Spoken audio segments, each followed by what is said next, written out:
my whole deal in this whole exercise was to be in Special Forces. The one thing that a lot of people don't understand, that, you know, the Special Forces is just rah, shoot 'em up bunch. The real mission of Special Forces is training other armies, going in and creating an insurgency and training that insurgent group. So you will get flunked out by failing POI before anything else. You've got to be able to be a good instructor. Yeah. That's the number one thing. So Vietnam-era Green Beret selection, what was the hardest thing about it for you, and what surprised you the most? It was pretty intense because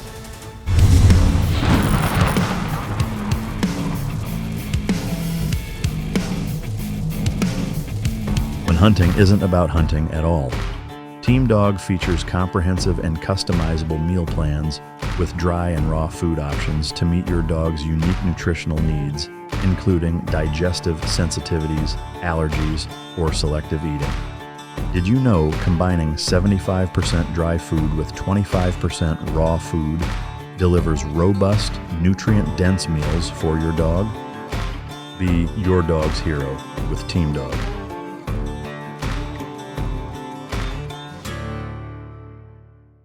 Ladies and gentlemen, as always, it's both an honor and a pleasure to welcome my next guest to the podcast, who is a Green Beret who served in the highly classified MACV-SOG unit during the Vietnam War, started the MACV-SOG 1-0 school, was shot multiple times during attack on their forward operating base, one of the deadliest nights in history for Army Special Forces.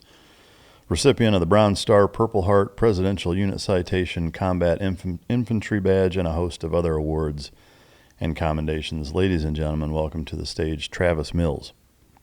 thank you. Thank you for inviting me. Yeah, I can't thank you enough for coming. I will say that, you know, kind of growing up in the SEAL teams as a young man and reading a lot of Vietnam books before I joined, you know, hearing about the unit that you were a part of and helped start, you know, that it's such an honor to be able to interview you and even just meeting you. I mean, the reverence and respect and mythic-like, you know, adoration, I think, you know, so many of today's special operations, not that I'm even a special operator today, but subsequent generations have for you guys is just immeasurable. And it's just such an honor to be able to interview you. I really appreciate it. Well, thank you. Yeah. I'm honored to be here. Well, I appreciate that. I'm curious what the last full book that you've read is. Well, I'll tell you the one that I'm reading right now. It's and unfortunately, I don't remember the name, but the author is a gentleman by the name of Daniel Silva. He is the character that he writes about is a renowned, well-known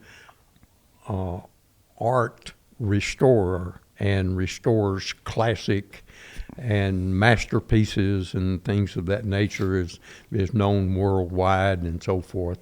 But at the same time, of course, he is a deep agent for the British intelligence service. Oh, wow. And uses his ability to travel all over the world to get, you know, information and that type of thing. So he has a lot of things, and he's very, very good.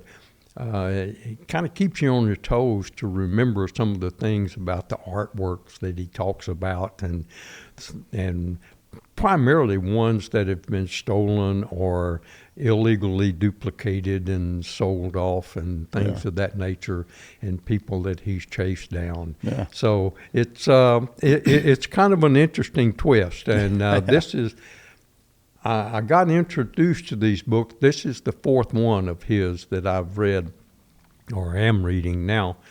And my sister gave me the first one. For a birthday or something like that. And this author, Daniel Silva, my sister works for an an elderly facility in Richardson. And I don't know what this gentleman has connection with that facility. Either he has a relative there or did have a relative there at one point in time. But every time he comes out with a new book, he comes to that in one of his tours, and he visits there. Oh, wow. And she gets me a signed copy and all that stuff. That's really cool. Of his stuff. So I get one of the first ones out. Yeah, So, that's awesome. and I enjoy reading them. Yeah. It sounds fun to read. Do you have a favorite quote? It'll pass by. You keep.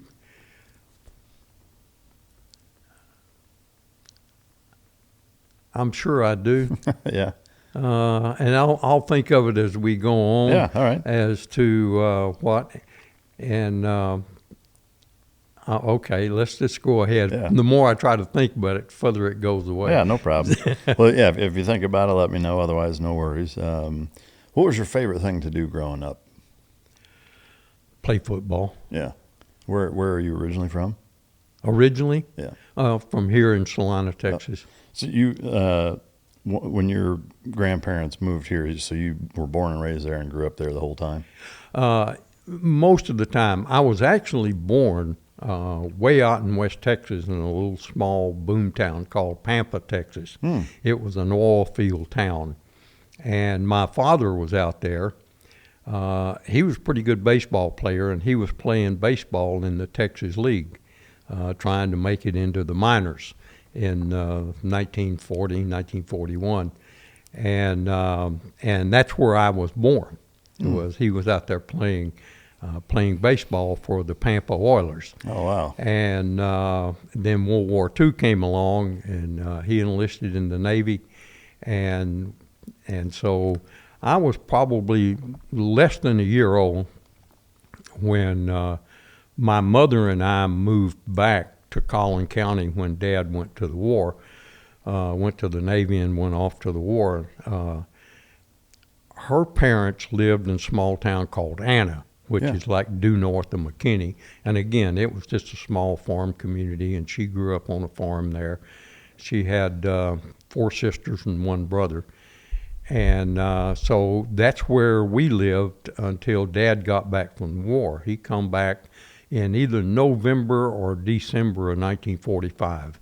He went to the South Pacific in the Navy, and once he left, he never came back. I mean, he never got to come back home until he was discharged at the end of the war.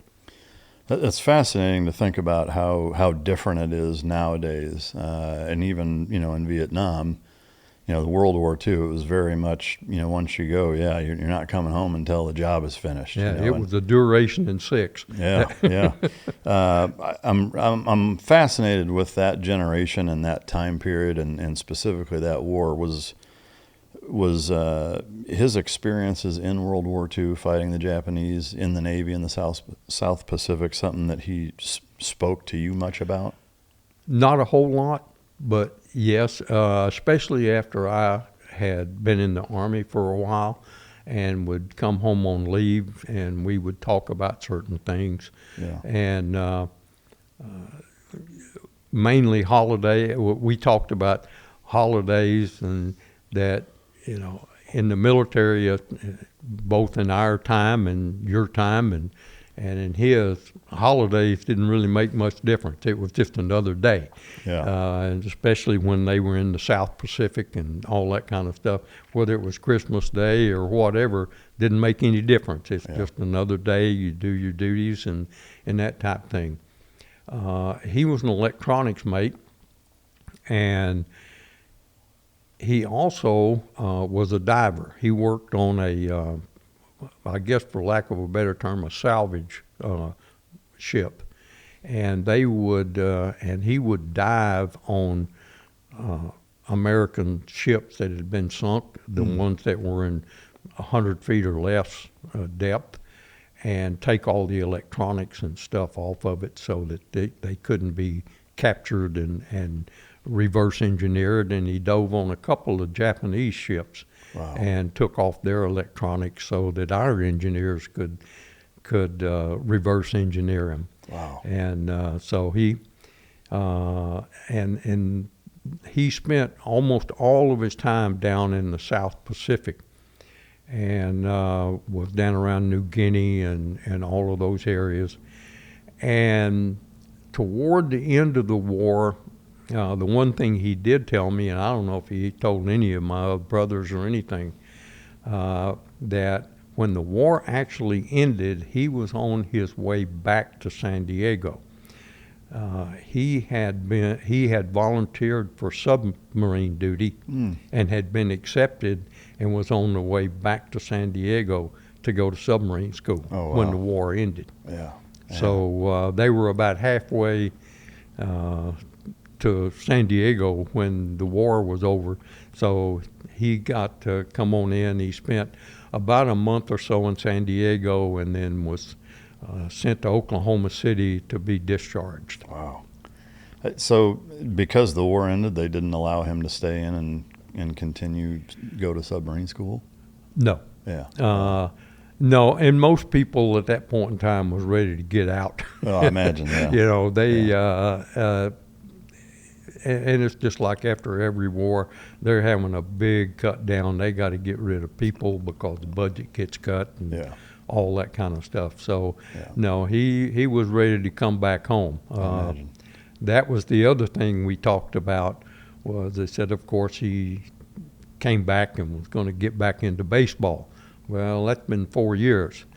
He says, you know, now there's too many 20 and 21-year-olds that are half a step faster down the first base line and got a harder breaking curveball than I do. Yeah. So I had to find a real job. Yeah.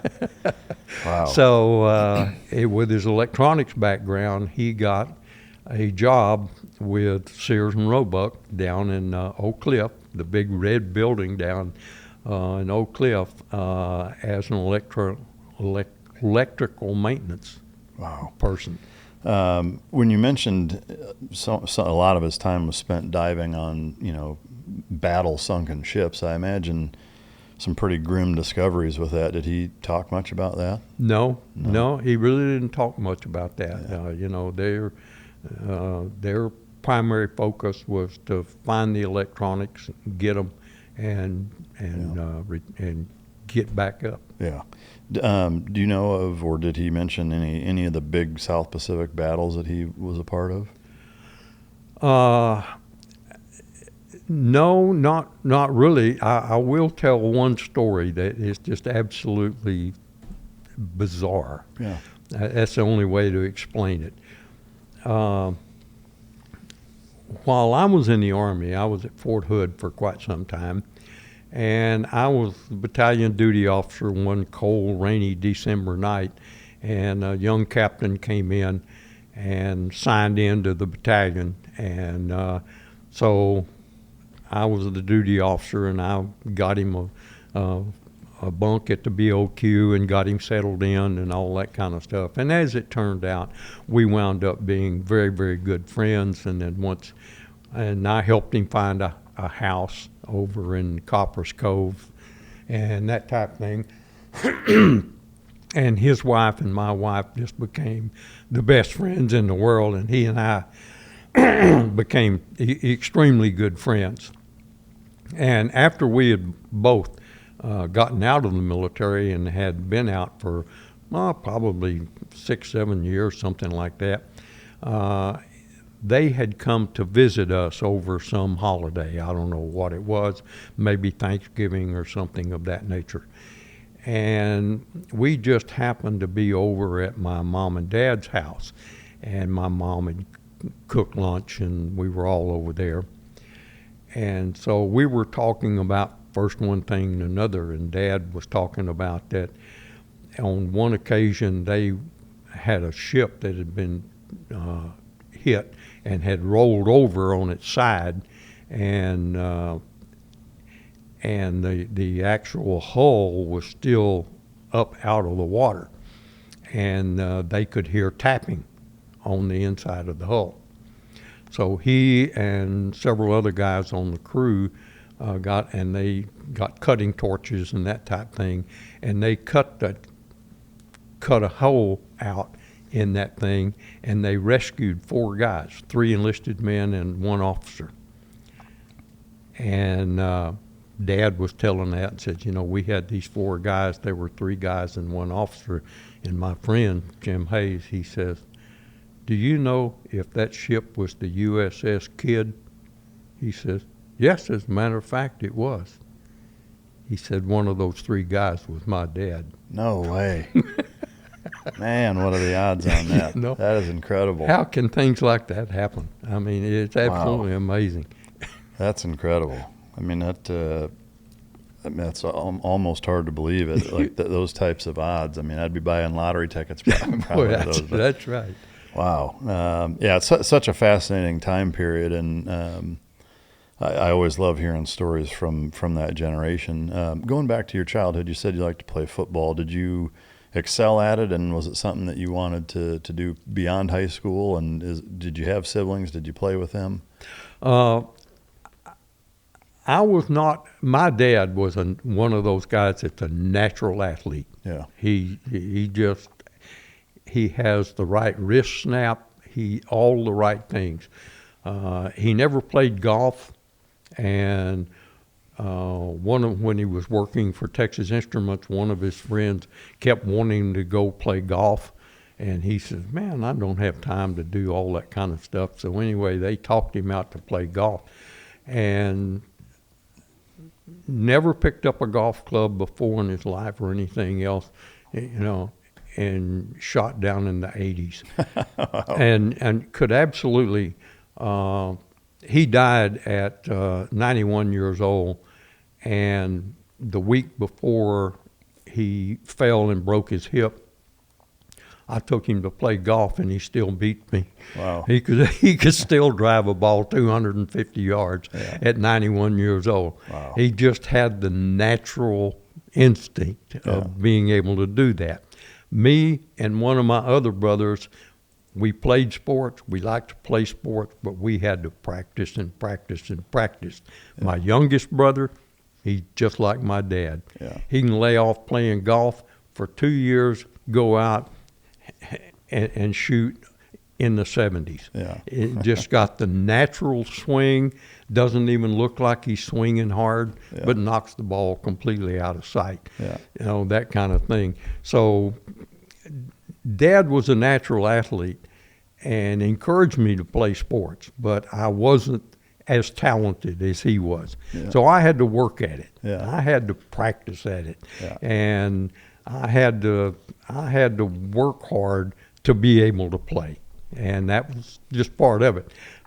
When I grew up, I was small, 5'6" or so, skinny. I probably didn't weigh 125 pounds, and that type of thing. But I played linebacker, and I hit hard. Yeah. And I found out a coach taught me one time, and I finally found it out, that if you hit him harder than he hits you, your kinetic energy force totally drives through him, and it doesn't hurt. He gets up moaning and groaning, but you feel good. Yeah. And so, you know, I learned hit him hard, and make sure you hit him harder than he hits you. Yeah. So I got to play a lot. Coaches like that. Oh, I bet. Yeah. You know, hear that leather pop.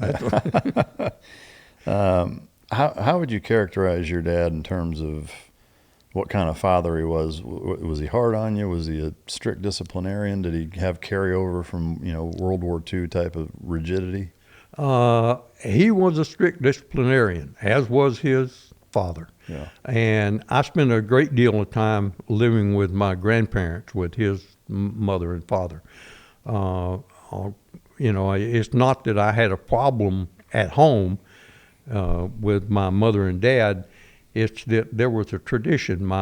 His father, my grandfather, had extremely poor eyesight, and the state of Texas eventually took his driver's license away from him. And so they lived up in Salina and lived on a farm about 6 miles out of town.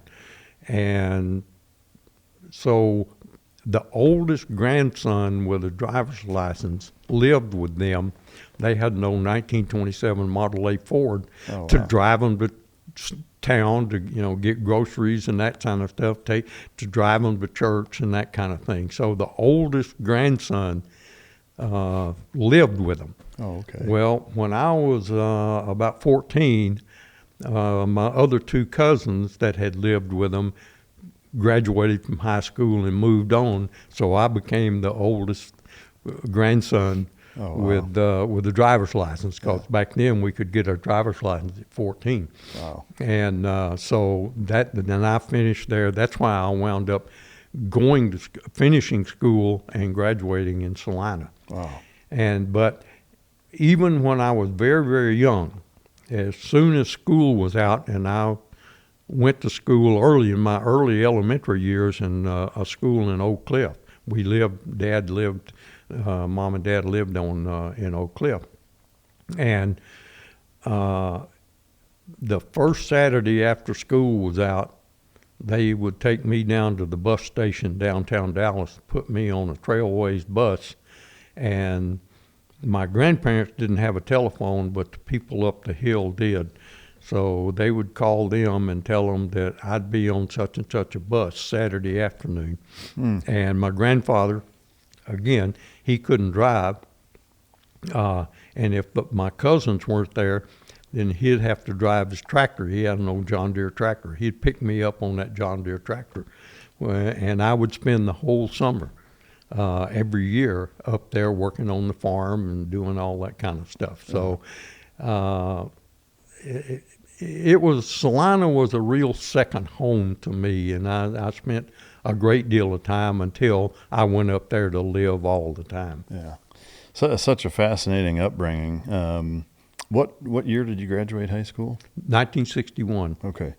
So I guess I'm curious, back then the passing of information from, media and government and whatever was limited, and obviously there's no social media, so you're pretty sheltered and only exposed to kind of what government and mainstream media want.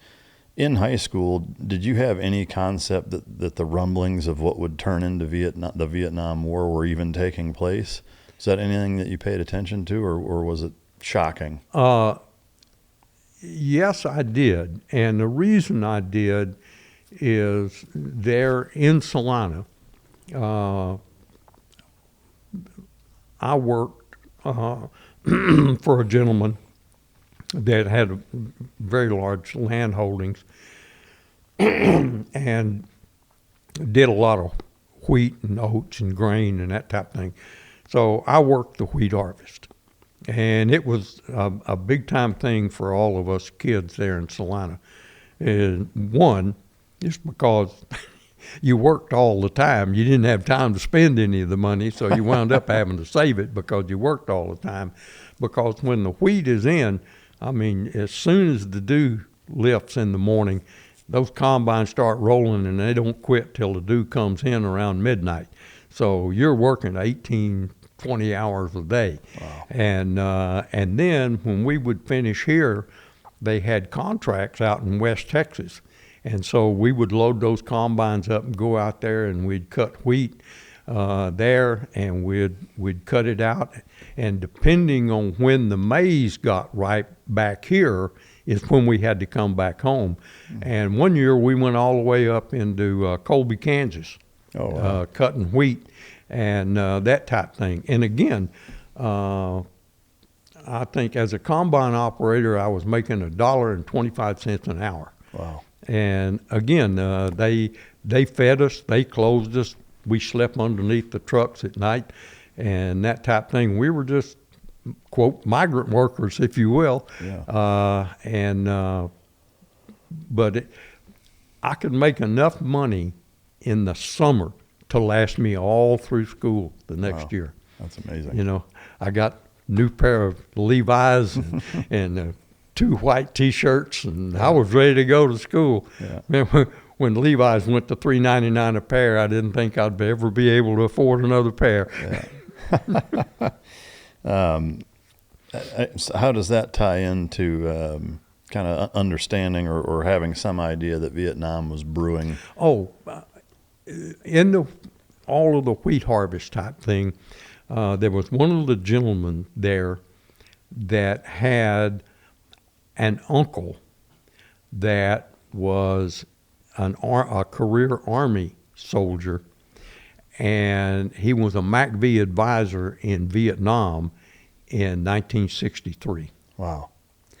So he would tell us all of these stories that his uncle was sending back about Vietnam and the unusual things, and it was again a whole different world. We'd seen a few rice fields down in Louisiana and that kind of stuff, but nothing like what you see in Vietnam, and the huge rice fields, and of course the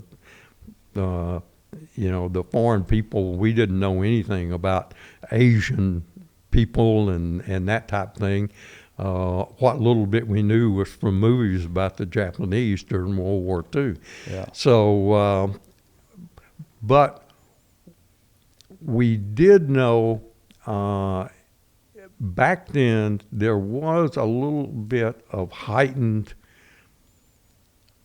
information that came out about, quote, communism, and the communism and the world domination and Nikita Khrushchev and all that kind of stuff. And that was the thing that this uncle was telling him why we were over in that part of the world, is because of, the communist has these ideas of world takeover, and every country in that part of the world, if you are going to succeed in world domination, your army marches on rice. Vietnam, Cambodia, Thailand, and a couple of other little countries in that area produce about 65% of the world rice. That's why Vietnam and all of those countries have been overrun so many times, is everybody that wanted world domination took that to feed their army. Wow. It takes a lot of rice to feed an Asian army. Wow. And so, he kind of filled us in on a little history of current events, as this was all part of the great communist plan to take over that part of the world. Yeah, wow. Man, that's fascinating. So from graduation in 61 until when you enlisted, were you working in the harvest fields that whole time? Or I spent about the first year or so working on the farms and that type of thing. And then I got an opportunity down in Plano. There was a little company. It was just a little machine shop company, probably had 25, maybe 30 employees, and made school furniture. And the little desk, and I think they still make them, that you sit in and the little arm comes up and you have the thing here, and underneath the seat a place to store your books. Yeah. They're made out of metal and that type of thing. Mm-hmm. Well, there was a little company called Cartercraft, and they were the ones that developed that, and they made those things. We made millions of those desks, shipped them all over the country. Yeah. And so one of the guys that I went to this, and there was this little small church that we all went to. It was out in the country. And one of the guys had gotten a job down there. And he says, it's pretty good. They got real good benefits and all that stuff, and, that type of thing. So I went off down, put in an application, and got hired. It's staggering that in 2026, there are still small business owners making post office runs every week, standing in line, dealing with limited hours, overpaying on shipping rates. It's 2026, not 1926. There's no reason to still be doing it that way. If you're running a business, any kind of business, and you're still burning time at the post office or locked into some expensive postage meter lease, that's got to stop. Your time is worth more than that. Stamps.com lets you mail and ship from your computer or phone 24/7 on your schedule. Print postage on demand, schedule carrier pickups straight from your door, get carrier compliant labels every time. No errors, no rejected mail, no wasted trips. You can send certified mail, track documents, and get analytics on everything you've sent and spent. And you could save up to 90% compared to other carrier rates like FedEx, UPS, and USPS. If you're a small business owner who's tired of the post office eating up your day, Stamps.com is one of those tools that just makes sense. Nearly 30 years, millions of customers. This is the standard for a reason. Right now you can try Stamps.com risk-free for 60 days. Go to Stamps.com and use code MICDROP, all caps, all one word, to get 60 days risk-free. 60 days gives you plenty of time to see exactly how much time and money you're saving on every shipment. That's Stamps.com, code MICDROP. Subscription fees will apply unless you cancel before the end of that 60-day period. So I just started out in the machine shop. You start out as what's called a burr operator. It's a wire and grind wheel, and when you have parts that go through a mill or whatever, there's always jagged edges. Well, the burr guy has to smooth those edges down. It is extremely boring, tedious work, standing on your feet, and that, but that's where you start. And then from there, if something opens up, you move up to be a punch press operator or a power brake operator, and then you do those things. So I worked about 2 years for Cartercraft, and we developed a night shift one summer. We got really, really busy, and it just so happened I volunteered because you got an extra 10 cents an hour to work the night shift. And the guy that ran the machine shop during the night shift, for some reason or another, took a liking to me. And so he started showing me how to set up and put the dies in the press and set up the press to be able to make the press run. Number one, because he wanted to sit and drink coffee and just tell me, go put such and such a die in that press over there and let that guy run it. Okay, that's fine. So I learned to do that. And then another good friend of mine, Lone Star Boat Company, was in Plano, and it was only about a half a mile from Cartercraft.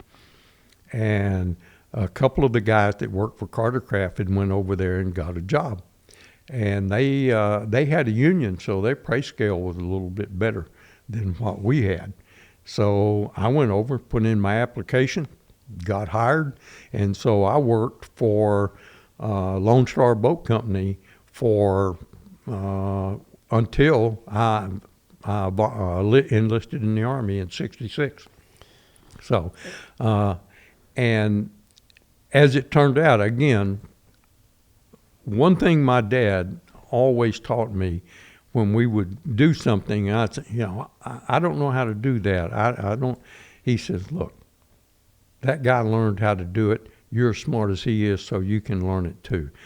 And it just instilled in me, give anything a try. Yeah. The worst you can do is not be able to do it. That's the worst thing that can happen. Who knows, you might be able to do it. Yeah. And so I was always willing to try and was always willing to learn. And so the same thing is once I got over there, what you would have to do is once you finish running a bunch of parts, then you went over and got another worksheet, and then you had to go tell the shop foreman, okay, I've got this. I need you to set up that press or set up a press for me to run these. And he'd go set it up. Well, again, the guy that did it was pretty good, and I asked a lot of questions about how do you do this and why do you do that. And so he kind of took me on as an apprentice, if you will. Yeah. And I showed him I knew a little bit how to set up a press and how to do those things. So I kind of became his assistant.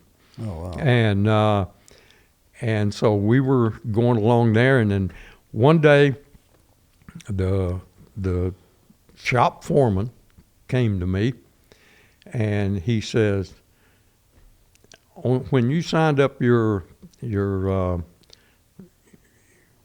application, you said you had done some welding.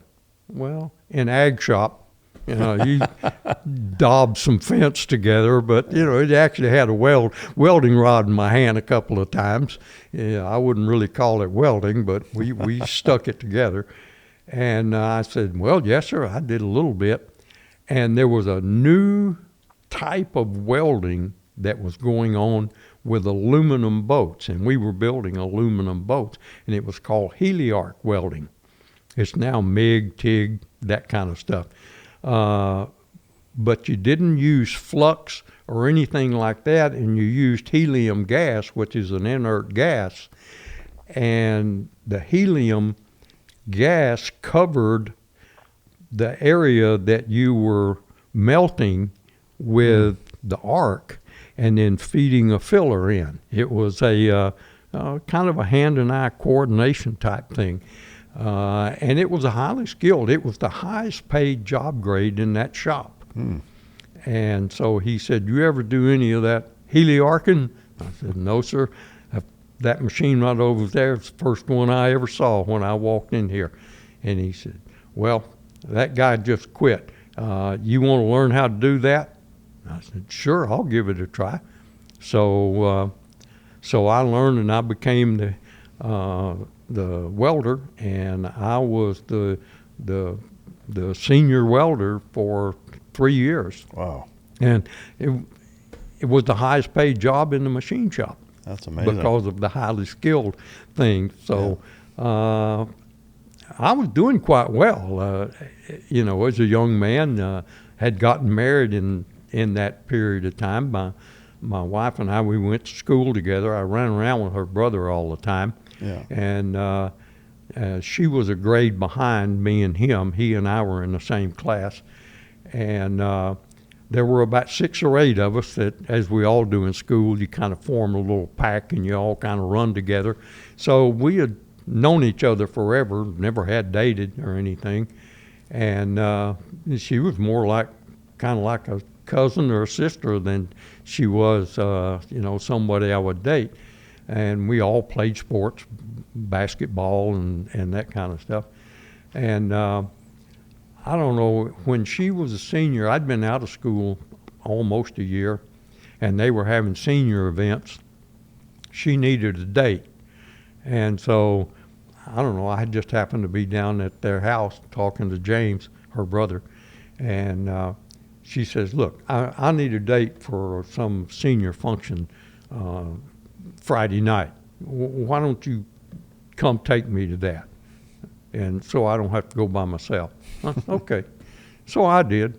It worked out okay. And a year later, we got married. And we've been married 63 years. Wow. That is such a neat story. I love it. I am curious, looking at the timeline, what was it like being in this area when President Kennedy was assassinated? That is a unique story. I was working at Lone Star Boat Company, and I was welding. And in our shop there, they had a second level, which were offices and the restroom and that kind of stuff. And also in this was a huge place down there where we built those boats. And when the assembly line was going, you got 500 rivet guns all going. So it is loud and everything else. They have all kinds of loudspeakers around so that when they would page somebody or someone like that. Well, and this speaker was right up on the rafters in the ceiling, and when you went up to the restroom, when you were standing up on that top level up there, you were about, maybe far from here to that light from one of those speakers. So all of a sudden, most of the time these speakers didn't do anything other than when somebody was calling for someone to call such number or that type thing. But all of a sudden they came on and they were constantly talking. And so, what's going on? So I picked up my hood and looked up, and the shop foreman, the boss, he's up there, and he's right underneath that speaker trying to see what he could listen to. And I looked up, and he looked at me, and he was crying. And back in the 60s, boss man didn't cry. Yeah. There ain't no way. Yeah. So what in the world's going on? And so I, being curious, I took my helmet off and I went up there and asked, and he told me that the president got shot. Wow. And we went to work at 7 o'clock in the morning and got off in early afternoon. We got off at 3 o'clock in the afternoon. And so we got off, and we got home back up to Salina, not any real problem. My wife at the time worked down on Good Latimer, right downtown. And her brother worked on Elm Street, right downtown. As a matter of fact, he was standing on the sidewalk when the parade went by. Wow. He saw JFK in the car, walked back in. Their offices were up on the third floor. He went up to the third floor, went into the break room, got him a Coca-Cola, and somebody come running in and said, "The president's been shot." James says, "That's BS. I just saw him right outside." Wow. And that's how it happened. Yeah. They didn't get home until 1 o'clock in the morning. Oh, wow. Because they had to maneuver all of downtown. They had 4 people that all rode together, and they had to go around and pick them up. And traffic was just, everything was locked down. It was just mass pandemonium. Yeah. And like I say, they didn't get home till 1 o'clock in the morning. Wow. But it was a very unique situation. I remember that. Of course, back then we had a little old black and white TV, and I remember Walter Cronkite, and that was the first time, I think, that any TV stations, and of course they all did it, went for 24 consecutive hours. They just never went off air. Never went off the air. Yeah. And I think that was the first time they ever did that. Wow. Looking back on it, if you were to compare that to, say, 9/11, would you say it was a similar kind of gravity and shock to the system? It was that big of a deal back then, yeah? Yeah. Yeah. Yeah. Matter of fact, it's one of those things. I remember exactly where I was on 9/11. I was sitting in the dental chair and having some dental work done, and one of the aides came in and told the dentist, says, an airplane just flew into one of the buildings in New York. And we both said, "Oh man, that's that just figuring it was an absolute total accident, and that for whatever reason someone had ran." We never assumed. We just assumed it was a small plane that flew into the side of the building. We didn't think about a massive airliner. And then just a few minutes later, she came back in and said a second one hit another building. And so then all of a sudden, everything completely changed from there. Yeah. At first, it was just, "Oh man, that's a bad accident," to holy smokes. Yeah, we're under attack, yeah. So I'm curious, at that point in your life, you're a young man, you're freshly married, you're doing pretty well for yourself, got a great job. What was the motivation to join the Army, knowing that, you're pretty much guaranteed to go to Vietnam and fight? I was about 24 years old, and good friends, again, small town, guys I went to school with all my life and all of that. One of them, his father, was on the draft board, and the draft was highly active at that point in time. I was married, but no children. And so I was at 1A as opposed to A. Yeah. I was A, second level. As long as they had single guys, then I was okay. But once they run out of single guys, I was number one on the list. My wife's brother, James, my schoolmate, about 3 years before, he had gotten drafted. And, of course, and most of the guys that I knew around town there, older than me and things, they had went through and been drafted. And, of course, when you're drafted, you got no choice. You go where they say, and that's it. You don't get a whole lot of choice in anything. And I had read about some things, and I had a cousin that had been recently discharged and told me about this new special unit that they were putting together. It was called the Special Forces.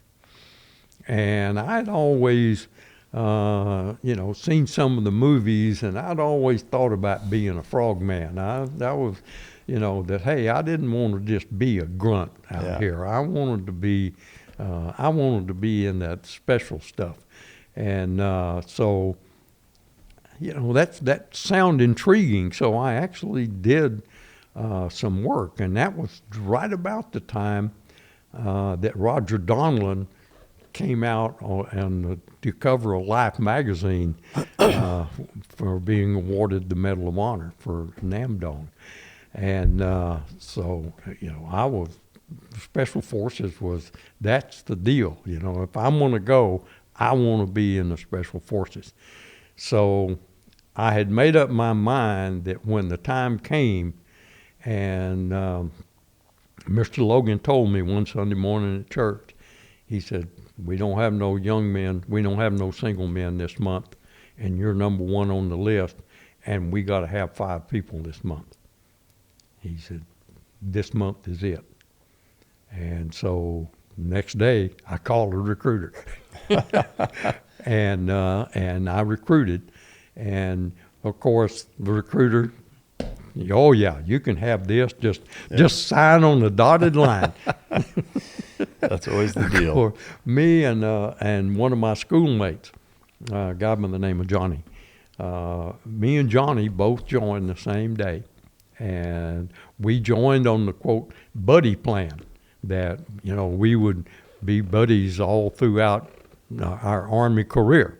Well, we went to Fort Polk together to basic training, and come the end of basic training, he went to El Paso, I went to Charleston, South Carolina, and we never saw each other again during our Army career. Yeah. So our buddy plan only lasted 8 weeks. Yeah, that sounds about right.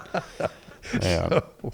So with the signing up, did they say that they guaranteed you'll go to Special Forces selection and all that, or? They hinted that yes, but they did qualify some that, hey, this is like being a starter on the football team.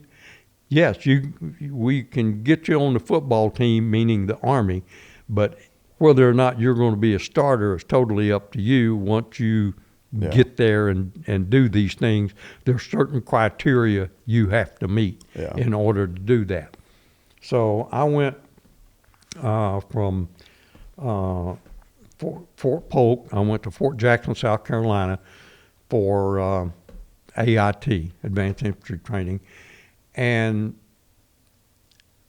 I had a very, very good instructor in high school. I was a pretty good actor. And I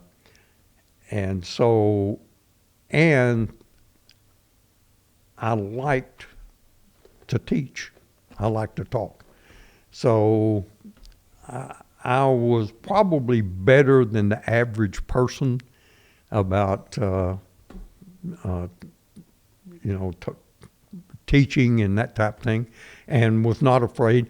I'd been a Sunday school teacher and all that kind of stuff, and I had done speech class in high school, and I was in the drama club, and I got all the lead parts in the school plays and that kind of stuff. So I was a big ham. I loved it, Everybody wants to be a star, right? Yeah. So I liked it. And in basic training, I got in trouble one day. I had a guy that wound up being a really, really good friend. He had never held a rifle in his hand in his life. A rifle was as foreign to him as a Martian. I mean, he didn't know diddly. And so we're out on the rifle range and we're working, and if you're not actually on the firing range, you're around doing these concurrent training stations. So Calvin was having a hard time with his sight picture and that kind of stuff, trying to understand those things. So we were in a little class, and Calvin was having a problem, and so I started trying to help him out. Well, the instructor got a little bit irritated that I wasn't paying attention and was actually kind of interrupting his class. And he says, "Oh, Private Mills, you already know all this stuff, do you?" I said, "Well, I think I know most of it. Yes, sir." And or yes, Sergeant. You definitely didn't call him sir. Yes, Sergeant. And he said, "Well, why don't you just stand up here and teach the class then?" So I got up and I started teaching the class. Well, little did I know, the company commander just happened to be walking through the training area, and I'm standing up there giving the class and that type of thing. So we got back to the barracks that night, and I'm over there, and all of a sudden the CQ runner comes busting in the barracks, and he says, "Mills, company commander wants to see you," or no, first sergeant wants to see you. I said, "What for?" He said, "He didn't say, and it don't make no difference. First sergeant wants to see you, so you best get over there." So I hot-footed over to the orderly room, walk in, report to the first sergeant. He said, "The captain wants to talk to you." And back then, the only two things that the first sergeant couldn't do was either put you in jail or promote you. That was Yeah. the only reason you see the company commander, you're going to jail or you're getting promoted. Yeah. Oh man, what in the world? And so, I went in, reported, and so he mentioned that he had saw me doing the class and asked me, what came about there, and so I explained the situation and that I was just trying to help out my friend, and that I was had experience in teaching because I did taught Sunday school and all this other kind of stuff. Promoted me to E2 right there. Wow. Man, that's awesome. So so then I went to AIT, finished up AIT, and because again in AIT you do a little POI, program of instruction class. So I did well in that class. So they held me there rather than sending me to the 4th Infantry Division or somewhere like that to go to Vietnam. They held me there, and I became cadre staff. Wow, right away. So so I was there probably about another couple of 3 months, and every payday back then you got paid in cash, and the company commander paid you every payday. And so the company commander, when I came in, I got lucky and good guesses on all my entrance tests, and so I had a pretty high mark on my entrance test. And so he says, we're really needing good officers, and I think you'd make a good officer. I think you ought to apply for OCS. Well, I wasn't sure I was a career soldier at that point in time. I'd only been in, 12 weeks or so. Yeah. And I wasn't too sure. But one weekend I talked to my dad, and I said, my company commander is just really on my case. He really wants me to apply to go to OCS. and I'm not real sure I want to do that. I said, you know, what's your feelings about that? He says, well, I don't know how it works in the Army, but I can tell you one thing: in the Navy, the officers live a whole hell of a lot better than we did down in below deck. I can tell you that. Yeah. He said, if you got a shot at going to OCS, I'd tell you to take it.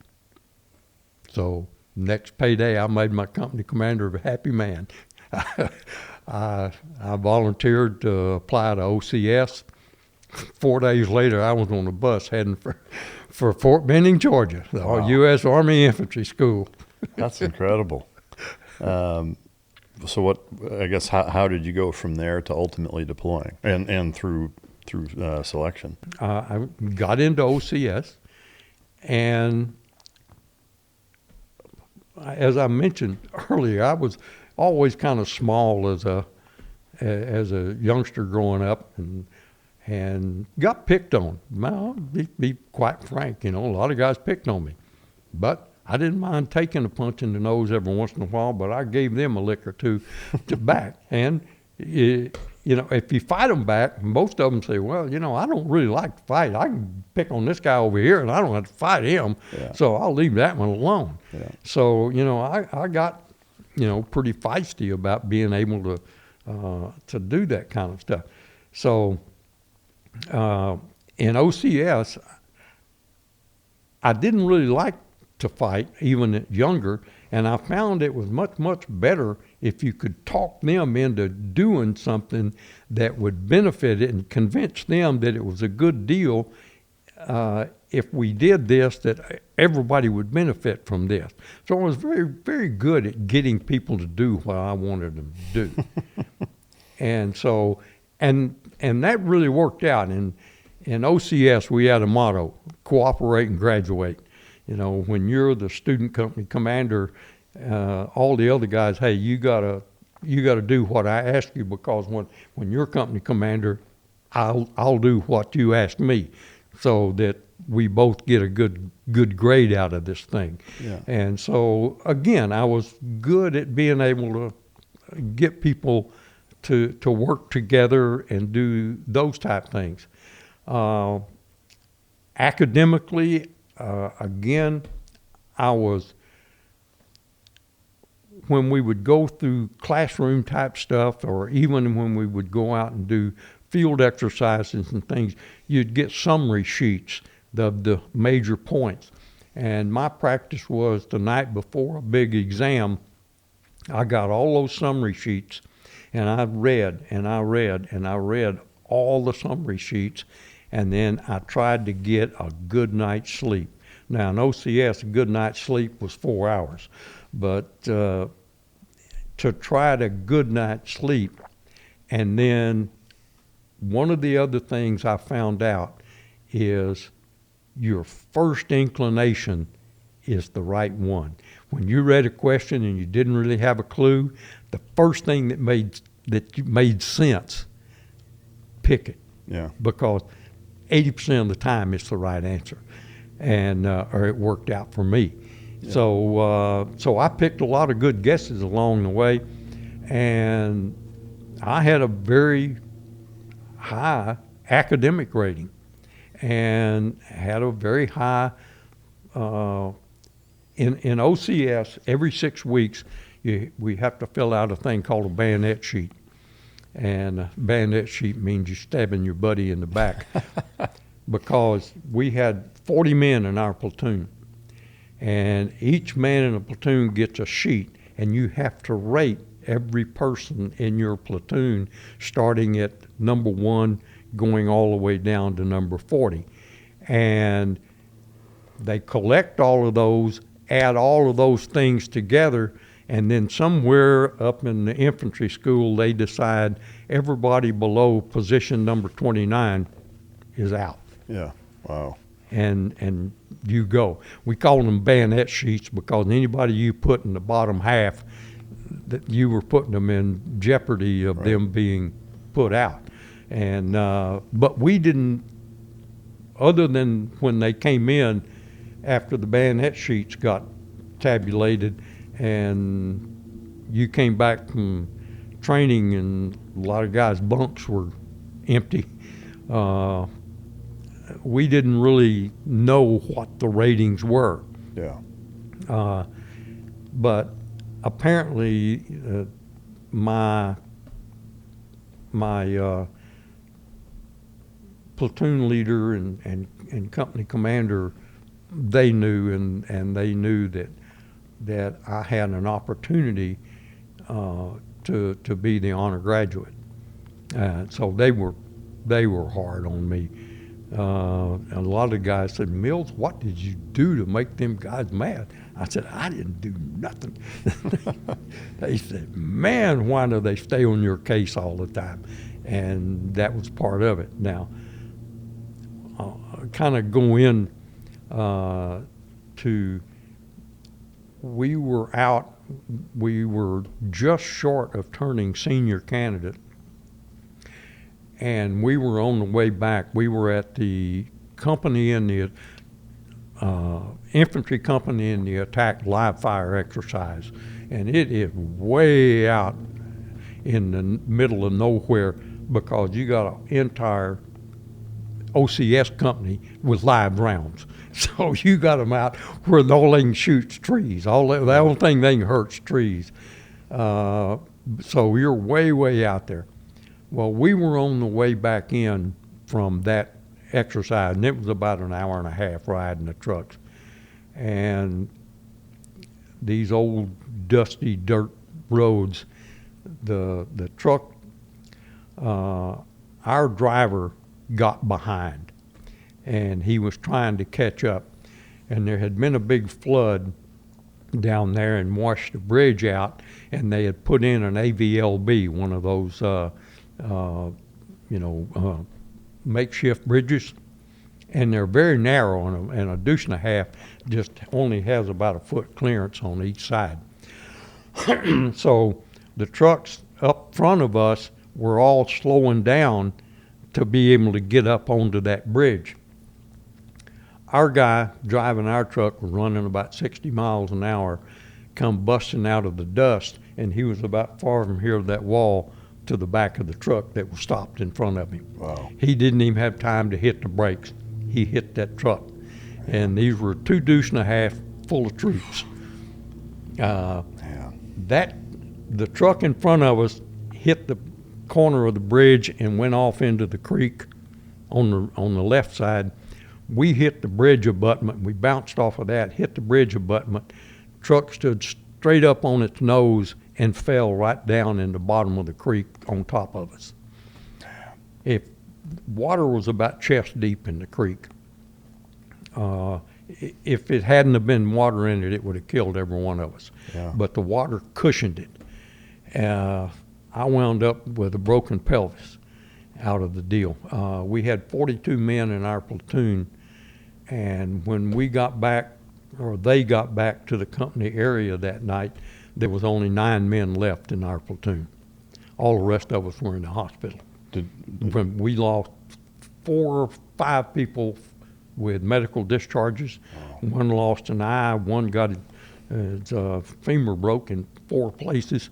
I mean, just absolutely beat up. Again, I had a broken pelvis. Woke up in the hospital where they actually, we were still a long, long way out from anywhere. And one of the guys in my OCS class was a former Special Forces E7. And he jumped on, and there was a tank company coming down the road. He got on one of the tanks and got the driver to knock down some trees, and got a hold of range control, and they got a Chinook helicopter out to land on the road and take us into the hospital. Wow. And at first they did all of the x-rays and all that stuff, and they were getting ready to take me in and do major surgery and put pins in my pelvis and all that stuff.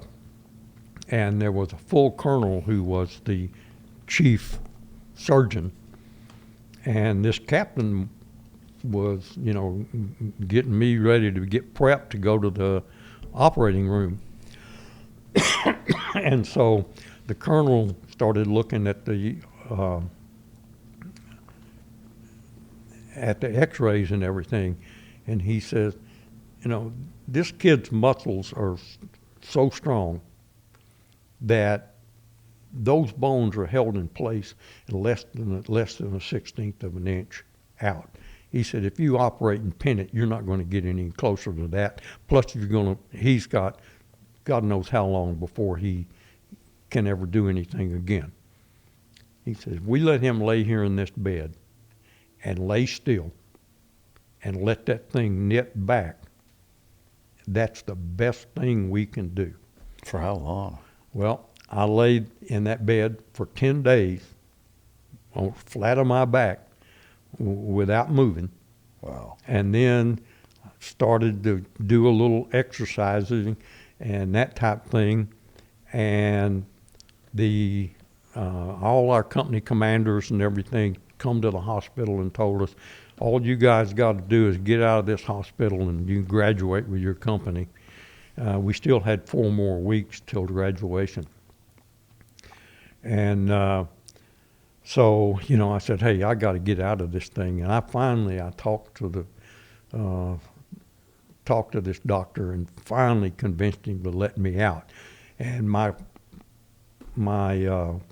platoon leader and my company commander both told the doctor, they said, look,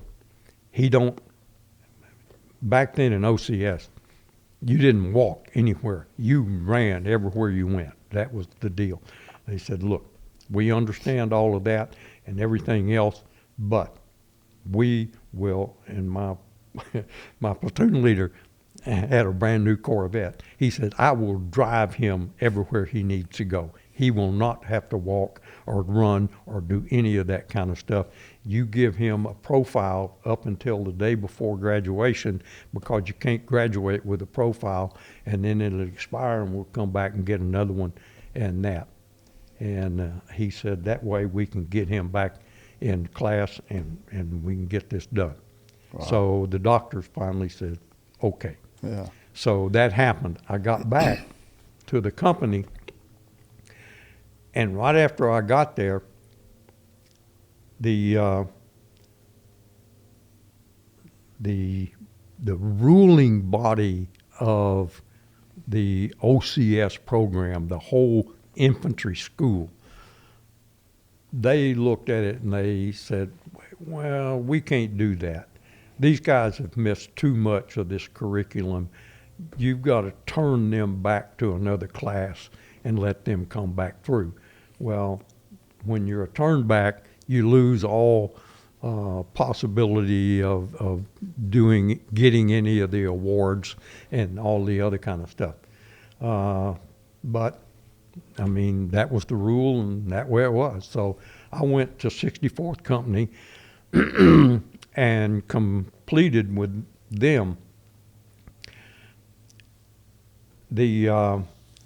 my company commander and my battalion commander and my platoon leader all went to the board at the infantry school to plead my case and said, look, when he went to this new company, they were coming back from the same training exercise that he got hurt.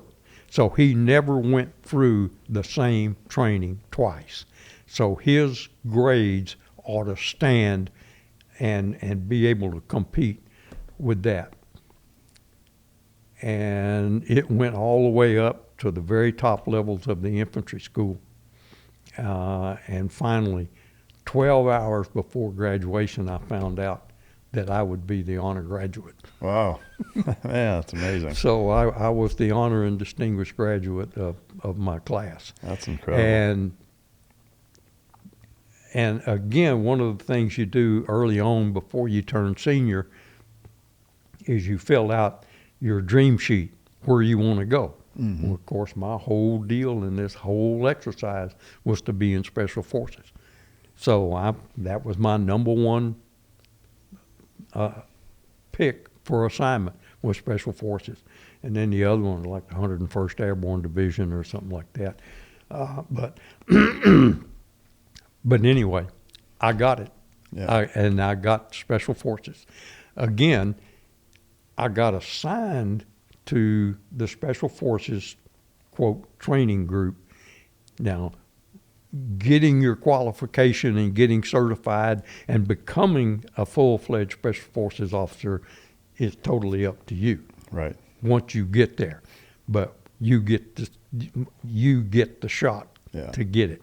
Yeah. So I did, and extremely blessed. I made all of my stuff and got grandest day in my life. Back then, we had to where if you were not fully qualified as Special Forces officers, if you hadn't been awarded the MOS yet of 31542, you had to wear what was called a half flash. You know what a Special Forces flash. Yeah. Well, there was just a little strip. Like I was in the 7th group, so it was just a red strip. They called them candy flashes and half flashes and all that kind of stuff. Yeah. And everybody knew you wasn't qualified. But more the great day was when you got to sew on that full flash on the top. That I am now a real live Special Forces officer. That was a great day for me. I imagine. Do you remember how many students started versus how many finished in the qualification process? In OCS, we started 126 and graduated 79. I'm sorry. And on the Special Forces, we lost about 20%. Yeah. And most of it, well, part of it was academic. And the one thing that a lot of people don't understand, that, the Special Forces is this rah-rah, shoot-'em-up bunch. Well, that's not the real mission of Special Forces is training other armies, going in and creating an insurgency and training that insurgent group. So you will get flunked out by failing POI before anything else. Yeah. I mean, you've got to be able to be a good instructor. Yeah. That's the number one thing. And then the rest of it is you do a lot of academics. You study weather patterns, you study all kinds of stuff that you don't really think, why am I learning this? You study stuff about food products, about when you're helping people to try to help them, my old farm background come back, because you're going to help farmers out here. When you're teaching an insurgency group, you got to help them fix, grow their own food, do all that kind of stuff, and you got to use all of our weapons training with World War II weapons, because that's what all the old insurgent guys have. Yeah. If you're lucky, if they have anything other than bows and arrows. Yeah. So all of our study was on all World War II and foreign weapons, so that you knew all of that stuff. We knew less about an M16 than anything else we carried. Yeah. So it was very diligent, but the thing that was so much different there was absolutely no harassment. Yeah.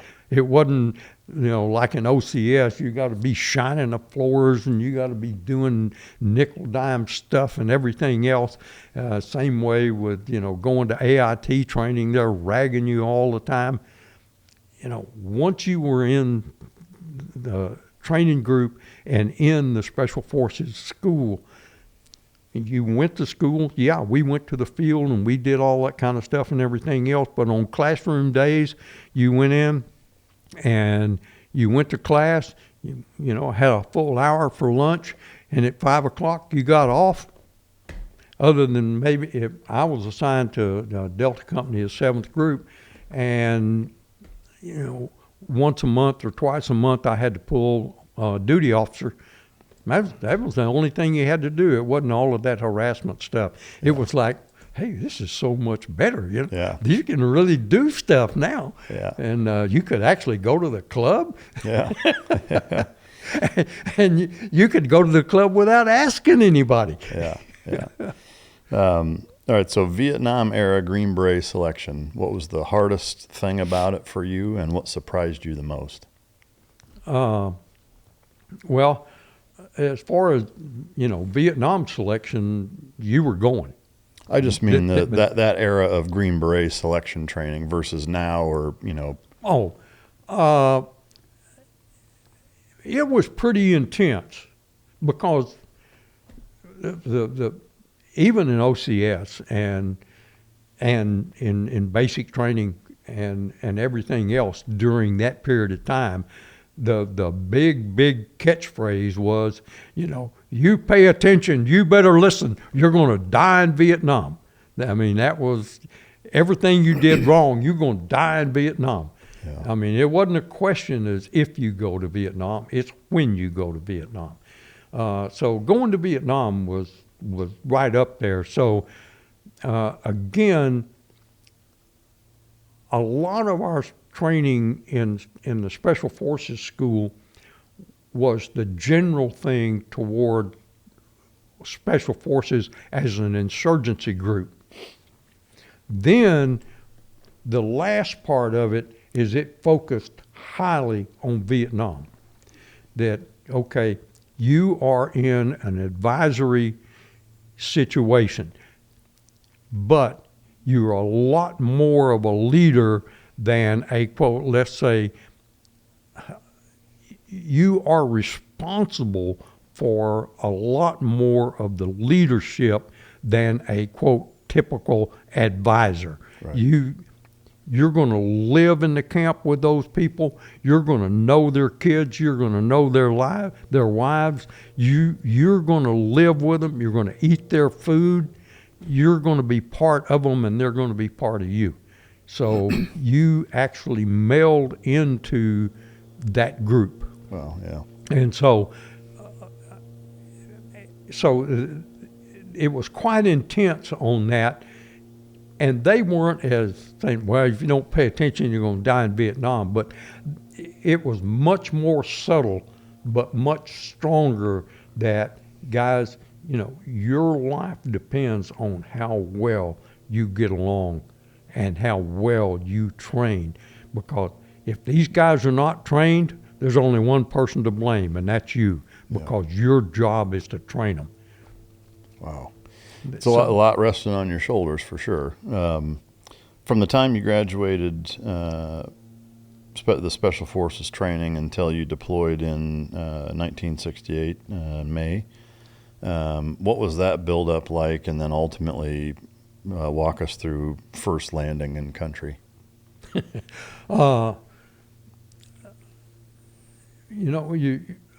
Again, you're building these things, and I just kind of came to this realization not too many years ago.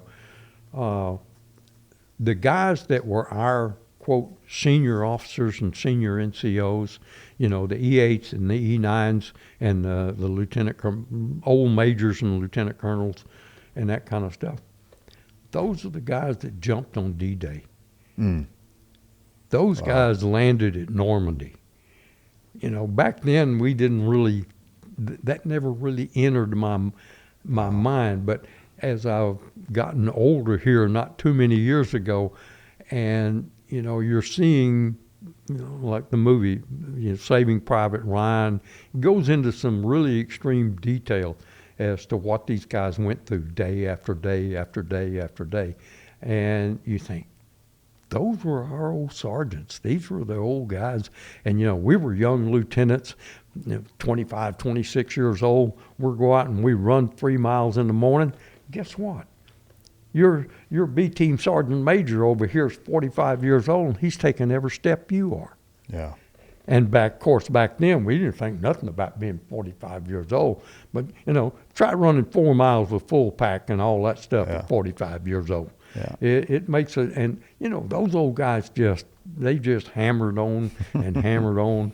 And later on in life, we admired them a whole lot more than we did when we were younger. For sure. They were the old guys. Yeah. Well, once you get to that age and you realize what it takes to do that, it gives you a whole new level of appreciation. Right. For sure. Yeah.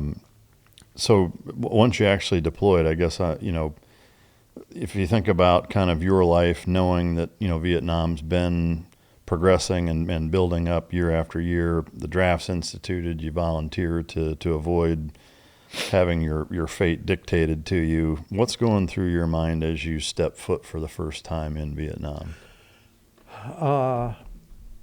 Initially,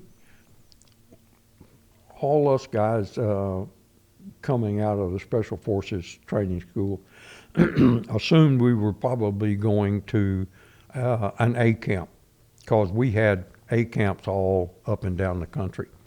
And that was the primary mission that Special Forces had. So you talk to some of the guys back at Fort Bragg, and some of them would say, man, don't go to 4 Corps, don't go to I Corps, try to go here, don't go to Pleiku, that type thing. Or, man, if you can get a job in the train, that's a great deal. So you got all of the this and that. The only thing that we heard and we didn't really understand at the time was, don't go to SOG. Stay away from SOG. And we said, what SOG? Just stay away from SOG. That's all. Just, they kill guys regular up there, okay? You just, go out to an A camp and do your thing, and that's what you need to do. So that was our primary thing that we're thinking is, we're going to an A camp. We're going to, be in with whoever. Some A camps had Chinese Nung, some had Montagnards, some had Cambodians. But you were going to be with another ethnic group, and you're going to have to meld in with them, how you're going to do that, and who are the guys. You're going to see some guys that you knew at Fort Bragg that might be on the same team with you and things. So that's kind of what we're thinking about is, we just hope we get a good camp and a good team. And because in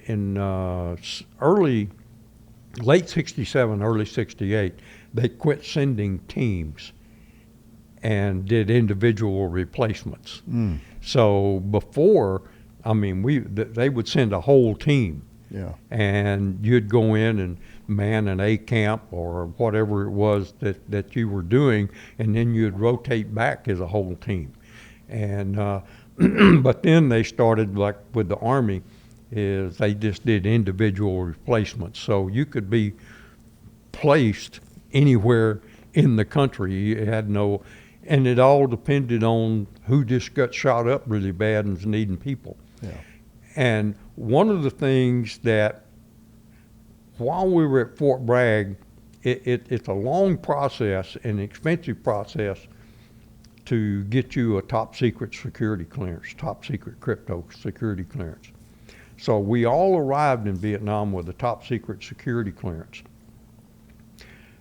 the Special Forces lieutenants, because General Westmoreland reserved the right that if the 4th Division just got wiped out and he needed 50 lieutenants, the next 50 lieutenants that got off an airplane went to the 4th Infantry Division. Well, the 5th Group Commander, that was Colonel Ladd at the time, he went to, headquarters and said, look, he went to General Westmoreland and said, look, General Westmoreland, we have so much invested in these lieutenants They got top secret credentials. They got all this stuff. And we have spent years training these guys to go out here. And these lieutenants, unlike your lieutenant that's going to be out here in an infantry company with a 40-man platoon, this guy's going to be commanding a camp that has 600 troops in it. We've got a lot invested, and we need these guys. So Westmoreland relented, and if we had direct orders direct to 5th Special Forces Group, unless it was an absolute catastrophe, we passed right on through the repo depot and went straight to 5th Group. Yeah. Wow. And that's what happened to us. We came in, there were 13 of us, 13 lieutenants on the plane I went over. We'd all known each other at Fort Bragg, and 2 of them were OCS classmates of mine. Yeah. And we all landed, and man, we had a Chinook come in, pick us up, took us straight to the train. Yeah. So and 5th Group was good. When they knew we were coming in, there was an aircraft sitting there waiting for you to get you out of there before somebody, grabbed you and sent you down to the 9th Infantry Division, and that type of thing. So that was the main thing, was we got to 5th Group. And then once we got to 5th Group, we got further assigned.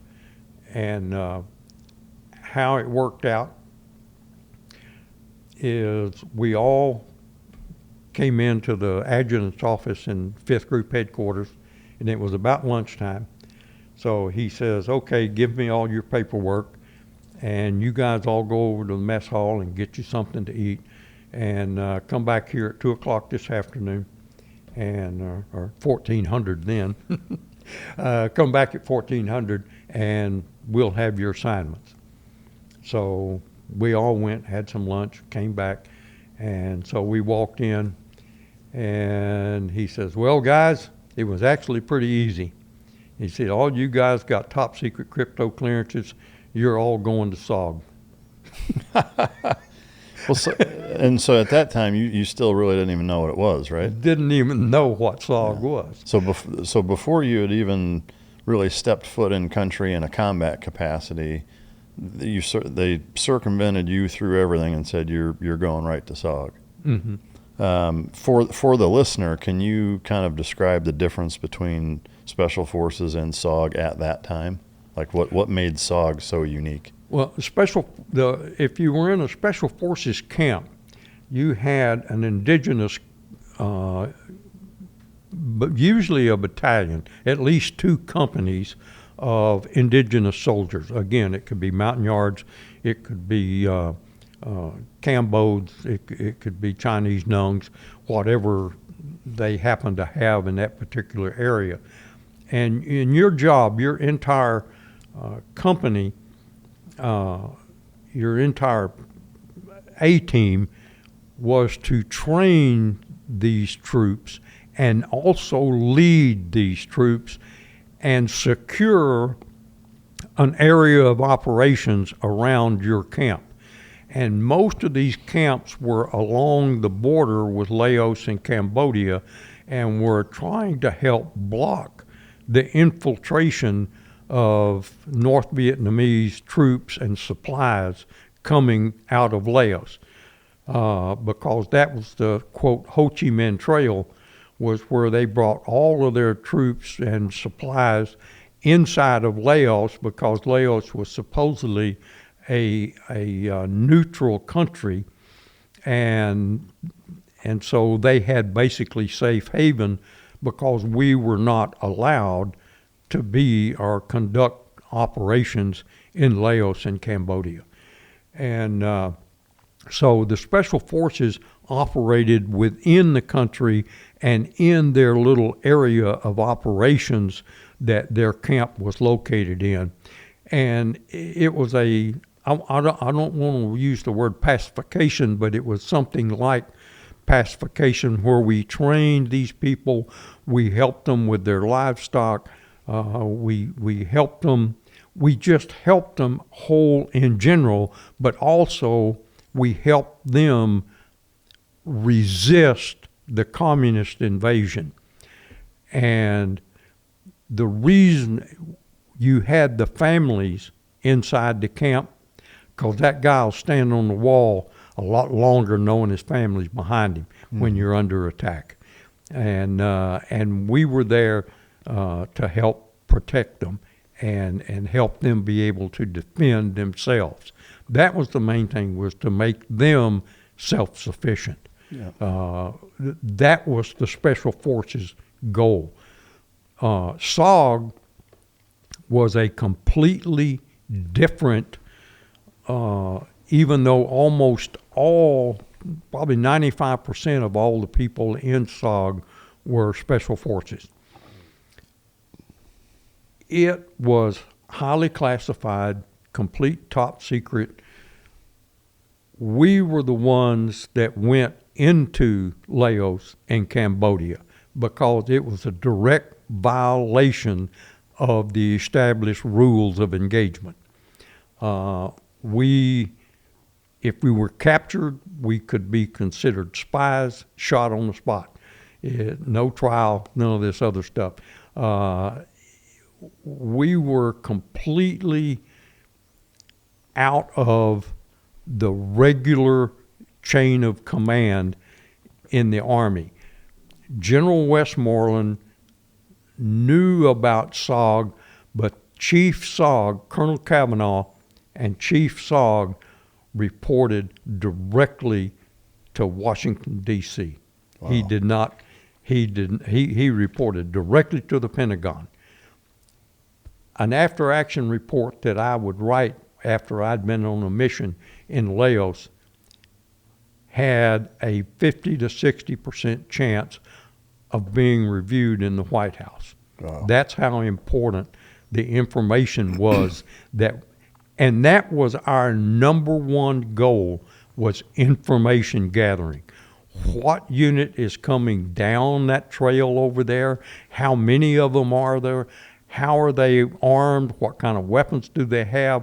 What do their uniforms look like? Do they look like they're well fed? How much distance do they travel in a day so we help track these things? All of this is information that at the very, very top level, decisions were made.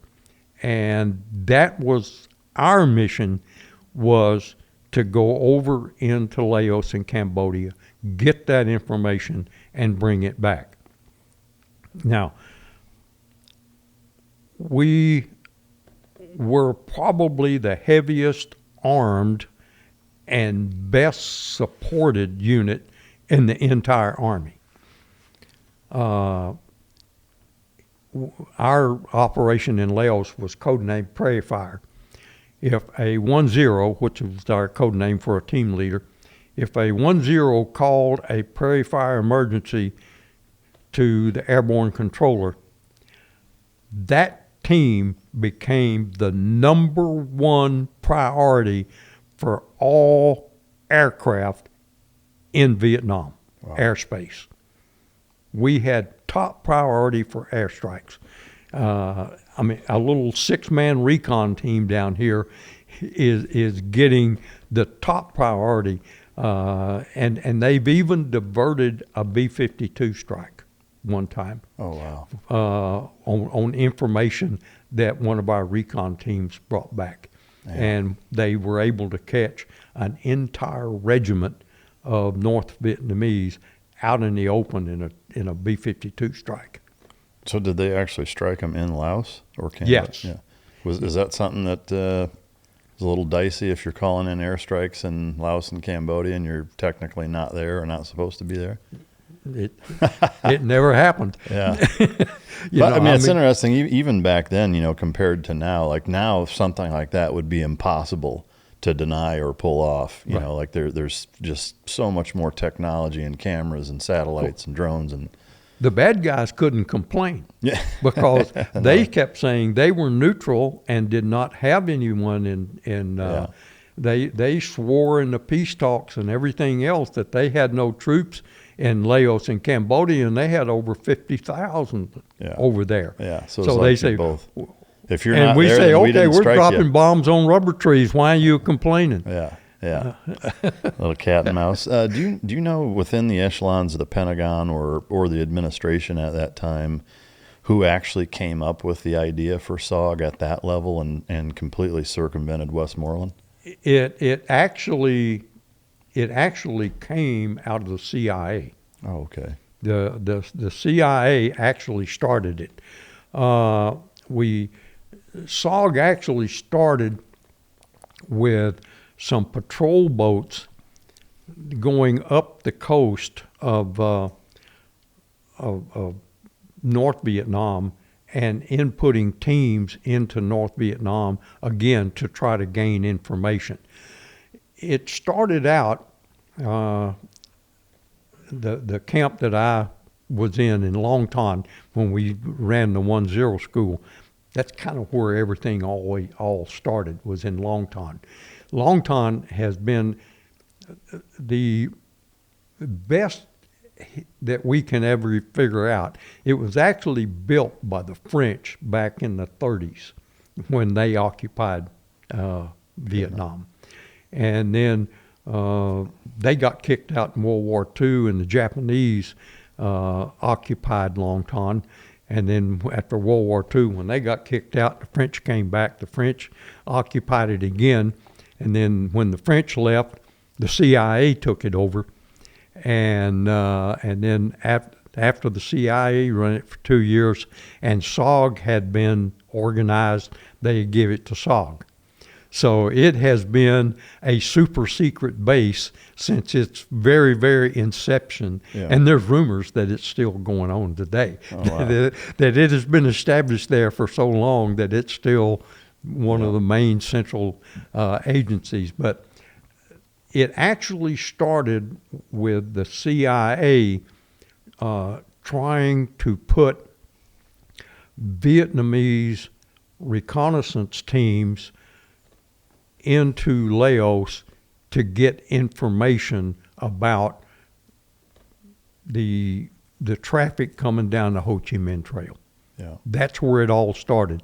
It started out with, and there was a project called Strata that was the original thing that got started with Strata. They never really did have very much success with, they tried putting Vietnamese teams into North Vietnam. I think the best one lasted 18 hours. Most of them got captured and all of that and executed. They did not have very much success.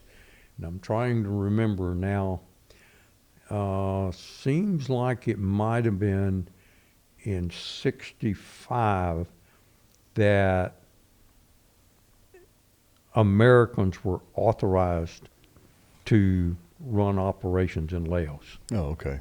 That SOG had been activated, and that initially SOG started out with just Vietnamese teams, but again didn't have very much success. So later on, they had American advisors, and then they said, let's just let the Americans do it, and we classify all this stuff top secret. That's just the way it is. And when you got to Nha Trang or not Nha Trang, once you left Nha Trang, and at that point in time, CCN, or what we call CNC, just command and control, was located at a little camp called Camp Phay in right outside of Da Nang. That's where you got your very first understanding of what SOG is, or was. And you came in there, landed at Da Nang, they picked you up Medusa and a half, took you over to Camp Phay, took you in a briefing room, just about the size of this room. Of course, one of the walls was totally covered with curtains. So then this colonel came out, the lieutenant colonel, and started telling you all the things. We're going to ask you to do things that you've never even heard of before. It's all, you can't talk about it for 30 years. You can't even tell your girlfriend, your wife, nobody. This is it. This is all top secret stuff. And by the way, we have the highest casualty rate of any unit since the Civil War. This is dangerous business. If you're ready to sign on for that, then here's this paper. You sign that paper. If you don't, the door's right there. There's no hard feelings, no big deal. You'll be assigned somewhere else within 5th Special Forces Group or whatever, but you can never talk about what you heard in this room. Wow. So if you want to leave, leave. In my group of 13, nobody left. Yeah. We all stayed. And we signed the paper. They signed the paper, or we signed the paper. They spread the curtains back, and then your eyes get big about, what did I get myself into? Yeah, what a Me cool, and my big mouth. Yeah, what a cool story. And so that's when you got your first thing about what we're doing and why. Yeah. At this point, can you summarize what that meeting was like? Yes, I mean, like I say, Vietnam's way over here. He's looking here 20 miles deep into Laos. Yeah. And he's talking about all of the things. You're going here. This is how we're going to launch. You're going to have the people that we hire, the Chinese Nungs or even the Mountain Yards. They're all conscripted people. They have no allegiance to the United States. They have no connection to the United States or anything else. You're going to go in. You're not going to wear dog tags. You can't have any kind of identification. And at first, we couldn't carry any kind of an American weapon. We had to carry, foreign weapons and all that other kind of stuff. We had to wear just any kind of old ragtag uniforms, nothing that would identify you with an American thing. No pins. Absolutely, totally, completely sterile. Yeah. If you get captured alive, we never heard of you. We don't know. You're going to list you as a deserter. That you ran away and you're a bad guy. You've been in trouble all the time, and that's it. If you get killed and we get your body back out, as far as your family knows, you got killed in Vietnam. There's nobody that'll ever know the difference. That what happens over there didn't ever happen. It don't exist now. And one side of you sits there and you're talking to yourself about how stupid can this be, but then the next minute you're sitting there thinking, man, this is James Bond stuff. This is, hey, I'm making the A team. I'm up on the number 1 team here. Yeah, varsity. This is good stuff. Yeah. And not that you got less than a 50% chance of being able to talk about it ever, but hey. Yeah. That's fascinating. So, the mystique is there. All of a sudden, you're thinking about all the commandos of World War II and all the great stories and things that, hey, I'm going to be up there with those guys. SOG had a mystique about it. For sure. And if you did one tour in Vietnam and in SOG, when you went back the second time, that's what you asked for. You went back to SOG. So it wasn't automatically you would go back. You'd had to ask for it? Yes. Yeah, it was 100% volunteer.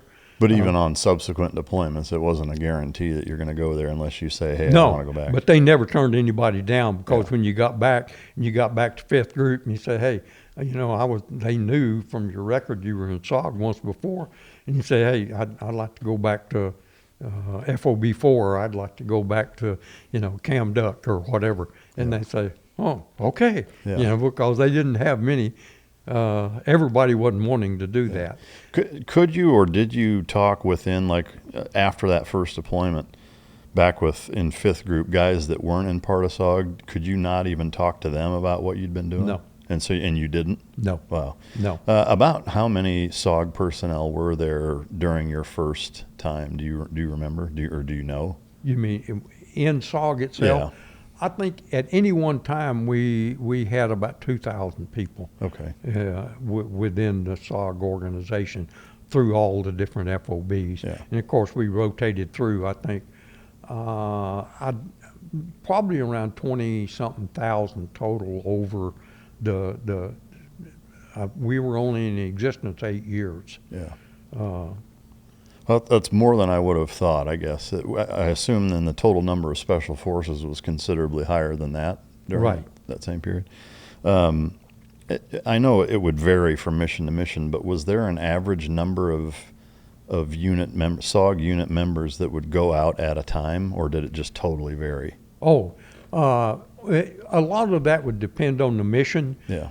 But generally speaking, if you were going to do a reconnaissance team in FOB4 was comprised of 12 members, 3 Americans and 9 indigenous. When I was on Team Coral, we had 3 Americans and 9 Chinese Nungs.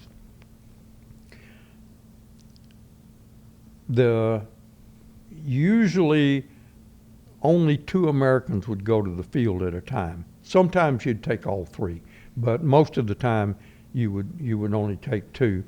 And then you would normally, a team you'd take 6 people, 2 Americans, 4 indig. And the reason for that is that can be put in and taken out with 1 helicopter. Because by the time you go in and you land 2 helicopters in a spot, and there's not that many spots to land in the middle of the jungle over in Laos, everybody in 10 miles knows where you're at. Yeah, yeah. So, and we had techniques to try to camouflage while we were putting in. But with that, only 6 people, you could get them in and out on just 1 helicopter. And we had techniques to confuse that. Now, if you had a special mission, like if you had a wiretap mission, and you had to take in wiretap equipment and all kinds of other things, you might take in more people, and you may have to go in with 2 helicopters. Yeah. But what you would do in a situation like that is you would pick an LZ probably quite a bit further away from the area where you were going to put the wiretap in than you normally would if you were just putting in a team, so that you could spend possibly 2 days to get to that spot. Yeah. So that, you didn't land in the spot and get a whole bunch of people coming in and looking for you. You could maneuver your way in and get there. And not attract so much attention with 2 helicopters. Yeah. And were there ever instances where, in that kind of scenario, where they would drop you off in Vietnam and you'd walk across, or they would drop you off and you had to infiltrate quite a long ways, or because of the jungle you're not doing long inserts? There were a few times where we did have to, where some of the teams, I didn't have to, fortunately, have to walk a long way. After Camduck fell, there were some times where we put in some teams near Camduck that did, in fact, infiltrate across the border into Laos from Camduck. But most of the time, we didn't. If we had a really, really sensitive target, then yes, we would put them in a long way away and let them work their way in. That way, as opposed to causing a great deal of interest in an area. Yeah. Because again, there's not all that many places you can land a helicopter. Yeah. In those areas.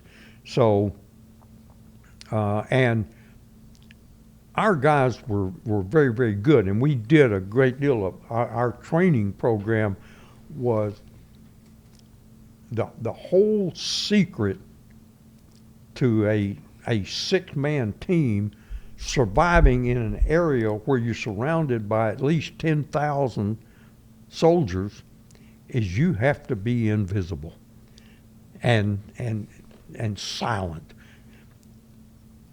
And by invisible, I don't mean can't see you, but you don't leave any traces of where you move through the jungle. Your tail gunner is the absolute most important guy you got, because he's trying to cover your trail so that any tracker, and they had Laotian trackers that were better than dogs, that, I mean, they could track you a 2-3 day trail, and you had to try to cover that so that, because 6 people moving through the jungle with 100-pound rucksacks and all that other kind of stuff create quite a disturbance to the general foliage and everything of the area. So you've got, and we had a thing, move 10, listen 10. We might only move 10 minutes. And it may take us 10 minutes to move 100 meters. And then you sit down and you get really, really quiet and you listen to see anything, and you learn the sounds of the jungle. That's the first thing you do when you get inserted. Once you get inserted, you get off the LZ and set up a quick perimeter somewhere off of the LZ, and you just sit down and sit there like a covey of quail, back to back, everybody facing out with their rifles ready to go. We still do that to this day. You just sit there. Once the helicopter leaves, it takes 15, 20 minutes for your hearing to get back. And while you're sitting there, the jungle is absolutely, totally silent. And I mean, the old silence is deafening. And then you start to hear the jungle come back alive. You know, the birds start squawking and the monkeys start chattering and things start moving and things like that. Once the jungle comes back alive, then you know there's not anybody around you right now. Right. So then you start moving, and you move. Once you're on the ground, no talking. Everything is hand and arm signals. That's all part of your training that you train and train. If you're not on a mission, if you're back in camp, you're training. And I mean, hand and arm signals, so you can communicate anything you need with hand and arm signals, facial expressions, miming, whatever it needs, but you do not talk. Yeah. And everything about you is silenced. Everything that can rattle is taped. And before you get on the helicopter, you grab each other and shake each other and see if anything rattled. If it rattled, fixed it. Because those are unique sounds that don't happen anywhere else in the jungle. Yeah. And what made you the real believer of that, of course, you probably thought, yeah, that all makes sense. But when it really comes home to you is when you're laying beside the trail out there and you can hear the bad guys 100 meters away. And you say, yeah, it's important to be silent. Yeah. Yeah. Wow. And so I mean, you become part of the jungle. Right. You get animalistic. You can learn more by listening than you can seeing. So we would move a little bit and then sit, and then make sure that all the jungle noises were going, or if there was something else that was out of the ordinary. And so, we had the capability to go in and, like a ranger raid, run in, jump off the helicopter, shoot the place up, and get back out of Dodge. But that wasn't our mission. Our mission was to go in over there. The absolute perfect, ideal mission was you get put in, spend your 4 to 5 days going through your area, gathering all the information that is there available for you, and come back, get extracted out and back at camp, and nobody ever know you were there. Yeah. That rarely happened, but that would have been the absolute perfect mission. Yeah. Would be to be able to go in and come back out and nobody ever know you were there. All right. So as you get read into the unit, what was the first mission that you went on? And really, if you could kind of walk through some of the ones that are memorable. I'm sure they all are to a certain extent, but ones that you'd like to share, because we'd love to hear about any or all of them. When I when we signed in to SOG headquarters, or CNC, Command and Control, at that point in time we had 6 FOBs throughout the country. For FOB, the Forward Operational Base. And so they took those 13 of us that came in and divvied us up among the different camps. I went to FOB4, which was right outside of Da Nang. It was about, probably 10 or 15 miles south of Da Nang, and it was at a spot called Marble Mountain. Along the beach there in China Beach is there in Vietnam. It's one of the greatest beaches in the world. It's absolutely fantastic. And out of this big sandy beach, there's this 250-foot chunk of marble that just sticks up out of the ground. And nobody knows really where it came from or anything else, but they call it Marble Mountain. And it's a big landmark of all there. Our camp was right at the base of that monument, if you will. So I got to FOB4, and I was assigned initially as a platoon leader to 2nd Company of the Hatchet Force. The FOBs had what was called hatchet forces, which were about 140-man reaction, about light infantry company was what it was. And then it had X number of reconnaissance teams. I think at that point in time, FOB4 had 18 reconnaissance teams. So I was assigned to 2nd Company of the Hatchet Force. And I got there I'd been there about 3 days before we got our first mission. I went out, I was a platoon leader, and we went out to north of Da Nang to an area called Monkey Mountain. And we used that as a training area because I was new. They had just went through a recruiting thing and had some new people in the platoon, some new mountain yards in the platoon. And so we went out on a little 3-day training exercise where we just kind of walked through the woods and learned how to maneuver and work with each other.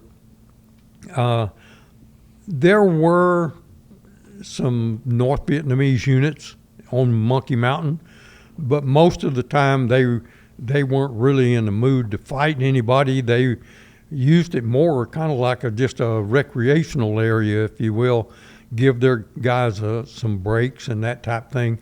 But if you got close to one of their encampments, they would definitely fight you. And so it was just a training exercise for us on how to load the helicopters, how to unload the helicopters, how to move through the jungle, communicate with the rest of the guys in the platoon and the company. So again, just a training exercise. We came back from that, and the next about 2 weeks after that, we continued to train in camp. And about 2 weeks after that, we got an assignment. There's 2 camps on a big valley that runs from southwest of Da Nang all the way out to the Laotian border. Special Forces A Camp Cam Duck set right in the intersection where that river, the Song Bay River, went across the border into Laos out of Cambodia. That's where Cam Duck sat. Well, we lost Cam Duck because it was that was a major infiltration route for the North Vietnamese, and Cam Duck was a real thorn in their side. So they sent 2 regiments after that. They sent about 1,500 people, and I mean totally wiped out Cam Duck, and the camp was totally abandoned. About 20 miles on further up the river toward Da Nang, there was a second camp called Thong Duc, and it was right along the river. So in an area between Cam Duc and Thong Duc, there was a major infiltration trail where they crossed the river. And we never could figure out, or the intelligence people couldn't figure out, how they got across that river. So our mission was we inserted just outside of Thong Duc, and we actually walked along a ridge line and then down into the valley to where the crossing was. And we blocked that main supply route so that they couldn't come across there. We also found out later on how they were doing that.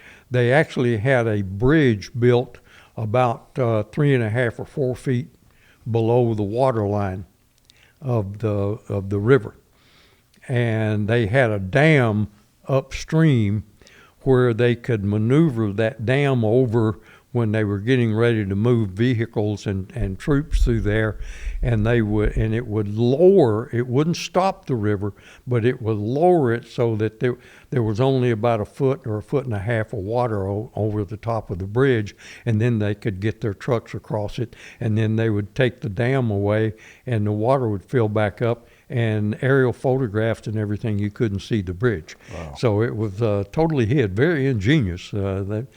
So our job, we actually, it took us 2 days to get there. We went down the ridge line and then turned south, down off of the mountain and down into the valley. And, you know, there comes times that you have to make some hard decisions. And my platoon, when we turned and went south, we had 2 companies out there, so we had a really, really good sizable force. When we turned and went south, where that trail turned out of the ridge and went downhill, my platoon was left at the top of the ridge at the intersection of those 2 main trails as, quote, early warning if they came after them in the middle of the night.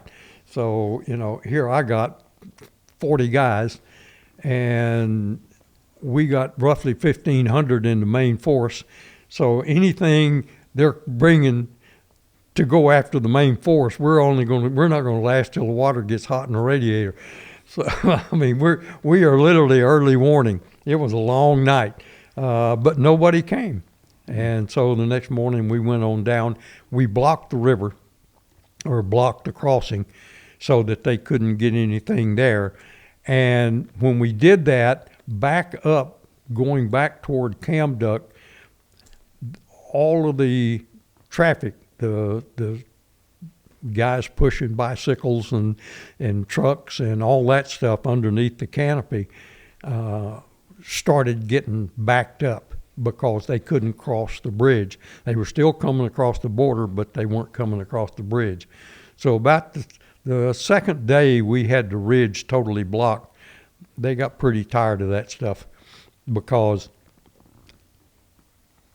the Air Force come in and just literally, that road that was full of trucks and everything else, they just bombed the dickens out of it. and they brought in F4s and all kinds of stuff, and they just beat it up really bad. And so they said, okay, we've had enough of this. So they sent the reaction team after us, and they completely surrounded us that night, and they were really pushing us really hard, and we actually got support from one of those C-130 gunships that had the guns hanging out the side. They called them, Puff the Magic Dragon. We actually saw one of those. They shot all around us. They were. Let me tell you, that thing is where that area is that they shoot. It looks like army ants have been through there. I mean, it just plows the ground up, totally tears the trees up, all that kind of stuff.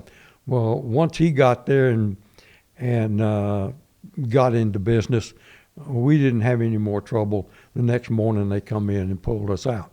So that was that mission. We had one other mission where we went on. Basically, it was the same thing, only a little bit different area, where we went in and blocked a main supply route. That was our main function, was to try to interrupt their, and our job was to stop the traffic, get the traffic blocked up so the Air Force could bomb the dickens out of them. So, and that worked extremely well. And that was my second mission. And after that, all the other Americans in second company of the Hatchet Force were TDY on an A team from Okinawa, from first group. And under TDY regulations, you can only stay 180 days. So their 180 days was up. They had to go back. That left me the only American left in second company of Recon, because all the other Americans went back to Okinawa. So I got moved over to Recon company and assigned to a reconnaissance team, an RT. I actually went in the first time, and I'm trying to remember the name of the team now. What was that team? I'll think of it in a minute. But anyway, the 1-0 of that team had a very unique medical MOS. And so the second day I was on the team, we were doing our training, getting acquainted and all of that. And I actually came in as what's called the 1-3. The first Americans are 1-0, the assistant team leaders are 1-1, and the third member on the team is a 1-3. So I came in as the 1-3. I was a new guy on the block. And that was the unique thing about SOG, was that rank didn't matter. We didn't wear rank. We knew what our rank was. I mean, I knew Hatcher was a staff sergeant, and I was a second lieutenant or a first lieutenant by then. I'd made first lieutenant, but nobody wore any rank. All our uniforms were totally sterile and everything else.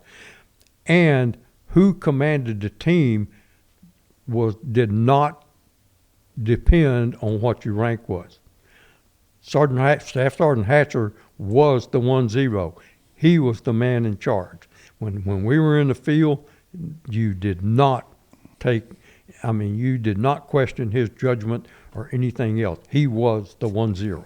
And that's the way it was in SOG. I mean, rank didn't make that much difference. So I came in as a 1-3. I was the guy who had to carry the radio. So I'd been on that team about 3 days, and the team leader got called down to Saigon. They said he had to go to Saigon for a special meeting. Well, I asked him what's going on. He said, I don't know. And he went off to Saigon, and he said, I should be back tomorrow morning. Well, the next morning came, he wasn't back, and we were given a mission assignment, and they said, well, until he gets back, you'll take the mission briefing. So I went up to the S3 shop and got the mission briefing and came back and briefed the rest of the team. And then we started doing our preparatory work for going on this mission. It was just a standard, what was called an area recon. An area recon, you were to go into an area and just move around through the area to see what's there, to see if there are any roads there, if there looks like there's been any people passing through there at any time soon. What are the resources there? Are there water resources? Or are there a place they could build a camp? Just a general assessment of the whole area. And of course, if there's anybody there, we wanted to find out who they were, how many there were, how they were armed, all the other things. Just basic intelligence gathering information. So we were drawing our rations, drawing our ammunition, getting ready to get set up, get the team ready to go. So after we got the briefing, we checked the afternoon flight. We had a thing we called the milk run. It was an old DC-3 aircraft called Echo Mike 3, and it made the rounds to all the SOG camps every day. It started out in the Trang every morning, and it went to Tonsanut, or went down to the Saigon, and then from there it went down to Long Ton, then from Long Ton back up to Bamituit, made it all the way back up to up in the north, and then came all the way back and ended at Nha Trang every day. And so if you needed to go somewhere within the SOG network, you just went down to the airfield, caught Echo Mike 3, and got off at wherever you wanted to get off, at Kontum or Pleiku or wherever you were going. And so we checked that afternoon, and our guy wasn't back. And they said, well, you're gonna have to take the team. Okay, so I took over the team, and we started getting ready and getting our final intelligence briefing, getting ready to launch. Well, that night, my 1-1 had appendicitis. And so we're getting ready to go into the field, and the S3 officer that's briefing us, or the S3 NCO, he was a Master Sergeant E8, he asked me, he says, okay, here's your 1-0, now who's your 1-1? I said, I don't have 1-1. He's in the hospital right now. And they said, you can't go out here by yourself. I said, hey, we got to go. We got the mission, we got to go. He said, well, I'll go with you.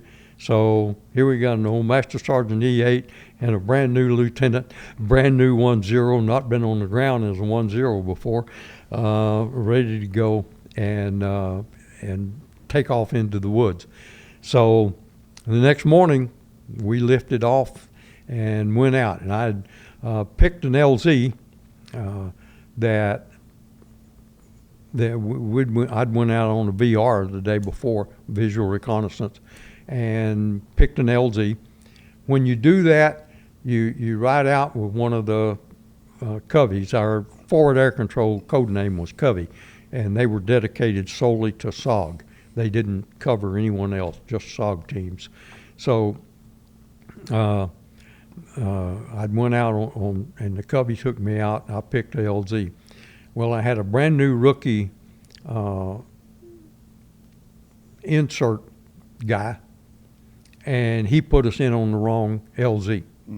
We were put about a quarter mile from our LZ. I was really pretty frustrated at first, but okay. The Covey gave me a spot, and so I knew where I was on the map, And I said, okay, fine, we can make an adjustment for here. We were about one ridge line over from where we should have been.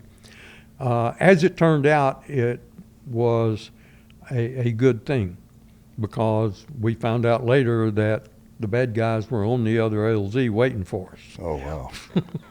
Yeah, talk about good luck. So that was good luck. Yeah. So the first day we just did our area recon. We went up on top of the ridge, checked out the area up there. There was a very good high-speed trail that had been used quite regularly up there. And we noted that, indicated where it was on the map, did that down on the other side, back down in the other valley, and going back up the other side. We got, as we were going up the other side of the other ridge line, we started hearing things like chopping sounds. And one of the things that we were put in there to try to find out is we thought, since the loss of cam duck and they could infiltrate better, that they were going to be building a support camp somewhere in there between thong duck and cam duck.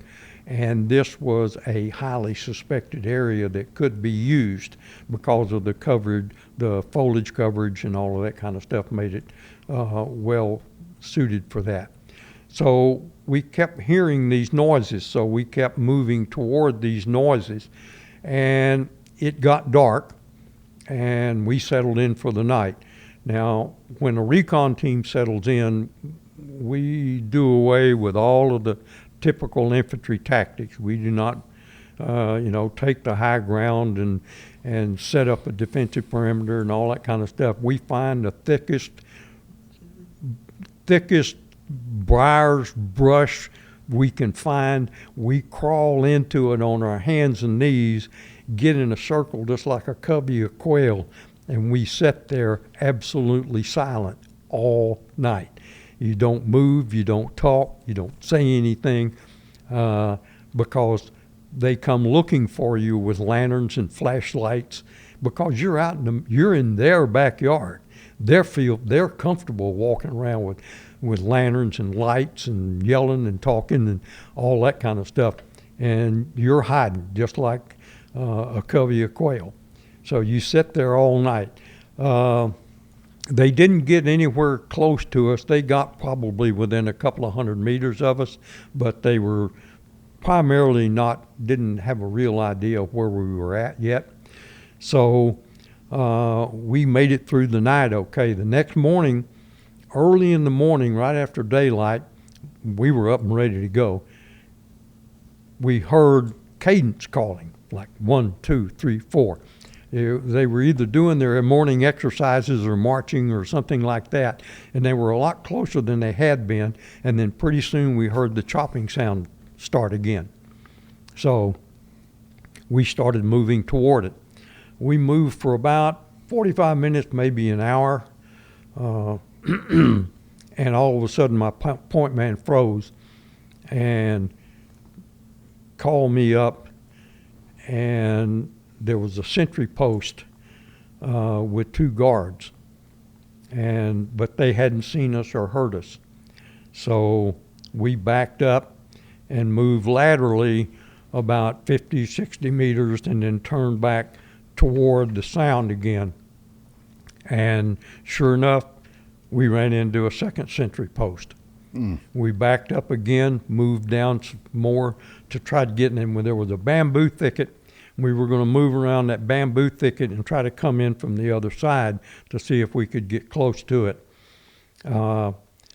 As we were moving through the bamboo thicket, and I don't know if you've ever been around bamboo or not, but a piece of broken bamboo is as sharp as a razor. Oh, yeah. I mean, it is extremely sharp. And my 1-1 somehow or another got his foot tangled up and fell. And when he fell, he grabbed to try to break his fall and grabbed a piece of broken bamboo, and it split his hand right between his fingers almost all the way back to his wrist. I mean, he was bleeding absolutely terrible. And And so we tried to get some of the bleeding under control as best we could. And it just so happened that the covey was, and what the covey would do is during the day and whatever, he would just fly in big circles out there, not over around any particular spot. And if you needed to talk to him, all you had to do was click the radio twice, and he would come up on the radio. And I told him about our situation, and he said, well, we probably ought to pull you out but he needs to come out because if that hand gets infected, he'll lose his hand, maybe even an arm. So we need to get you guys out of there. He said, there's an LZ probably about 300 meters from you, and he gave me an azimuth and said, okay, start toward the LZ, and by that time I'll have the choppers out here and we'll get you out. I said, okay. So we started moving that direction, and once we started moving, we changed the direction we were moving and started moving toward the LZ. I heard the first warning shot behind me, and we had trackers. Oh, wow. And what they would do with the warning shots is once they knew that you knew they were back there, they would fire those warning shots along like this, trying to drive you into a pre-prepared ambush. And so it's just like herding cattle. You get around, fire, and they go this way. And so they were trying to drive us. And so I was telling I called the covey and told him, I said, we got trackers behind us. They're trying to drive us. And he says, well, I just spotted an ambush, and it's between you and the LZ. There's no way you can get there. He said, there's at least 2 platoon ambush right up there in front of you. And we only had 6 guys, me, 1 more American, and 4 indig. And how many guys are 2 platoons of them? 2 platoons is about 80 people, about 40 men in a platoon. Yeah. So he said they got an ambush there, plus they got another couple of squads that are coming up behind you. He said, you never make it to the DZ. He said, about 50 meters away, there's a hole in the trees. I think I can pull you out on strings. And that was a unique thing that we had, an extraction technique where we called them strings. There was a sergeant major named McGuire, and he developed a thing. It looked like a big horse collar, and you hooked that up down on the end of a 120-foot climbing rope. You tied that off in the helicopter. You dropped that down through the trees, and you got in that horse collar, and they pulled you out through the trees to get you out. And that was one of our unique things, to be able to get out of the jungle when there wasn't any way to land a helicopter, and you were totally surrounded. So he directed us to the trees. We got to the hole just about the same time the helicopters got there. And the first one hovered. He dropped 4 rigs. He could drop 4 rigs out. Got the 4 guys in it, give him a thumbs up, and he picked them up through the trees. Trees were probably at least 30, maybe 35 feet high.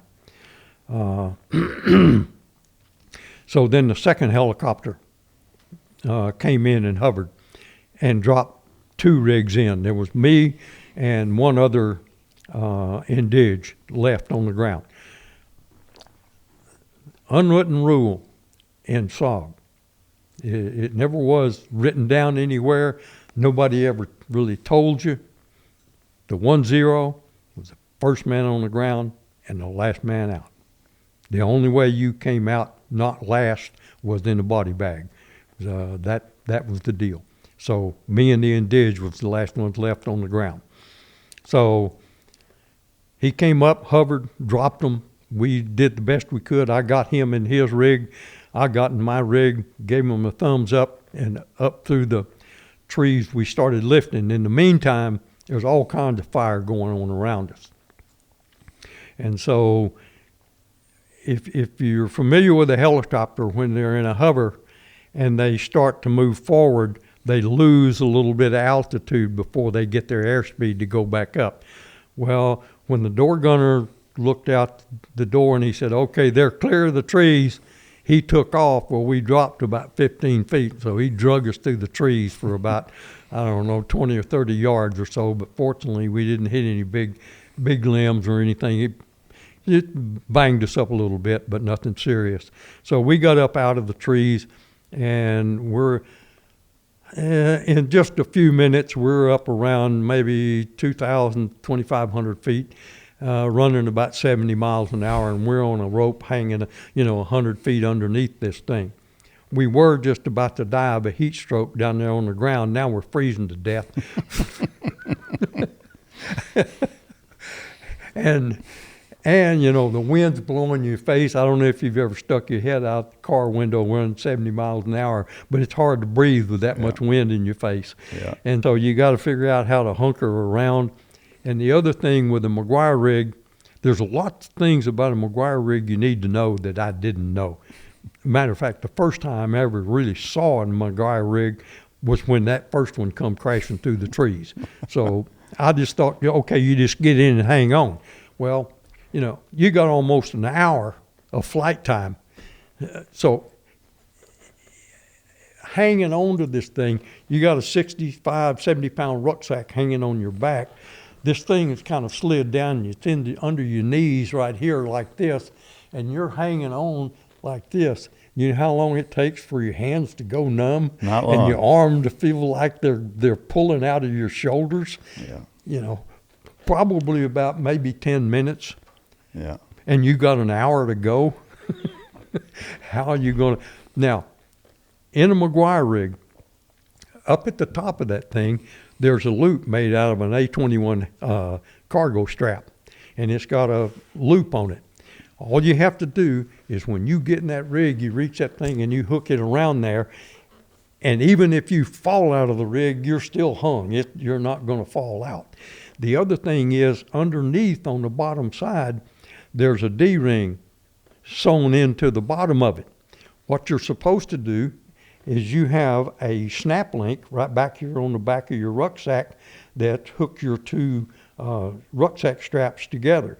You take that 65-pound rucksack off, and you take that D-ring and a snap link, and you snap it onto the bottom of that thing so you're not killing your arms with this heavy rucksack hanging off your back.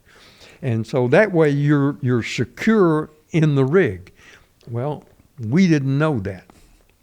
And if I was in bad shape, my indige was even worse because he knew less than I did.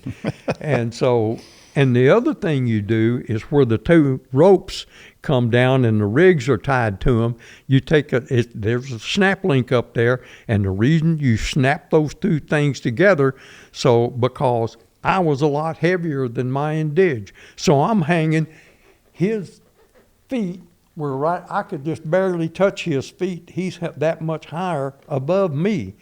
And so he's up there, and the body is not really aerodynamic. So in the wind, you're spinning like this. He's spinning this way, I'm going the other way. So we're, doing this and flopping around and thinking your arms are about ready to be pulled out of your socket. And he loses his grip with one hand. And when he does, he kind of falls back out of the rig. He had his rifle slung, and his rifle come off, and his rucksack came off, and his rifle hit me right in the head as it went down past me. And I can remember it. I close my eyes right now. This very second, I can see it just as plain as it happened 5 minutes ago. That looking over my shoulder, that rifle just slowly tumbling down into the jungle. And I can remember thinking, man, is that what I'm going to look like when I fall out of here? And so, I just couldn't think, how in the world are we going to hang on? And anyway, then he lost grip with his second hand, and he completely fell out of his rig. Miraculously, in the wild kicking he did, he got his foot, he got the the strap wrapped around his ankle. He was hanging by 1 foot upside down, screaming his lungs out. By now, he's hanging down. He's almost right here beside me.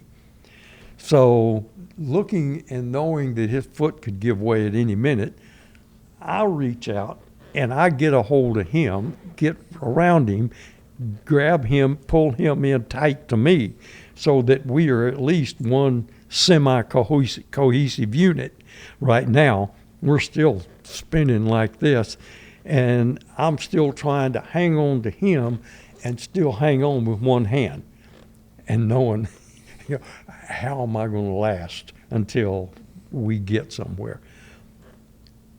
And I don't know how long it was. In things like that, time is totally irrelevant. What seems like an hour is 9 seconds, and what can be 10 seconds can seem like an hour and a half.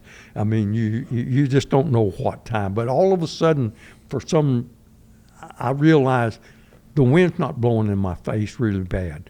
And I looked, and the trees seemed to be a lot closer. I said, what's going on? What's going on here? And the Song Bay River comes down through there, and right about halfway between Thong Duck and Cam Duck, it makes a big horseshoe turn. And right in the middle of that big horseshoe where it turns, there's a sandbar where when the water slows down, the sand drops out, and it built a sandbar there. That pilot took the risk to land on that sandbar, set us down on that sandbar. When we sat down on that sand, and we're still, 6-8 miles deep into Laos. And so these straps underneath your legs, you done cut the circulation off your legs, so you can't even, you look like a drunk sailor trying to stand up and walk or anything else. We got him out of his rig. I finally got to where I could get up. We gathered up all the ropes and stuff, and we get inside the helicopter, and they lift us off, and we take off toward Da Nang. The medic's taking care of my indige over there and working on him and getting him calmed down. And I turned to the crew chief and I said, "Did you guys get hit?" And he said, "Nah, we didn't even get shot at." I said, "I don't know about you getting hit, but I promise you got shot at." He said, "Nah, we're good." Okay, fine. So, okay, I get up in the floor. I put on a headset. I'm talking to the pilot and the co-pilot, and I don't know. We're about probably 15 minutes out, maybe, and co-pilot told the pilot. He says, "Man, pulling them guys underneath us must be a heck of a drag because, man, we lost a lot of fuel. We used a lot of fuel.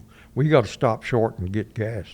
And so he said, okay, and there was a Marine camp down there southeast of Da Nang that was about 15, 20 miles out.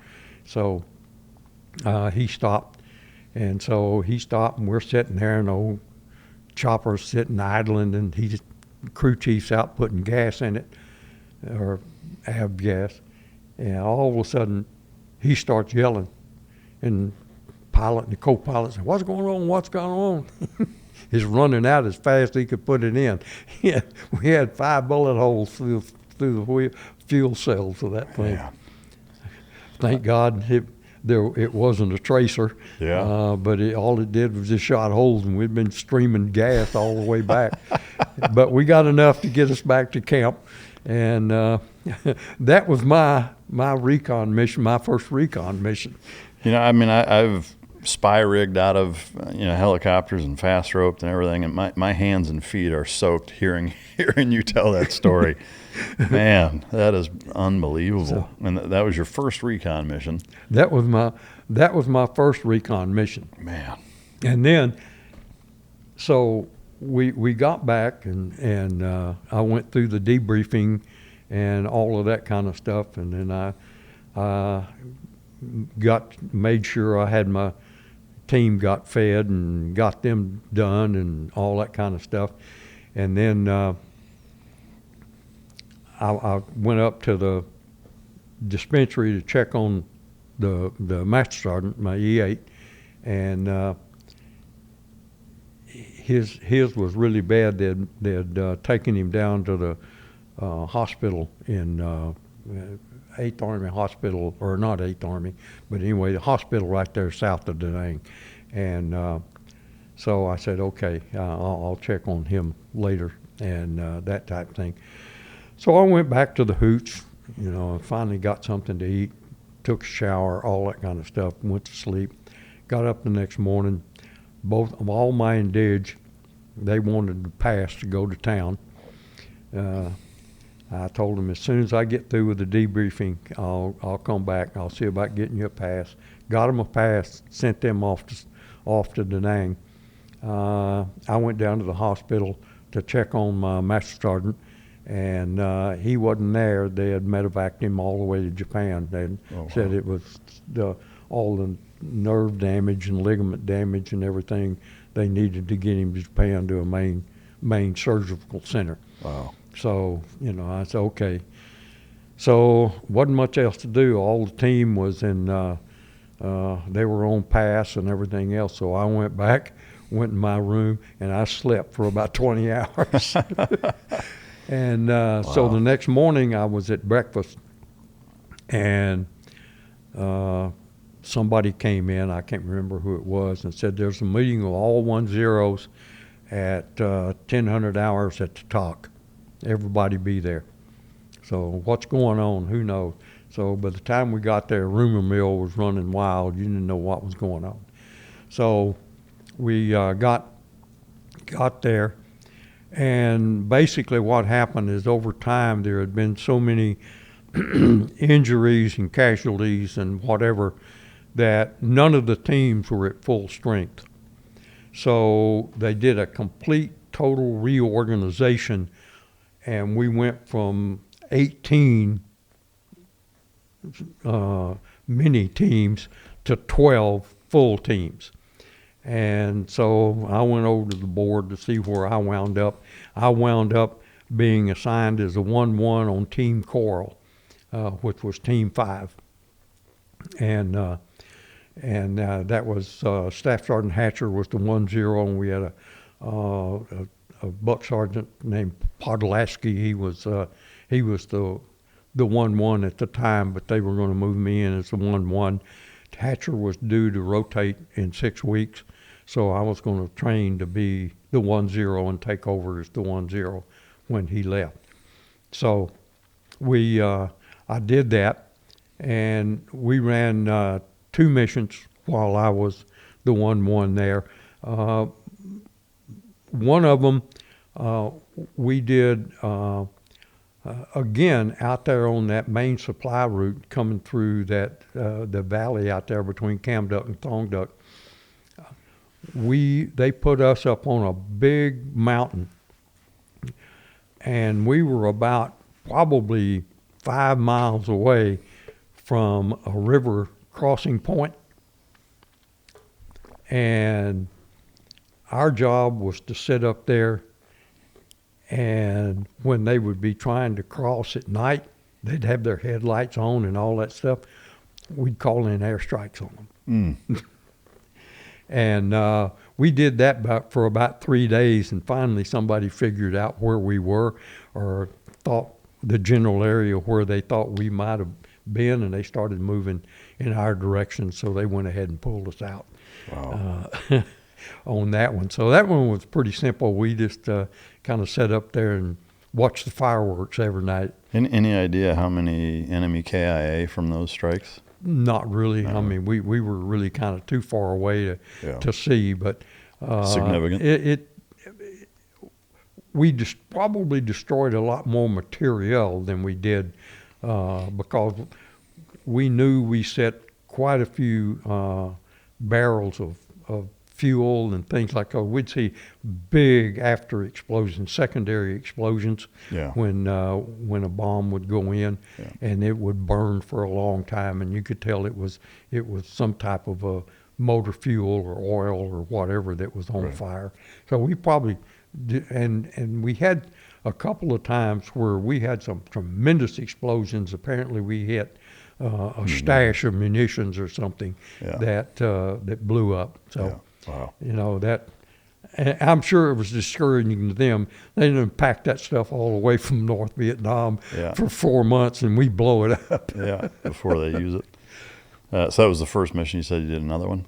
Yeah, we did another one. It was just an area recon, and it wound up being pretty much what we called a dry hole. We had seen that, there'd probably been some people around here, but it was not very... hadn't been anybody there recently, wasn't any real activity there. We had a place where they had been a unit camped there, but they were long gone.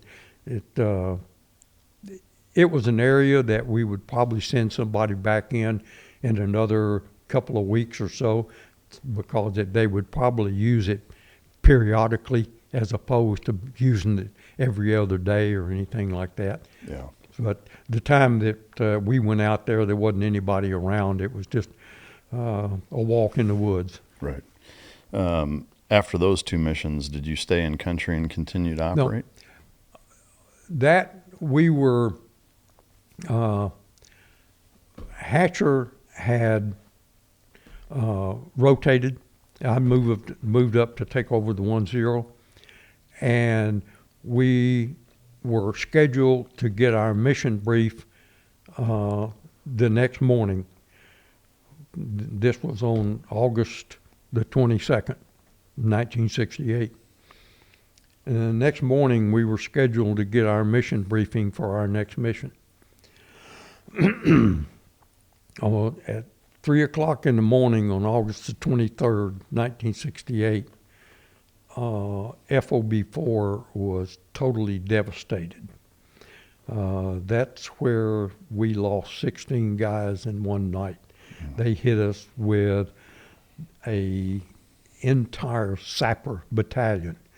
A sapper battalion was their highest trained commando units. They were, quote, suicide squad guys type thing. They come through our camp. We lost 16 guys that night, more Special Forces soldiers killed in a single engagement in the entire history of Special Forces. Wow. And they were all SOG guys? They were all SOG guys? Yes. Yeah. That FOB4. They almost totally destroyed the camp. I got medevaced. Can you walk us through that, starting at 3, like what your experience was during that night? What woke me up, it had been just a regular, pretty common night. I had been over to the mess hall, and after I left the mess hall, movie night, we showed movies on the side of the wall of the mess hall. So as I came out, they were setting up to show the movie that night, and I asked somebody what it was, and it was In Cold Blood. And I'd read the book, but I'd never seen the movie. And so I thought, well, I'll stop and see how that looks. So I didn't have anything else to do that night. So I sat through the movie. And after the movie was over, I came back to the hooch, and there were 6 of us lieutenants living in this hooch. And so I came back in the hooch, and there were 4 of them had a hot game of pinochle going and that type thing. And I went across the hooch was divided in 2, and there were 3 of us on each side with a doorway in between. And I went over on the other side, talked to a good friend of mine, Bob Blatherwick. He was over there. He was always a tinkerer. He always was piddling with, clocks and watches and jewelry stuff and everything else. And we talked a little bit, and then I said, well, I'm gonna bunk in for the night. So I went in, went to bed, and pretty soon the game broke up, and they all went out, and we all went to bed. And just before I went to bed, me and a good friend of mine, Jeff Fullen, he had been playing cards. We went out to the outdoor latrine. There was one right outside our little hooch there, one of those pee tubes. And so we went out to relieve ourselves before we went to bed. And as we're standing there, all kinds of flares are going off down by the Marine base. And Jeff said, well, it looks like the Marines are catching hell tonight, because we could hear the explosions. They were mortaring them down there. And I said, yeah, I'm glad that it's better them than us. And the fortunate thing for us is they could mortar us if they could get within range, but they couldn't hit us with rockets because of the Marble Mountain. The trajectory of the rockets were such that if they cleared the mountain, they went over us because we were so close up to the mountain. And if they were low enough, if the trajectory was low enough to hit us, it would hit the other side of the mountain. So they couldn't hit us with rockets, but they could hit us with mortars. So anyway, we went on and went to bed. The first thing I remember after that was a tremendous explosion. And what it was a satchel charge, 20 pounds of TNT. And these sappers had come in, and they were in three-man teams. And one guy had an AK-47 with all kinds of magazines. The other guy had a kind of a chest plate, and it had Chicom hand grenades on it, and they were tied to it. And if you've ever seen one of those, the fuse is a string you pull out of that handle. You pull it like this, and then it's like striking a match. It ignites the fuse on that thing. And so they have the string attached to the board so that all he has to do is grab this thing and jerk it off like that, and it's ignited and throw it. He can throw them with both hands. And he's got 6, 8, 10 of them all attached to him. And then the next guy is carrying 4 satchel charges, 20-pound satchel charges. And basically what the satchel charge guy do is he would jerk the door open, throw a satchel charge in, and then slam the door, and then it'd explode. What woke me up was a satchel charge in the hooch right next to mine. And it killed everybody inside. It blew the whole sides out.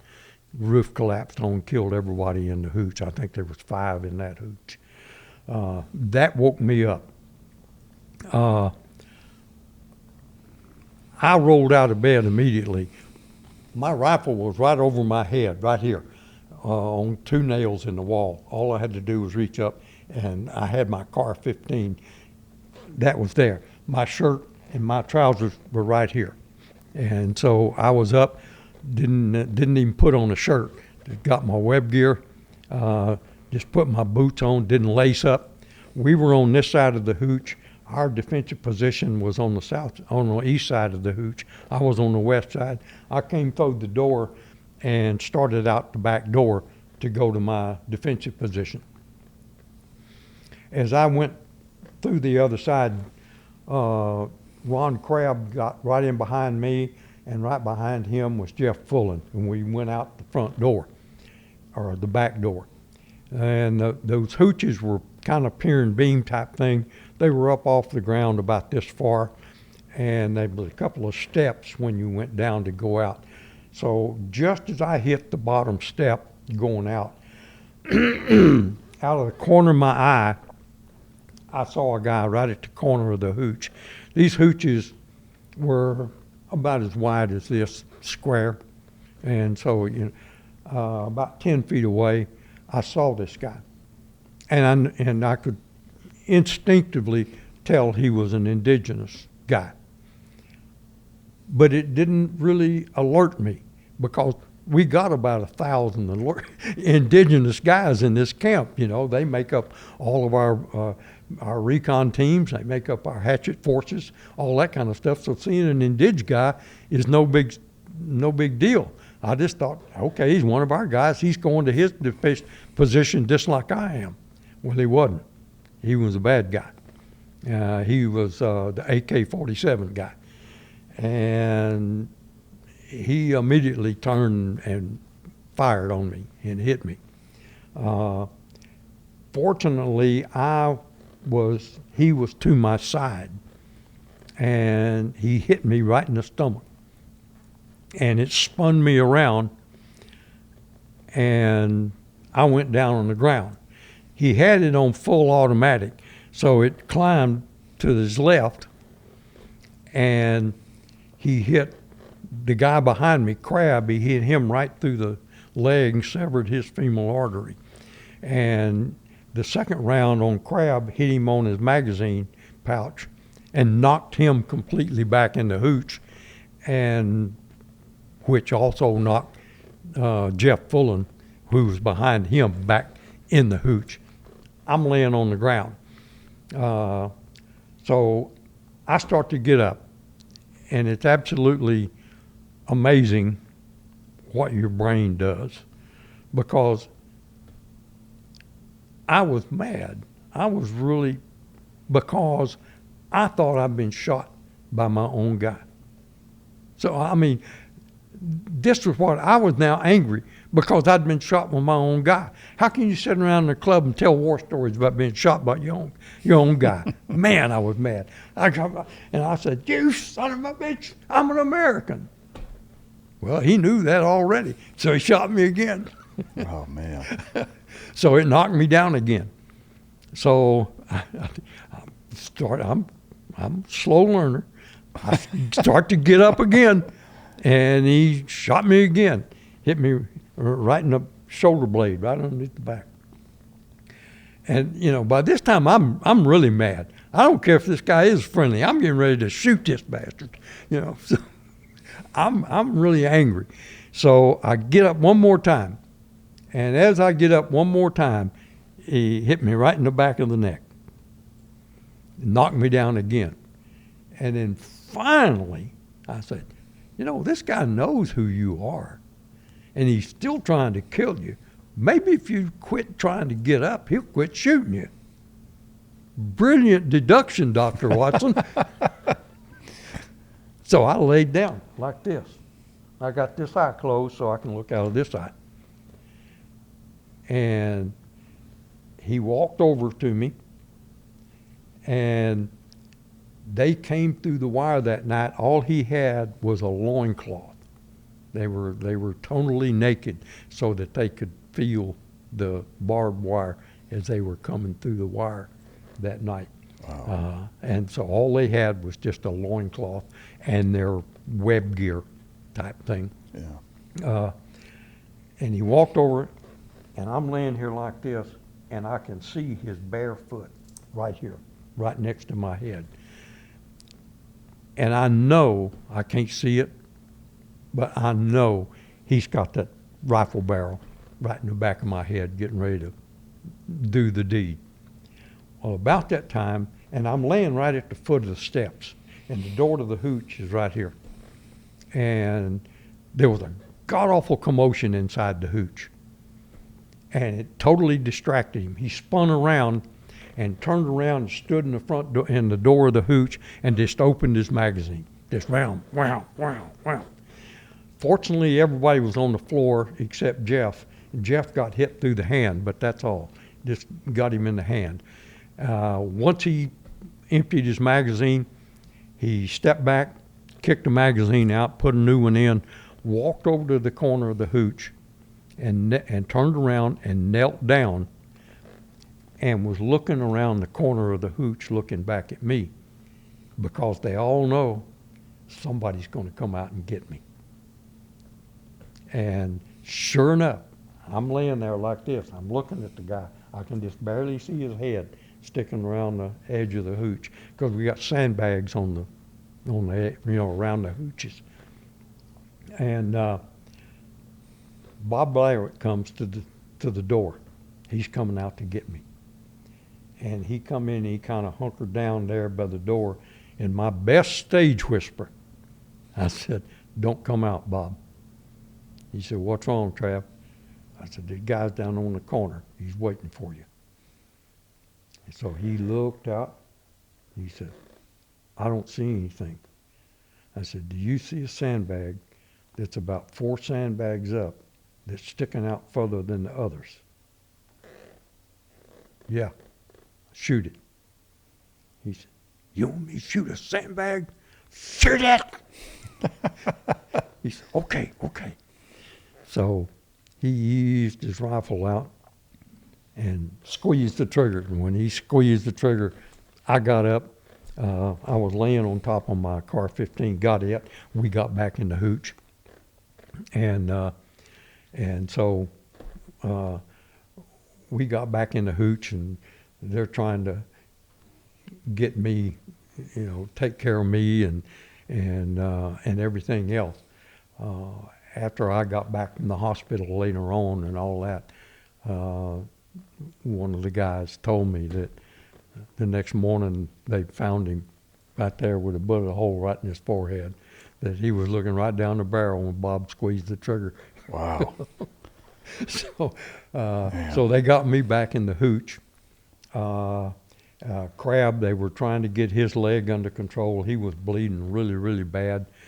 And our hooch was just getting hammered with rifle fire. I mean, bullets everywhere. So somebody said, "We got to get out of this hooch." So there was a 4-deuce pit about 10 meters from the back of our hooch. And so we all got out and got back into that 4-deuce pit. And we started putting up illumination.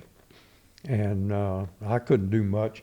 A couple of the guys went in there pulling charges, getting charges ready, handing them to me. I'd hand them to the assistant gunner, and he'd drop them down the tube. And we were putting up illumination because it's 3 o'clock in the morning and it's dark.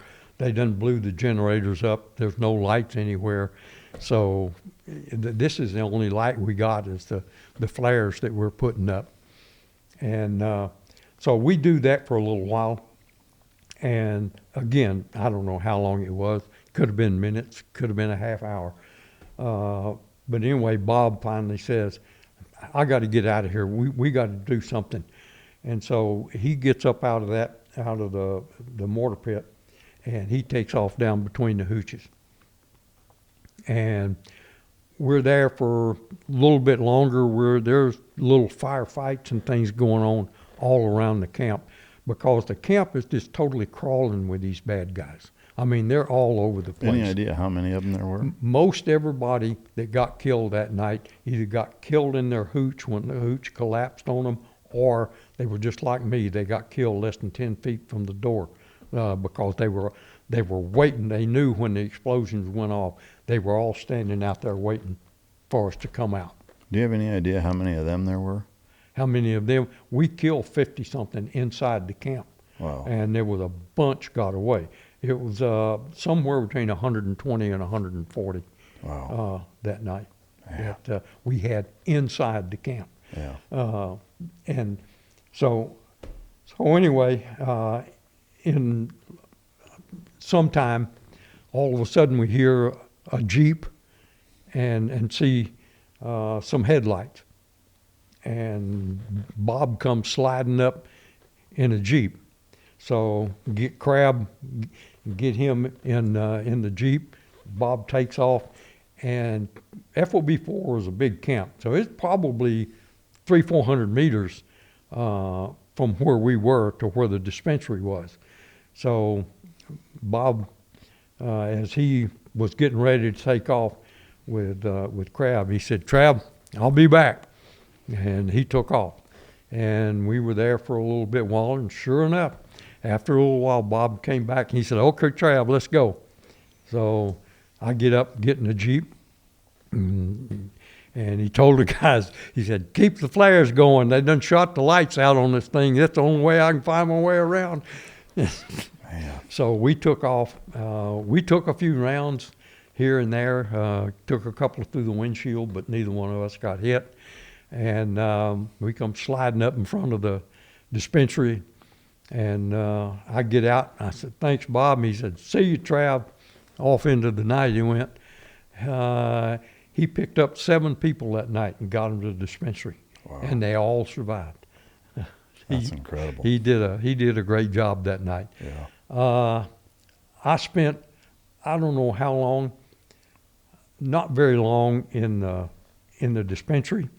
They looked at me, and I will tell you right now, I am the most blessed person on this planet. As I mentioned earlier, the surgeon later on explained it fully to me that when because I was sideways to him when he hit me in the side, it went in over here, came out on the other side. It tore all the muscle tissue out of the front, but the stomach itself just had a burn mark, just like a rope burn, and it didn't penetrate the stomach. They said had it penetrated the stomach, you'd have never made it out of that hooch. Yeah. The one that went through my arm missed the bone by 2 millimeters. If it hit the bone, it would have just totally shattered it, and I would have probably bled out and died for sure on that. The one that hit me in the back of the neck missed my spinal column by 4 millimeters. It just, he just almost missed me every time he shot me. And I go back, and while I was in the hospital, had a long time to think about that. You shot high-powered rifles, that type thing. They all come out high. When you went to the zero range, what was it, 2.75 inches above the bull is where you had the zero on that thing because that bullet comes out high. And I think when he would aim directly at me, it would come out high and it would just barely hit me as it went by. So like I say, I am the most absolute blessed person to come out of that firefight with no more really, really, really serious damage because it was only a millimeter away. And all 3 of those wounds were through and through? Mm-hmm. Yeah. And a 7.62 AK round? Mm-hmm. Yeah. Right. Yep. When you were first hit and laying there and you saw his foot right next to you, at that point, were you in a ton of pain, or was it all adrenaline? And that was one of the amazing things. I absolutely had no pain. Wow. I don't remember any pain. If I did, it never registered or whatever. I never had pain until we got back in the hooch, and Jeff Fullen finally convinced me I wasn't going to die. When he convinced me I wasn't going to die, it hurt like the devil. Man, what an intense story. That was one thing that, again, it's absolutely amazing to me that I didn't have any pain. Yeah. So anyway, they looked at me. They got most of the bleeding stopped. Got one of those big like ace bandages that's about this wide, and really taped up my stomach. And once they could take the pressure off of that, it was a lot better.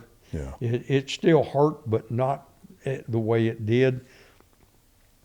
So then, once they got me that way, I still had my .45. Well, I gave my Car 15 to Charlie Pfeiffer because his jammed, and he gave me his 9mm pistol. So I had a 9mm pistol when I got to the dispensary. And so they said, "You go back there and guard the back door." You're all shot up and you guard the back door. Okay. Because, man, we got lots of hurt people. They told me, we got people really hurt bad. Okay. So I go back here, I get a couple of chairs together, and I lay down and if I don't move very swiftly, it's pretty comfortable. So I'm guarding the back door, because for sure we don't want anybody coming in the back door, and they're all over the camp. So I'm there for a little while, and I can hear what's going on in the operating room. And our chief medic is a guy named Scully. And Scully took a piece of shrapnel. We don't know if it was shrapnel or a bullet wound, but anyway, he hit him right in the base of the skull. And man, the medics were working on him feverishly. And finally, one of them said, man, if we don't get him to the hospital, he ain't going to make it. There's no way he can make it.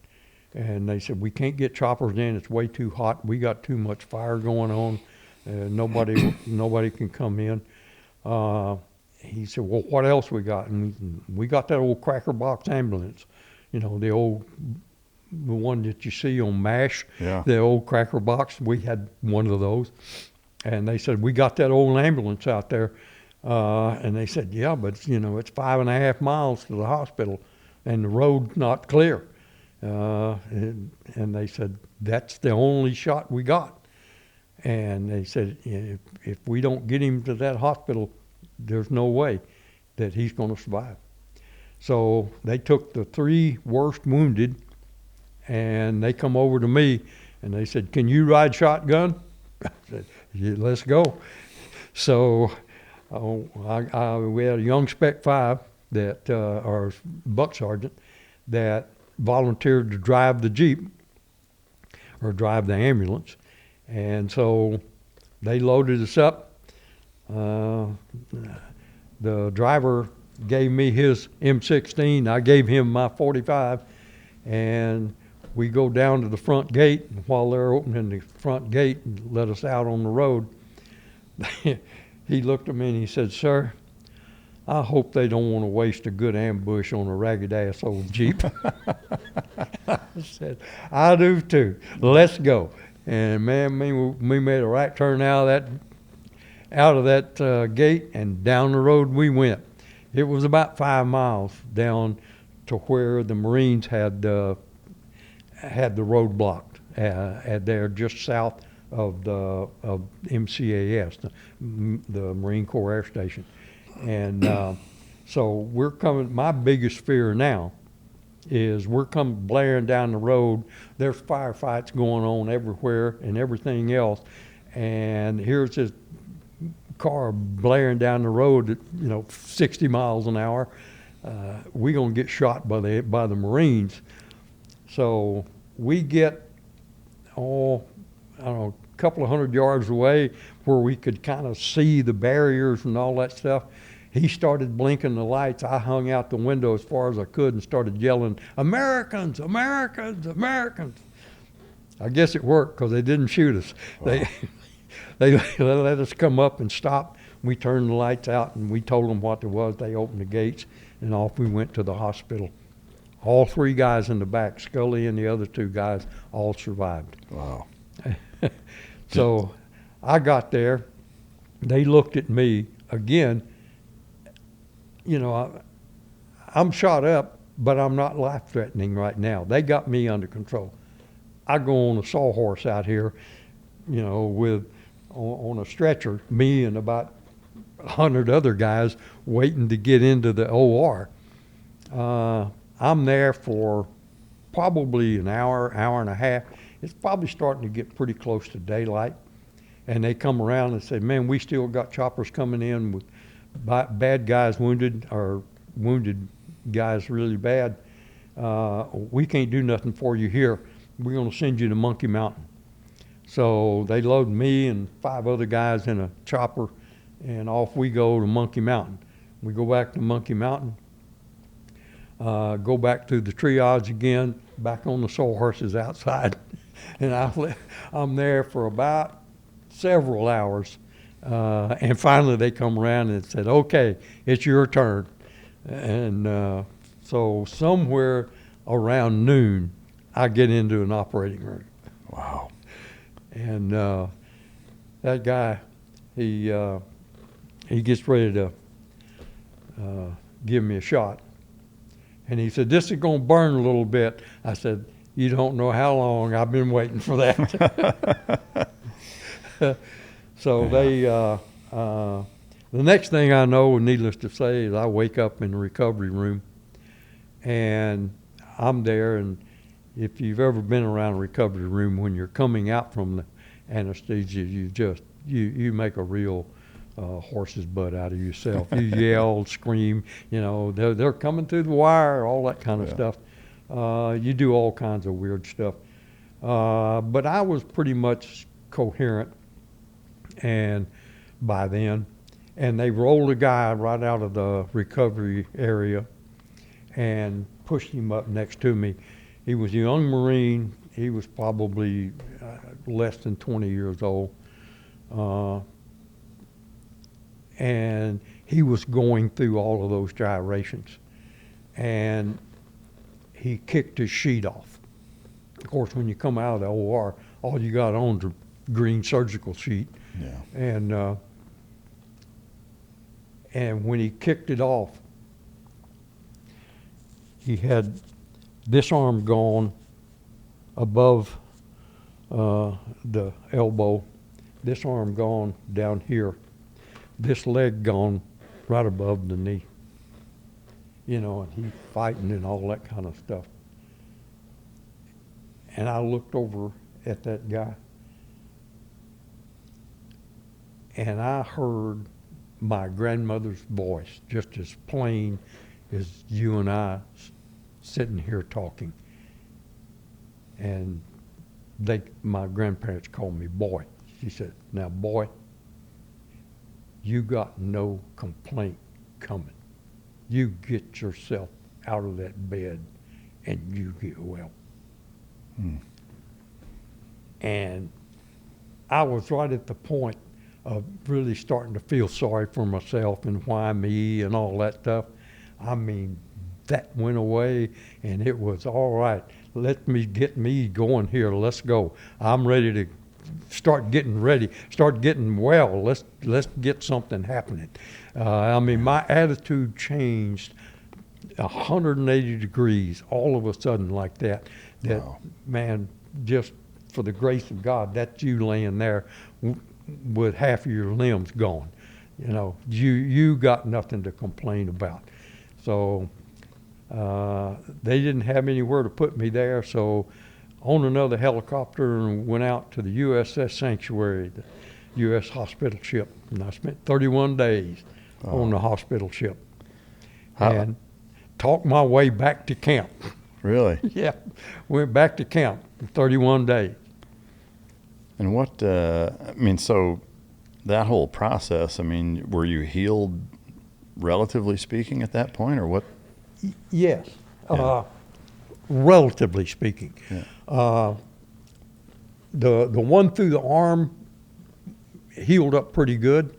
I had nerve damage. I still have limited feeling in this half of my hand. It severed the ulnar nerve. Me and one of the medics like to have a falling out. They come around and they change your bandage every day and clean your bandage. And bullet went in here, came out over here. Well, they only had a bandage on one side. And I kept telling him, I said, he said, "Well, that's a shrapnel wound there." And I said, "No, it's not a shrapnel wound, it's a bullet hole." He said, "No, that's a surgeon said it was a shrapnel wound." I said, "I watched him shoot me. I know it's a bullet hole." That's this right there. And so when you get in a hospital, they only clean what they're working on, and they clean a little bit bigger spot every day. They finally got around to cleaning the other side over here, and I said, "Wow, man, that burns." He got to looking, and he said, "Oh, there's another hole over here." I said, "I told you there was a hole over there." Well, the biggest mistake in my life. In the hospital, you see these big things that look like Q-tips about this long, big.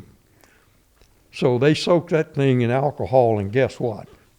They start giving it this to clean that thing out. Whew.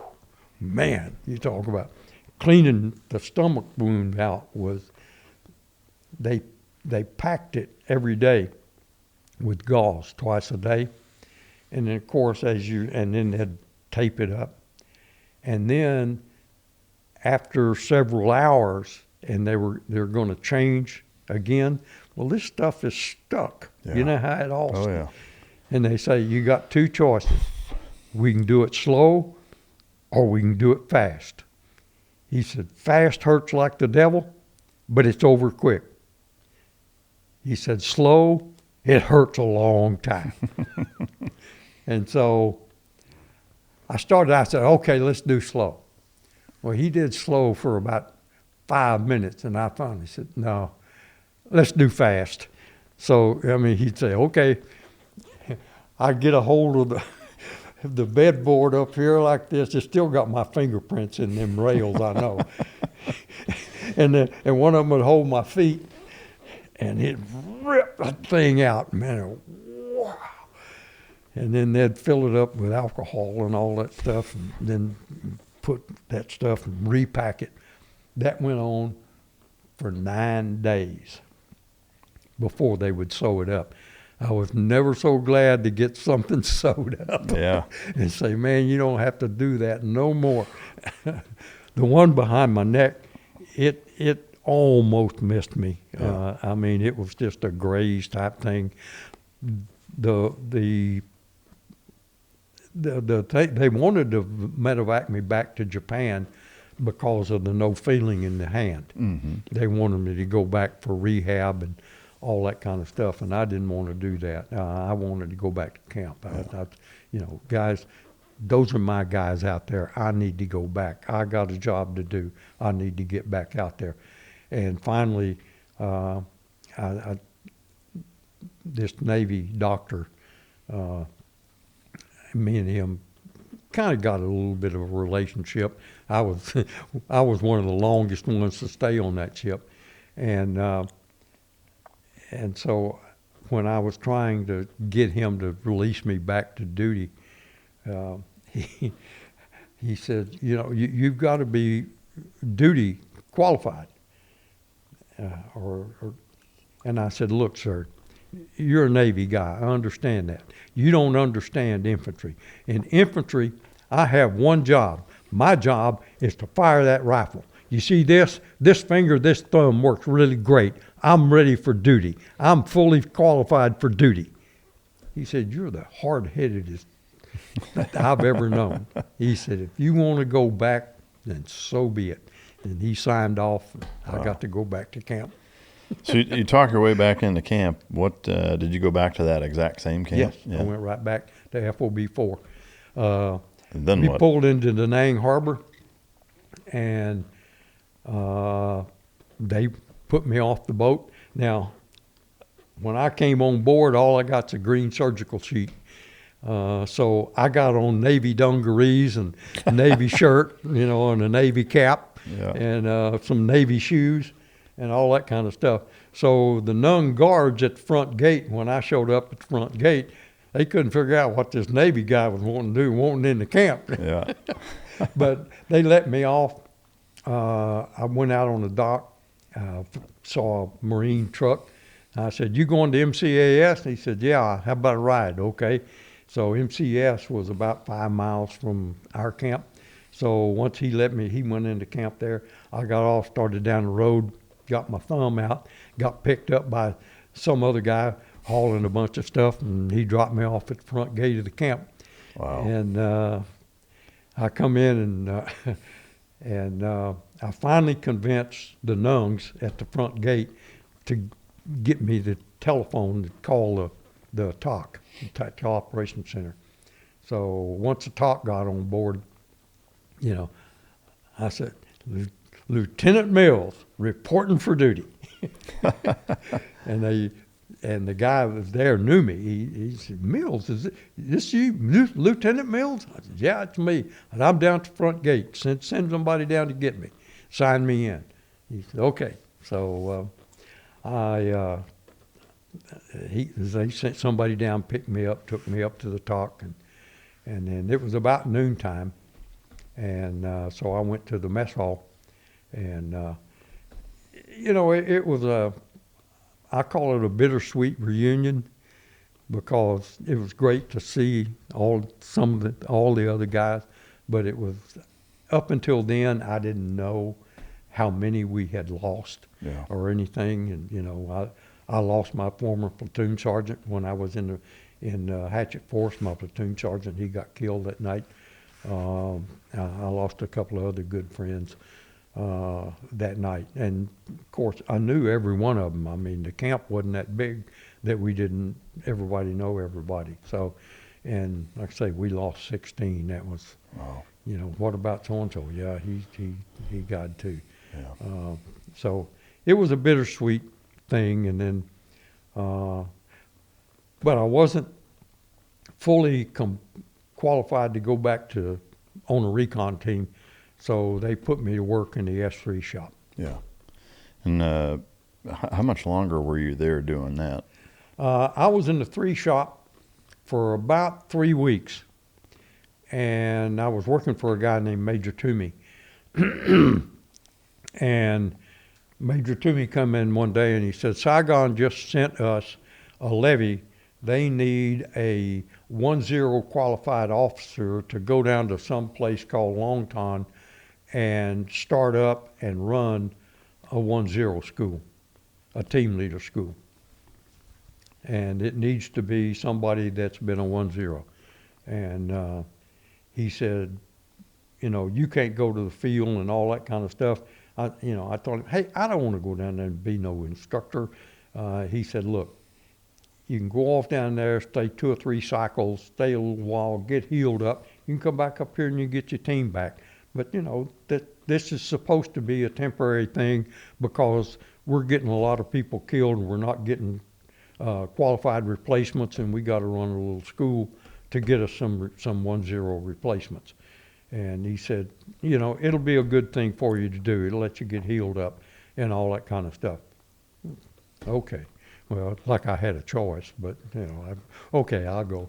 And so that's how I wound up in Longtan. Yeah. How were you there for a few cycles, or did you stay there long? Yeah. I was there. I went and actually met Chief SOG and Chief Op 35, Colonel Johnson, Colonel Kavanaugh, and they explained to me what needed to be done and what I was going to do. And, you know, I said, well, sir, and they said, you're going to get, your instructors are going to be qualified 1-0s or 1-1s. And you'll get 1 from each one of the FOBs. And they will be there, and they will come down and spend 2 or 3 cycles, and then we'll send some new ones. And I said, well, you know, I know how it works. I've been there before. When you get a levy like that, you send your troublemakers, you send the ones that's a pain. They said, no, we promise you, you will get good people. It will not be people that they want to get rid of. Yeah. And they were true to their word. I mean, I got some of the absolute legends, Squirrel Sprouse, Dick Gross, Big Bob Barnes. I mean, guys that everybody knew that were top of the line 1-0s. They really knew what they were doing. They've been there, done that. And that was the good things is because when the students came in, they would go to their original camp at first, and then they would be there till the next cycle came and they would come down. So they had been in their camp, whether it be Kontum, Bamituit, you know, Da Nang, whatever, FOB4. So they had heard these guys' names. They knew these were guys that had been out there on the ground, they knew what they were doing. So the students didn't say, well, this guy's just an instructor. What the hell has he ever done? Yeah. You know, they knew these guys had done it. Yeah. And they, I will say this, Colonel Kavanaugh and Colonel Johnson were true to their word. We had good instructors all the time. And when one left, another one came in, and they were good. And they took their job, and I'll go into that a little bit more later. They took their job very seriously because I was there. I did about 3 cycles, and I was getting some new instructors coming in and some replacements. And so I got called into Saigon to update Colonel Johnson and Colonel Cavanaugh on how things were going. And so I went in, I gave them my briefing and those type things, and they said that they had talked to the commanders and at the FOBs, and that the replacements that we had been training and sending back were good. No, they weren't good 1-0s, because you can't do that in 21 days. But they made an immediate contribution to their team. They were a good team member when they came back. They understood what SOG was doing, what our mission was, what we were doing, and you guys taught them the things that will keep them alive the first 2 missions that they're on. Yeah. And they said, you're doing exactly what you need to do. And so with that, man, I said, I'm going to play my trump card here. I said, you know, when I came down here, Major Toomey, he said I'd send 2 or 3, I'd spend 2 or 3 cycles down here, and I could go back and get my team back. You know, I'm healed up really, really good now. I'm really doing well, and all that kind of stuff.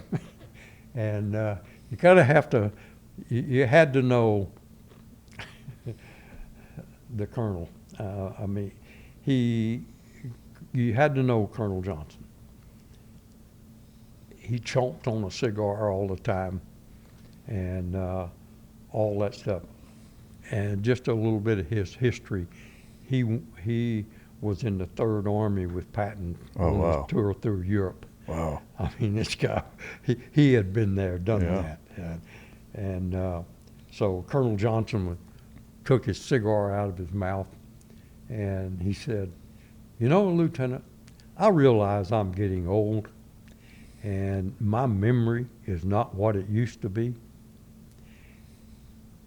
But, and he stood up, and his voice went to the decibel level of a B-52 at takeoff. And he said, I don't remember asking you what the hell you wanted to do. He said, and the last time I read the Army manual, lieutenants didn't tell colonels what they wanted to do. They did what they were told to do and didn't ask no questions. Do you understand that? I said, yes, sir, very much. And so he said, do I need to explain it more? No, sir. I saluted, did an about face, and walked out. And, you know, so I'm out there. I rode in with the courier because we had to bring some information in. So he wasn't through doing his business yet. So I'm sitting out in the lobby, and somebody comes out and says, Colonel Johnson wants to see you again. Oh, man, hadn't he done enough already? So I go back in and I report, and he says, you know, sit down, Lieutenant. And in a very grandfatherly type voice, I mean, very unlike him, he says, you know, I know you find this hard to believe, but I was a lieutenant once, and I understand wanting to be out there and be in fight. He says, as a matter of fact, if I had my way right now, I'd be out here commanding the brigade. I'd be kicking butt and taking names. I wouldn't be in here being a staff officer. But somebody above me this time decided that I needed to serve in this staff position. And my job as a professional soldier is to be the best staff officer I can be and support my commander. And he says, you know, you don't always get to do what you want to do. We all can't be the star running back or the star quarterback. Somebody has to block. And he said, unfortunately for you, it's your turn to block. Mm. You guys are doing a great job out there. You're giving these people a real chance at surviving the first 2 missions that they run. You guys are doing a great job. The commanders are very, very pleased. And you have that responsibility because these new guys coming in don't have a clue what they've got themselves in for. And your job is to give them that chance to get through that first couple of missions. Yeah. And he says, now, we're going to support you 100% up here in this office. And you get your butt back out there and you turn this into the best school in this country. That's your job, and that's your calling. So you're a victim of your own success. And so it was about a 2.5 hour ride back out to camp. And I thought about that little speech all the way back about, okay, you know, and if you've ever been in a situation that, you know, a quote life-threatening situation, whatever it happened to be, a heart attack or an automobile accident or anything where it was a very serious situation, you go through life wondering, why me? You know, and I've asked myself a million times, why was I not chosen like one of those 16 others? Why were they chosen and not me? Why did I survive? Anybody that got, you know, 5 bullet holes in them ought to be dead. And if so, then apparently I have a mission. And what is that mission? What am I supposed to be doing? And in that ride back, you know, I thought, well, number one, you're a good instructor. You know how to instruct. You know how to manage people well. You get things, you make things happen, and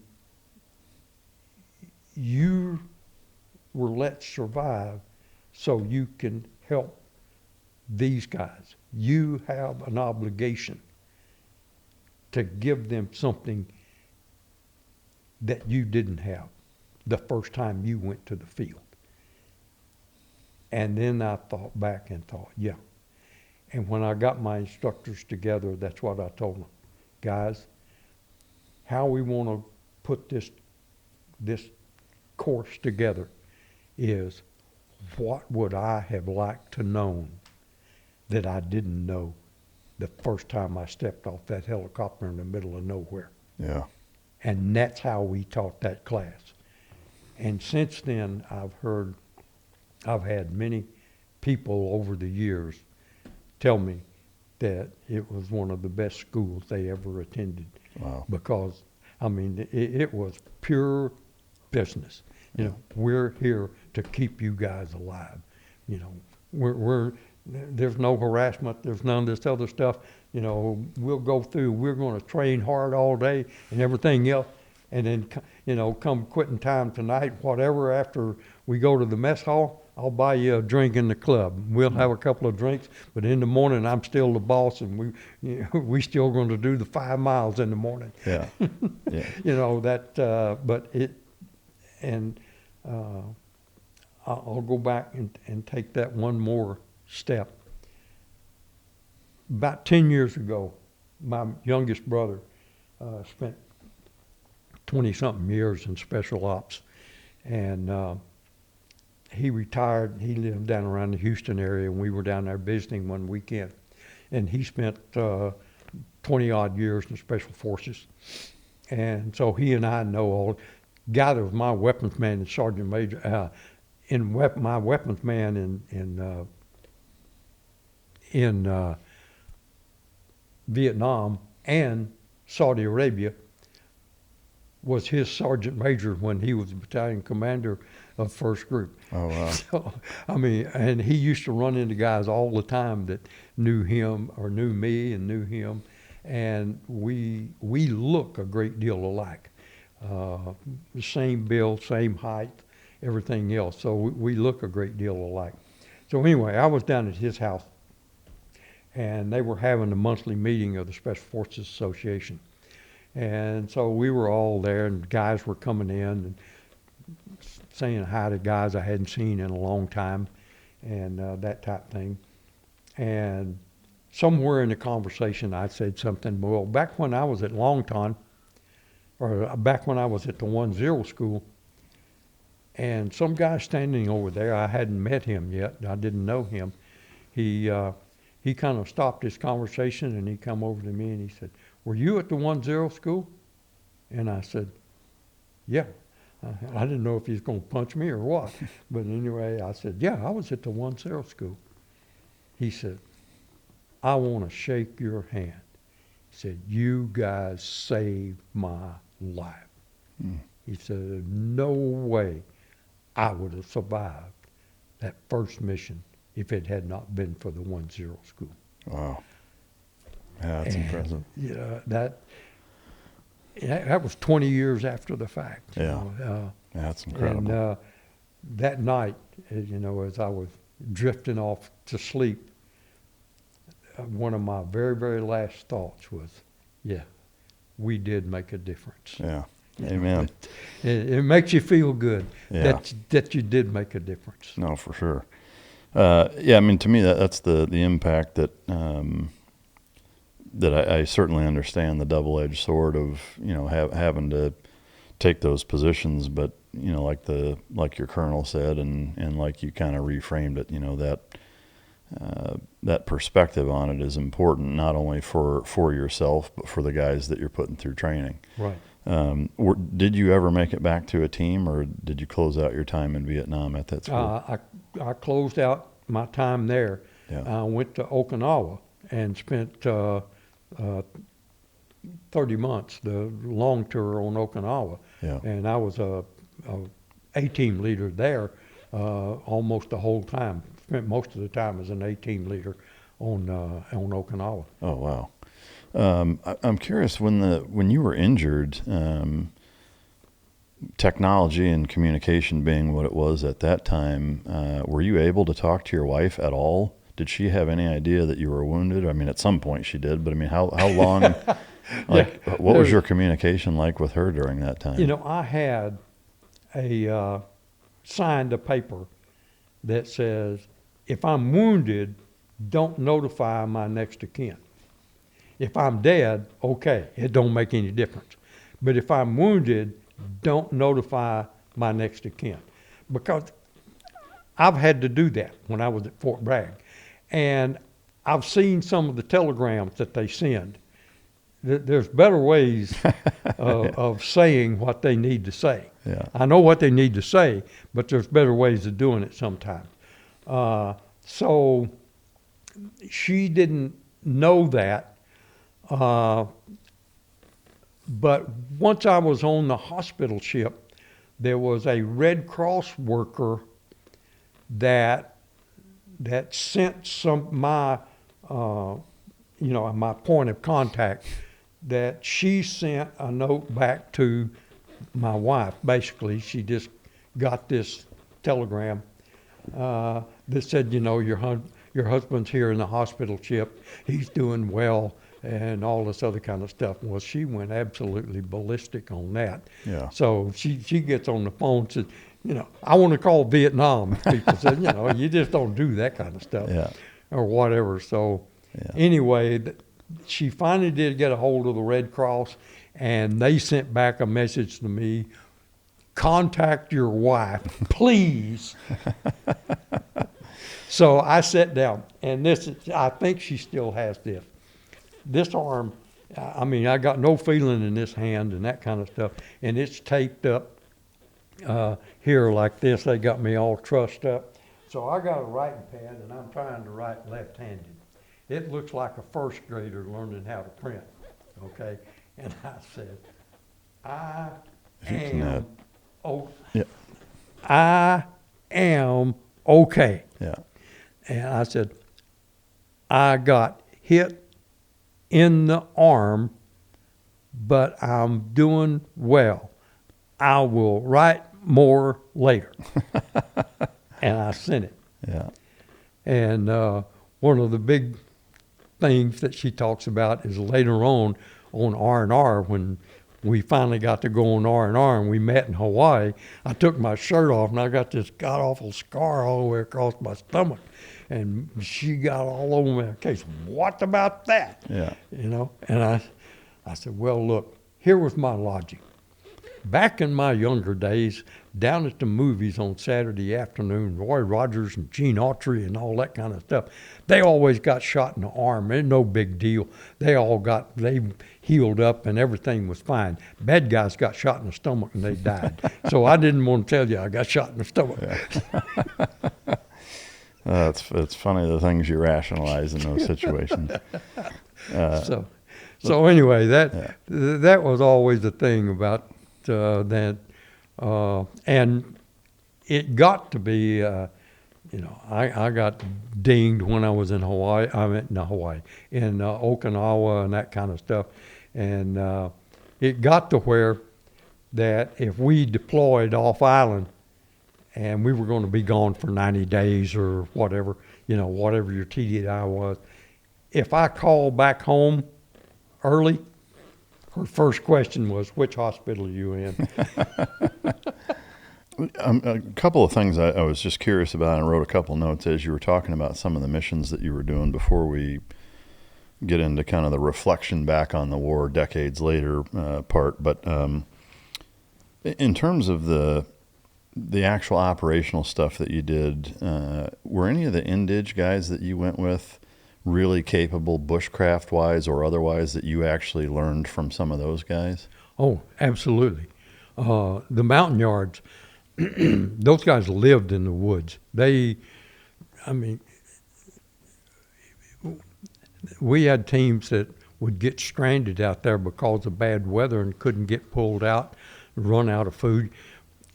When we went on the ground, our missions were scheduled for 7 days, but most people only took 3-4 days worth of food. Number one, because you probably wasn't going to last that long, but we had a couple of guys that got stranded because of bad weather, and the mountain yards would teach them whatever we can catch. Guess what? We can eat it, and the same, and chew the bark off of trees, whatever. All of this stuff, the jungle things, and the mountain yards could move through the jungle, and you'd never know they were there. Yeah. I mean, they were really good, just becoming part of the jungle. Yeah. Now, on the other side, we had the Chinese Nungs, and the Nungs, they came from Manchuria, and there was a big settlement of them down in Saigon, in what was called Cholon district. And for generations and generations, they had been hired warriors. I mean, we had times where guys would bring their 13, 14-year-old son and start teaching him the skills of tracking. Let me tell you, they could track. They were good trackers, move through the jungle, that type, being excellent silent. They had lots of just living skills that, clumsy Americans, big-footed Americans stumble through the woods, sound like an elephant. Yeah. The bushcraft kind of stuff. Speaking of food, what did you bring food-wise on missions? What I did, we didn't. Sea rations were very heavy, and everything you owned went on your back. So we would take every once in a while a can of peaches, somewhere in the middle of the night where you're sitting there and the rain's running down your collar and out your pant leg, and you've been there all night and it's cold and miserable. A little bit of that peach juice was just, this makes it all worth it. This is what I'm fighting for. Yeah. This is what I'm putting up with this stuff for. Myself, I took 4 days worth of rations because I'd rather be hungry than run out of bullets. I'd rather have my rucksack with extra bullets in it than food. The food we had the standard LRP ration that the U.S. Army had. We didn't particularly care for that, not because it wasn't any good. It was, again, too bulky. We had a thing called PIR rations. They were made in Okinawa, and they were rice. It was cooked dehydrated rice, and it came in a plastic bag about this long. You got a little packet that had some red peppers and some greenery stuff and some spices and maybe a little bit of a powdered gravy type stuff. And then they had a little packet, we called it mystery meat. You never knew what it was. It could be water buffalo, I don't know what it was, didn't care. And you could put the meat in there. You pour that thing, there was a line on the bag, and you pour water up to that line, you tie it off, put it in your pocket, and you just let it cook. Yeah. And you sit there. And when you got time to eat, just walking down the trail, you could take it out of your pocket, squeeze off a little bit of rice in your mouth, chew it up, put it back in your pocket, and you're good. Yeah. It seems like, for whatever reason, with humans, or soldiers for sure, when they're eating, they lose all comprehension of anything else. You were highly, highly at risk when you were eating. And never did you have everybody eat at one time. Usually, like on a 6-man team, you have 2 guys eat at a time. Yeah. And the other 4 are on total alert. The only reason you carried food was you had to have the energy to be able to complete the mission. Yeah. It wasn't because you liked it, it was gourmet food or anything else. This was just fuel for your body. Yeah. And this was the most convenient at the time. Yeah. And that was as some people, they say, oh, I like to take it and I'll build me a little fire and make me one of these LRP rations. You build a fire in Laos, and I guarantee you that's where you're going to be buried there. Yeah. Yeah. That's the thing. Never, ever. I mean, and we would shake people down. Don't even think about taking cigarettes to the field. Yeah. Because if you take them, there's too much of a temptation to smoke one. And you can't believe how far you can smell cigarette smoke in the jungle at night. Yeah, I bet. Yeah. I mean, it's absolutely amazing. Same thing. We used to not shower for 2 days before a mission. Not shave, not shower. You wanted to smell just like the yards. I mean, because the Vietnamese, they had a sauce called Nuc Mam, and you could smell a Vietnamese unit a couple of 100 meters away because that Nuc Mam was so pungent. When they would put it on the rice and you sweat it out your pores when you sweat. Yeah. And you could actually smell them. So out there in the jungle, it really got to be a unique experience where I don't know, I'm not trying to be dramatic, but you felt like an animal. I mean, all your senses all of a sudden were much sharper. No, I can imagine. In that. Yeah. And it was amazing. You could go to sleep at night and you could sleep pretty peaceful But anytime there was a sound that didn't go with the natural sound of the jungle, I mean, you were awake immediately.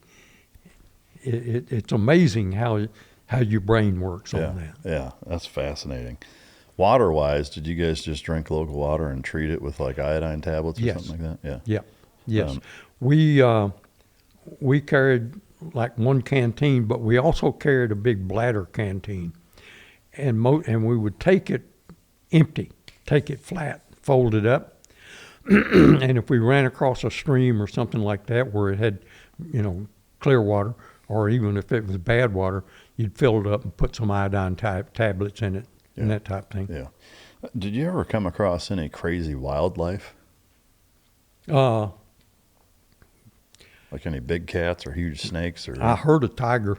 Really? I wanted to see a tiger until I heard one, and he was a long way away, and I didn't want him to be any closer. Yeah. And we had one guy that we had. One of our missions was what's called a BDA, a bomb damage assessment. They'd put in a B-52 strike, and they would give 30 minutes to allow for cook-offs, and then they would put a team at the beginning of where the B-52 strike went in, and you would just crisscross up through there, seeing what you could find, what damage you did, if you did anything, if you had bodies or whatever. And nobody really liked doing BDAs, but that was kind of one of the missions you drew every once in a while. One guy run face to face with a big cobra one time, and he was mad in going up a B-52 strike. Yeah, I bet. Yeah, I can't even imagine if you think about the amount of time spent there, the wildlife damage, over the years of strikes and napalm and Agent Orange and stuff like that, which also reminds me, did you ever have any experience around either of those two, napalm or Agent Orange? Oh, yeah. Yeah. Yeah. I never got directly sprayed with Agent Orange, but we worked on the Ho Chi Minh Trail, and that was the heaviest defoliated area on the planet for about 3 years. So there was the residual Agent Orange was pretty much everywhere. Wow. The only experience I had is, and we had a little skirmish one time where we called in some napalm strikes, and it's pretty nasty. Let me tell you, that's again, they were probably at least 200 meters away from us. I don't never want to be any closer. I mean, the heat wave coming off of that thing is just, it's literally like somebody just slaps you right in the face. I mean, it's just a huge curtain coming at you. Like opening an oven, sticking your face in it. Yeah. Yeah. And acrid smell, Yeah. Some brutal stuff. I was curious, being in SOG and it being spearheaded by the CIA and it being such a secretive unit doing some very outside the box, traditional wheelhouse-wise stuff, were there any pieces of gear that you'd never seen before that you ended up using that were really whiz-bang, like super high-tech at the time that you went out in the field with? Yes, we actually tested stuff. Oh, okay. That they would come out with. We had a little rocket pistol. Oh, really? It looked like something Mattel would make. And it only weighed about 5 or 6 ounces. I mean, it was really, really light. It was made out of real light aluminum and plastic. And it had a little bullet that was about this long. It looked like a short 45 caliber, like an old grease gun used to fire, the old short 45s. Yeah. Except it had a fiber pellet. It wasn't hard. It was hard, but it was softer than like a lead pellet or something like that, and it was designed that when it would hit a hard surface, that it would flatten out and get about this big, from this big to this big, like that.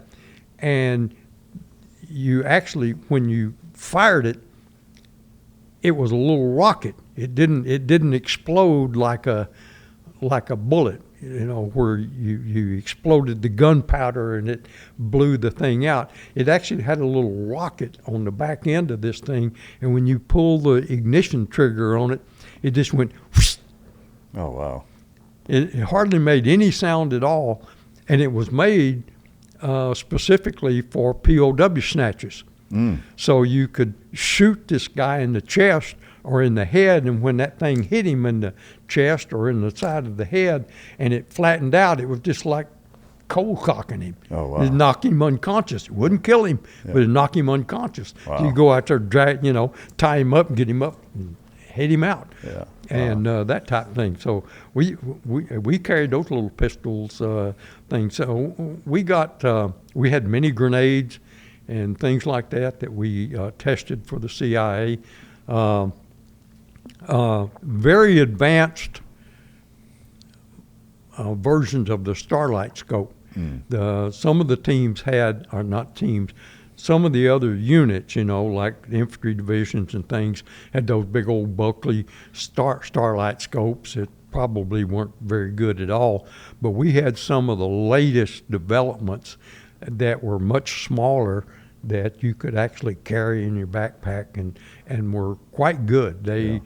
And they only used ambient light. So they were much better. So yes, we got to see all of the whiz bang stuff every once in a while. I'm curious, years later, coming into the 80s, when you started to see pop culture kind of adopt, the Green Beret Special Forces, kind of mythic, legendary, the Rambos, the A-Team, just all that kind of injection of pop culture, or injection of special forces into pop culture with stuff like that. What was your reaction to having actually done it and now seeing how it's depicted in Hollywood? Well, that's kind of the thing. It's just Hollywood. Yeah. It's okay, guys. It's. I mean, like, did you watch Rambo either in the theater or? Yeah, I've seen some of those things, and it's like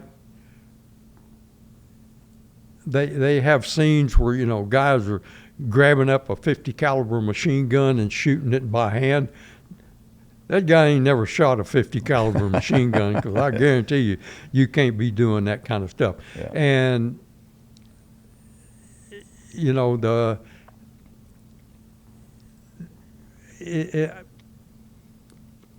I don't know, the things that the Hollywood guys do, they think, well, this will look like really great, like making Superman.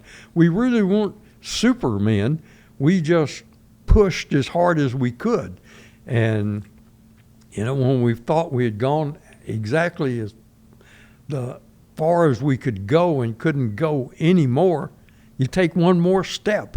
And, it's not pretty, it's not dramatic, but you just keep on going, because that's what I used to tell guys when we would do the 1-0 school. I said, we're gonna do rucksack marches out here. We're gonna run around the track and all that kind of stuff. It's not because we want to harass you or anything else, but there's going to come a time in your life pretty soon that you got to have that one last ounce of energy to take one more step to outrun that whole battalion that's chasing you. Yeah. And you're just going to have to go further than you ever thought you could go. Yeah. And you just got to keep on pushing and keep on pushing. And, we understand Hollywood's Hollywood. We know what sells in the theaters and that type thing. And no, we really didn't do that. Yeah. Yeah, I love it. Some things never change, right? They don't show you laying in the mud and just sleeping and leaning up against a tree all night with raining to beat the band. And water running down your collar in the back and out your britches leg on the bottom. And Yeah. think, there's got to be a better way to make a living than this. I bet Rambo never had to do this. Yeah, I know it. Yeah, I'm curious, kind of from looking in the rear view, now decades later, and having seen, the first Gulf War in Somalia and Kosovo, and then 9/11 happens, Afghanistan, Iraq, and now Iran. And, as you look back, kind of from that looking inward perspective and thinking about what our government is, what they do, how they respond to things, what their drivers and motivators are, is there any part of you that looks back at your time in Vietnam and our country as a whole and think that it was a mistake? Or, I mean, I have no doubt that you, just like all of the OIF and OE vets, are proud of our service, irrespective of who called the shots. But is there any part of you that, to do it over again, if you were the one making the call, that Vietnam would have never happened? Do you think it was a mistake? What are your thoughts on it now? No, I don't think it was a mistake. Now, there were quite a few mistakes made, obviously, on some things. No, I mean, one of the things in the Special Forces, as you're going through the school there at Fort Bragg, one morning, probably a Tuesday morning, very nondescript morning, we come into the classrooms, and before you go into the classrooms, you got to show your ID, you got to sign in, you got to do all kinds of stuff. We go in.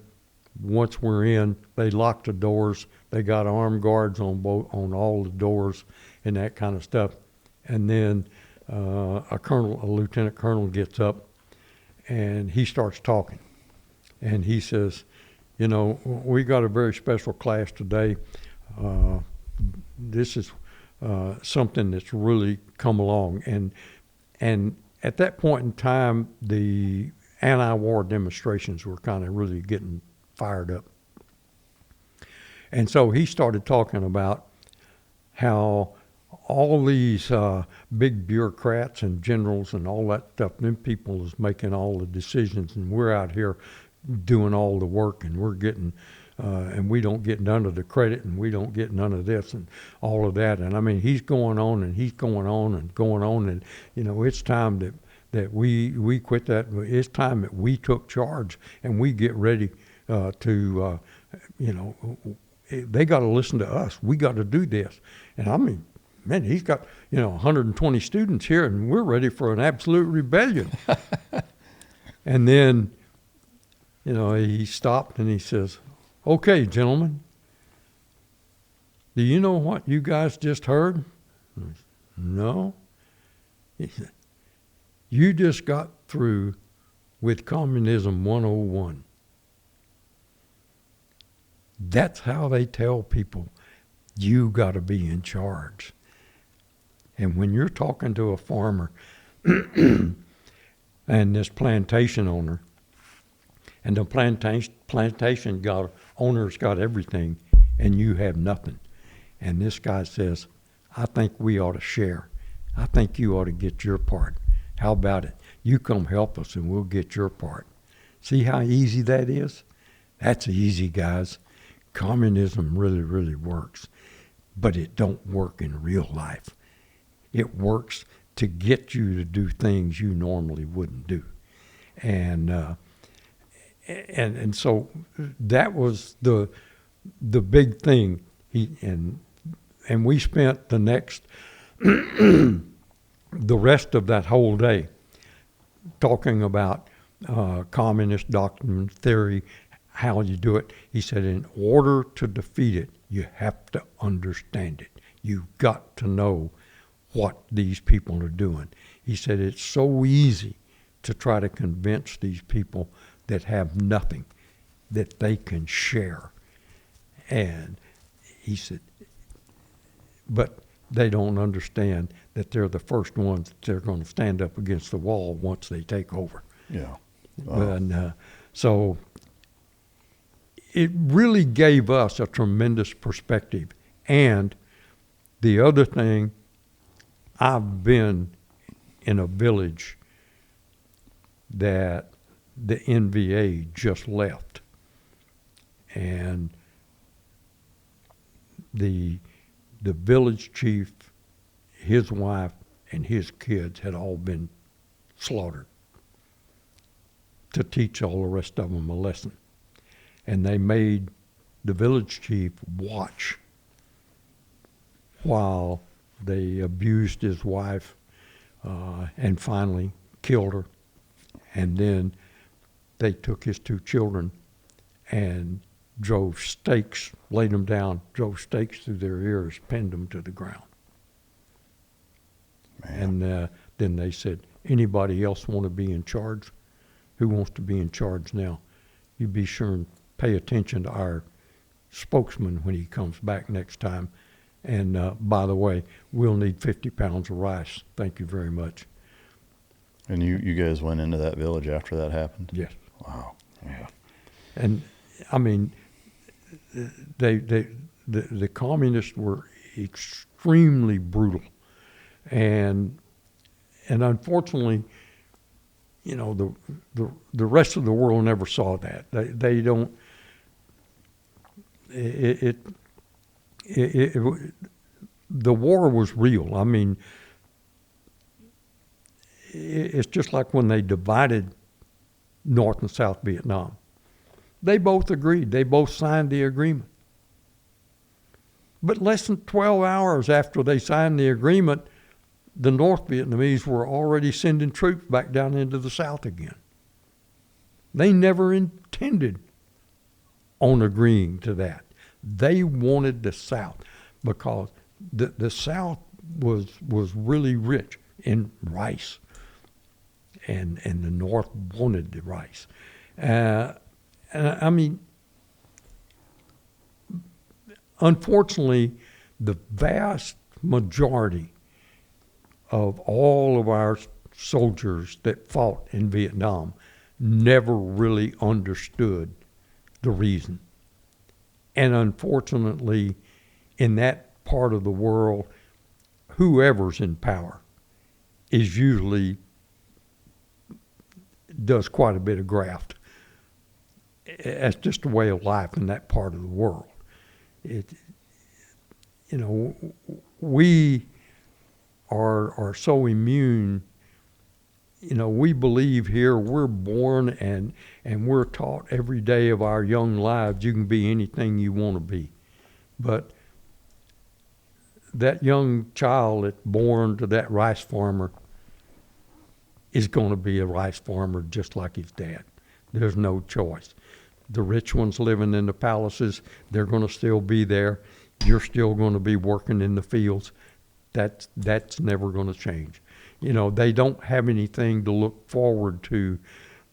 And that's one of the things that we tried, the Special Forces tried to do was, look, guys, you don't have to be that way. You can be other ways. But unfortunately, the regular soldier, he didn't see the survival struggle that the Vietnamese people normally have. Yeah. I appreciate you saying that. I'm curious. I mean, kind of on that same token, you've got, for the last 25, 30 years, a similar issue in terms of brutal dictatorship, tyrannical dictatorship, just a brutality residing over a people that is hard to stand by and just allow to happen. Mm-hmm.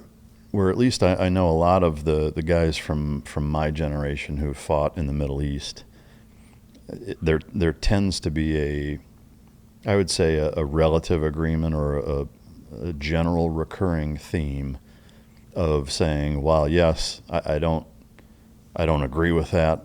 I hate to see that happen. I have a lot of empathy for a society that lives under that. But kind of to your point, whether it's communism or just whoever is in charge there, because of the dire circumstances that society usually finds itself in. It's kind of 6 in one, half dozen in the other. It's like pick your poison almost. So and I promise I'm not trying to get you to say or agree that Vietnam was a mistake. I'm not saying that. I don't believe that I have enough historical context to even have a qualified opinion on it. However, looking to kind of where we've spent the last several decades here in the United States, a lot of us tend to look at, what has transpired in Afghanistan and Iraq, and now kind of where we're at in terms of on the precipice in Iran, is when we look at all the men that we've lost, all of the tragedies that have impacted American lives, the debt skyrocketing in spite of it. We have a hard time kind of reconciling that was worth what the outcome is. I think for a lot of Iraq and Afghanistan veterans, at least most of the guys that I talk to tend to think it was not worth the loss of life that we encountered and the negative impact that we had on so many civilians there. Not all of us, but a lot of the guys that I talk to tend to always have that opinion. The handful of Vietnam vets that I've had on all tend to have your opinion, and that while mistakes were made and because it was such a politician's war, as you said on one of our breaks, could have gone about it a different way, but ultimately think it was a just cause. I guess that's the tough kind of theoretical question that I have, is that were all the men's lives that were lost in Vietnam, from your perspective, were worth the cause? Yeah, and it's just like today. We in Vietnam, well, you go all the way back to World War II. In World War II, we had an absolute clear objective. I mean, everybody knew exactly what we needed to do, and that was we had to get rid of Hitler and his regime. There was no ifs, ands, buts, or maybe we can sign a treaty. No, I mean, that had to happen. In no war since then have we ever had a real, clear, military obtainable objective. Like in Vietnam, we should have been, okay, if our job is to get rid of these people, okay. One, if North Vietnam is feeding it, then attack where the source is. You get rid of the source. Then you don't have to do, then you can take care of the things down here because it'll dry up on its own. And the same thing with all of our other objectives. The politics get involved, and we forget what the military can do. And if you want to take over a country, then fine, you take the military, go in, and then you take over it. If you want to then set up a, quote, free world type government, then okay, then you send in the politicians to set up the government. But you go secure the country first. And that's what we don't do now. The military just seems to fight a never-ending war. Yeah. That we don't have clear objectives that, okay, we're going to go out, we're going to remove whoever's in power, and we're going to set up our own power. If that's what we want to do, and that's what we want, then let's draw up a plan and get it done. But I've got 2 nephews. Both of them are 06s right now. And, they say it's really, really difficult to get a good decision from the very high ranks, mainly because most of the time when the generals get that high in the rank, it gets all political as opposed to being a good general. And so it,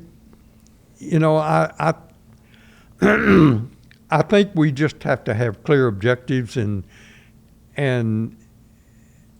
whoever's in charge, the president or whoever, that we've got to state to the American people, this is what our objective is.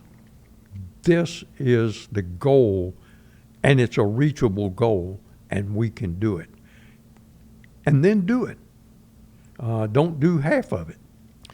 I mean, I agree 1,000% with you. For me, I guess, whether you want to call it playing devil's advocate or whatever, I would bet, to me, shouldn't that then beg the question that if there isn't a clear objective, then, you know, to me, whether it's Vietnam and everything since then, shouldn't that then say we don't get involved if we can't say that we have a clear objective, to avoid these continuous, you know, decade plus incursions that just kind of extend until we decide, well, I guess we'll leave now, or what have you, or what is your thought on that? Well, you know, that's an excellent point. And the only thing there, if we look at the thing and says, well, we can't do that, we can't really get an objective set for this, so, you know, just let them people do their own thing over there and forget it. You know, that's how a little bitty mole like this turns out to kill somebody with cancer 20 years later. You know, if it stays in the system long enough and continues to grow unabated, it eventually takes over the entire body.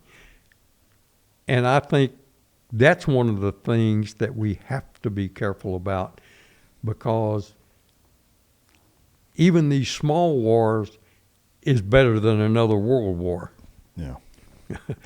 Yeah, I mean, you know, if you use World War II as that example, is that, you know, if you think about how long the collective Allied portion of the world waited to get involved, had they gotten involved sooner, it would have been far less dramatic and impactful. Of course, there's the tough part is you never know what that might lead to, because, to be fair, you know, if we took that approach globally, we'd be in sub-Saharan Africa, we'd be in Indonesia, we'd be in China, we'd be in North Korea, we'd be in Russia. I mean, there's places all over the world that have dictatorships to where if they explode past where they're at now, they could viably turn into another Nazi Germany in the late 30s, you know. So I am curious, as you see, and especially with two nephews that are on active duty, what are your thoughts on what we're doing in Iran right now? Do you think and or agree with what we're doing and how we're doing it? Do you think we should not be doing it? What's your opinion on that? I agree with what we're doing. I mean, I'm a Trumpster. I like the way that he deals things. He takes action. He doesn't just talk. And I spent 2 years in Saudi Arabia dealing with the Saudis, and I can tell you the only thing that most of those Middle Easterners understand is brute force. They, you know, that's the guy in charge. You know, he'll hit you with a stick. Like Harry Truman, you know, walks off and carry a big stick. But it's okay to have a big stick, but you got to use it. You got to have the gumption that, okay, I told you I was going to hit you. Now you did what you did, so I'm going to hit you. Yeah. And let them know that if you do this, I'm going to take this action. That's the one thing I like about Trump. He'll tell them, I will do this.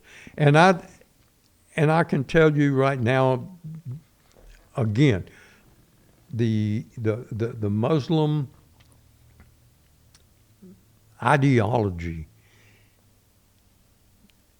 there is nothing wrong with lying, cheating, stealing, doing whatever, if it is done to advance your cause. And their cause, what their idea of peace is that everybody on this planet is a Muslim, is a follower. Either that, there's only three categories. You're either a follower, or you're a slave, or you're dead. They'll kill you. That's the only three options that they have. And that, as far as I'm concerned, has to be met with force.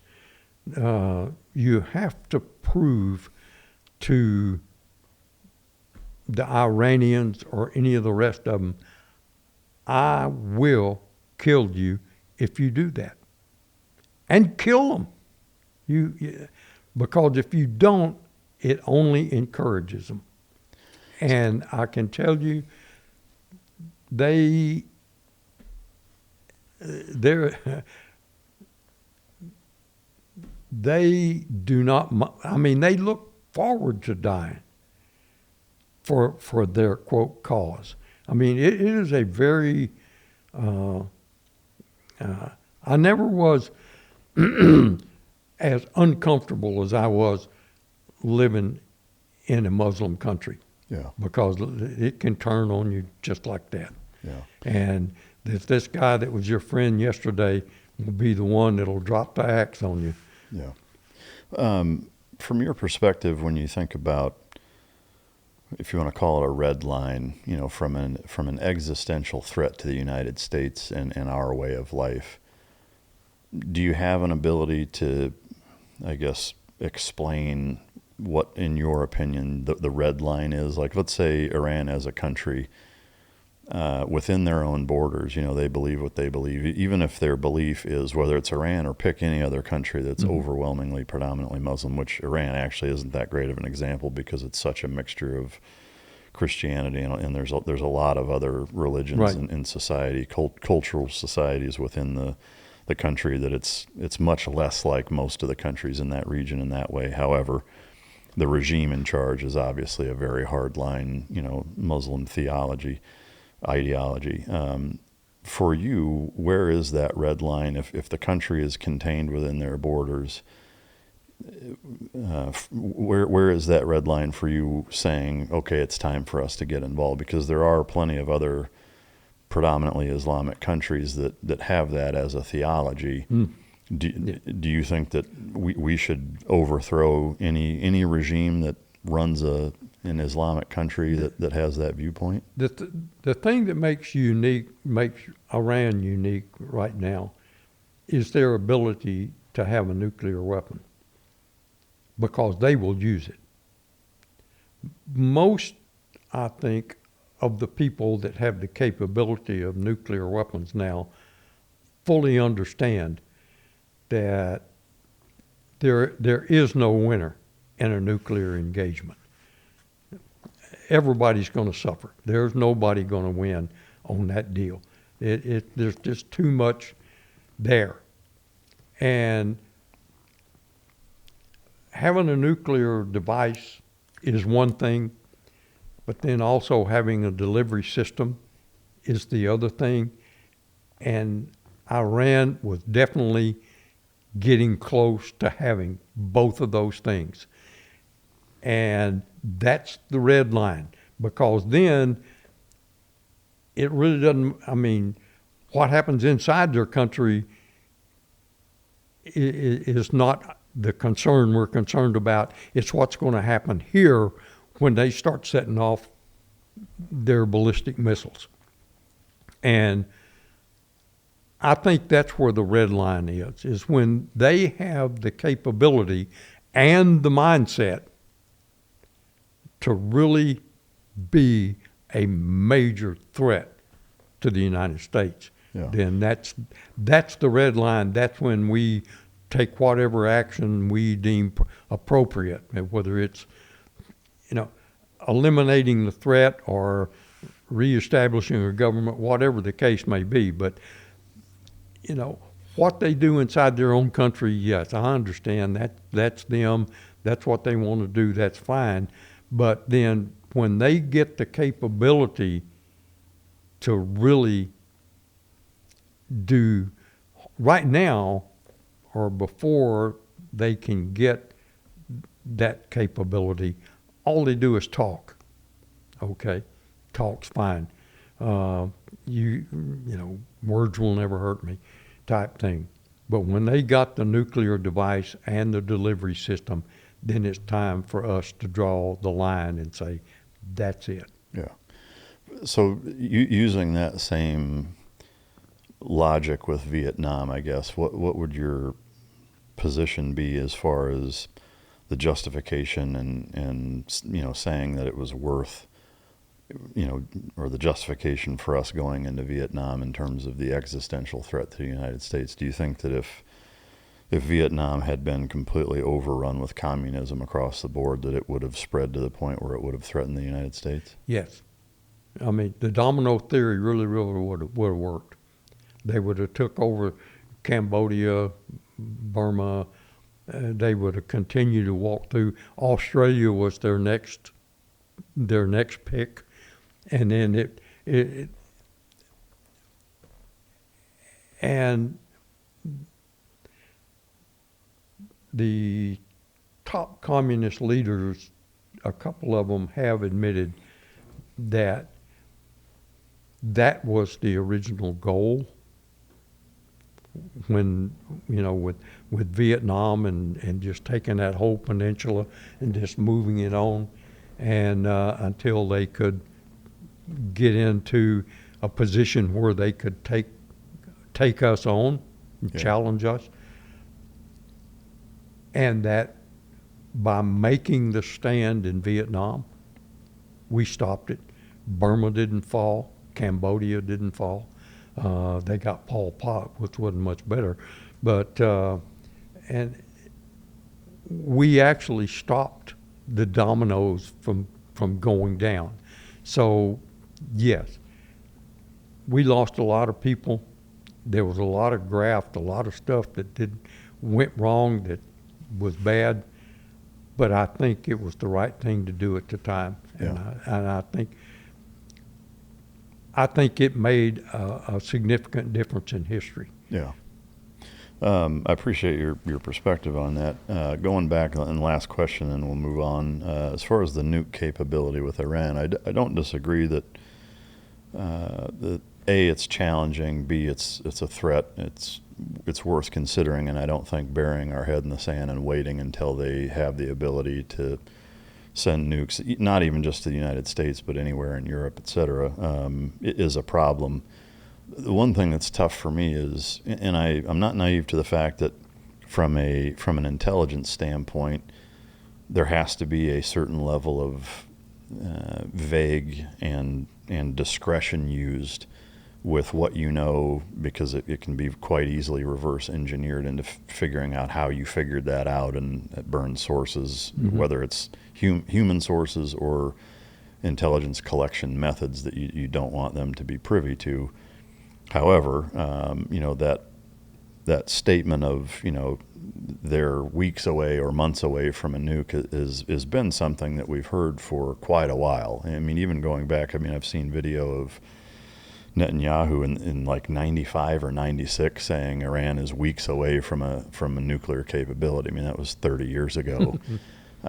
You know, so when you look at that, and every few years there's kind of this refreshing of, hey, they're a threat again, it's a problem. They're obviously working on it. You know, I mean, that's no secret. And I mean, I don't really get the impression that they're even debating that. Where I struggle is that line of, yes, it is imminent. They're close enough to where we have to do something about it.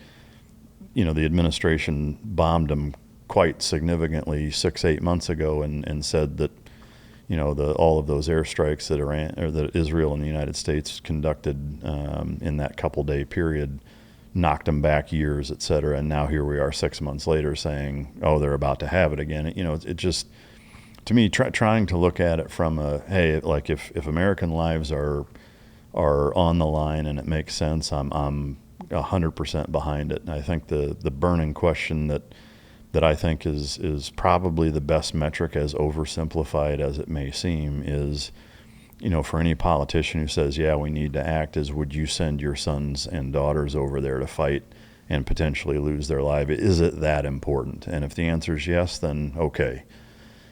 To me, that's a good bullshit meter, to that's right. To really say, hey, how big of a deal is this really? And that's where I think, at least I know for me and a lot of people that I talk to who have fought in wars in the last couple of decades in that region, tend to struggle with getting completely on board with what's going on and how it's being conducted.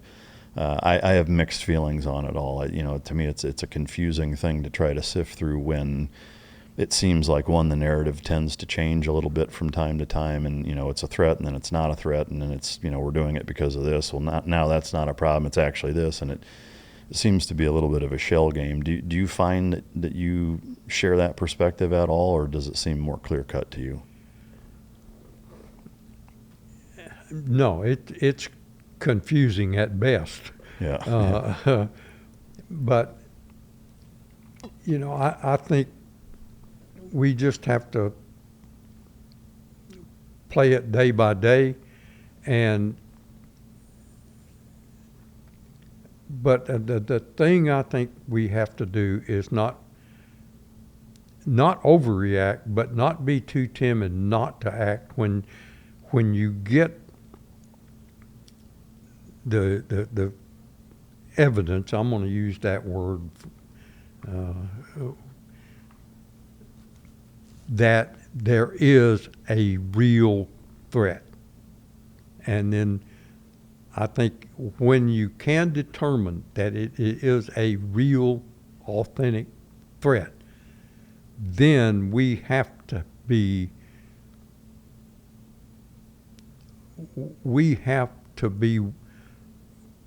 confident in ourselves to take the action. That we can't say, well, I don't know if we do that, we do that. It's a tremendously hard line, because there are just, and it's an absolutely wide gray line. Yeah. If you could get to a real hard line there, it would be easy. But I don't know.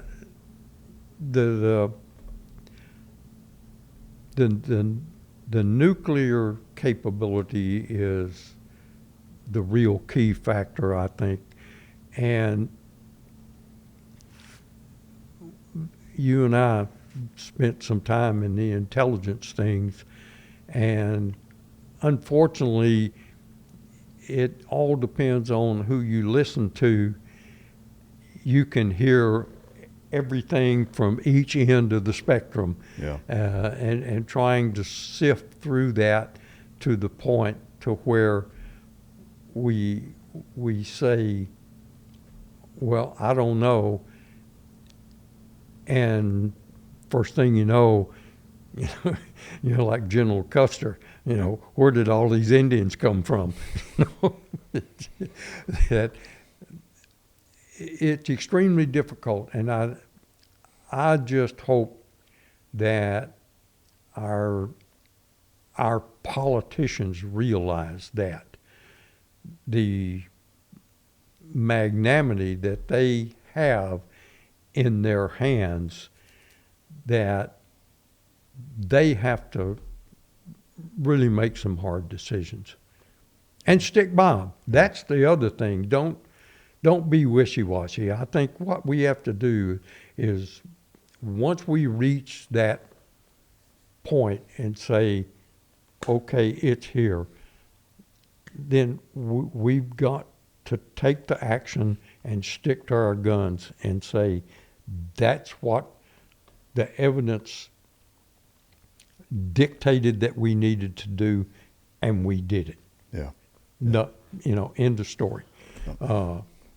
If there's something else that happened later on that changed that, then that changed. But at that point in time, that's the way it was. Yeah.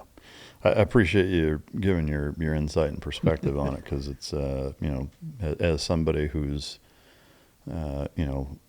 wise beyond most people in the country, and certainly more than any politician that I've met, I certainly value your perspective on it, having fought in Vietnam. So I would love to hear what, once you decided to get out, until as we sit here, could you kind of, I know it's a large window. I don't expect you to spend 10 hours walking us through it, but just kind of once you got out, what did you do from when you got out until now? When I first got out,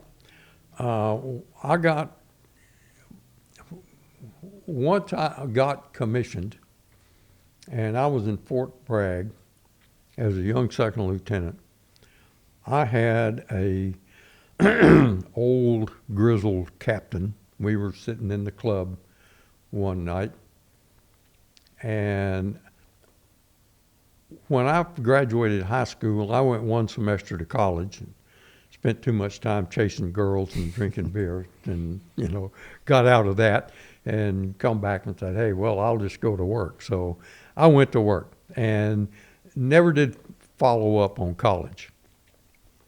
And so when I again went into the Army, I didn't go in as a career choice. I did it as, I'd like to have a choice in what I'd do, as opposed to just being a round peg out here that somebody's tries to jab a square hole.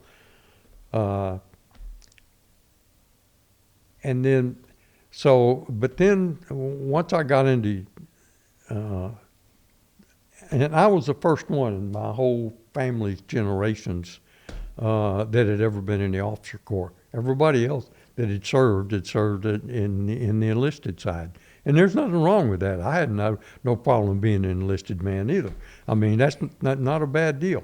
But I was talking with this old grizzled captain, and he says, Mills, you've got to get your education. He said, you're a great lieutenant. You make a fine officer. He said, but if you don't get your education, he said, 5, 6, 10 years from now, they're just going to say, sorry, that's it. And I said, oh no, I'm too good a soldier for that. I can soldier my way through that. Well, that didn't happen.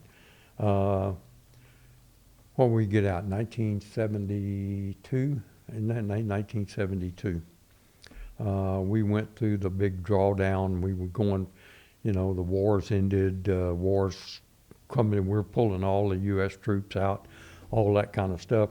Budgets getting cut and all of that. Army's going from 2.5 million to 865,000. So here comes the big rift.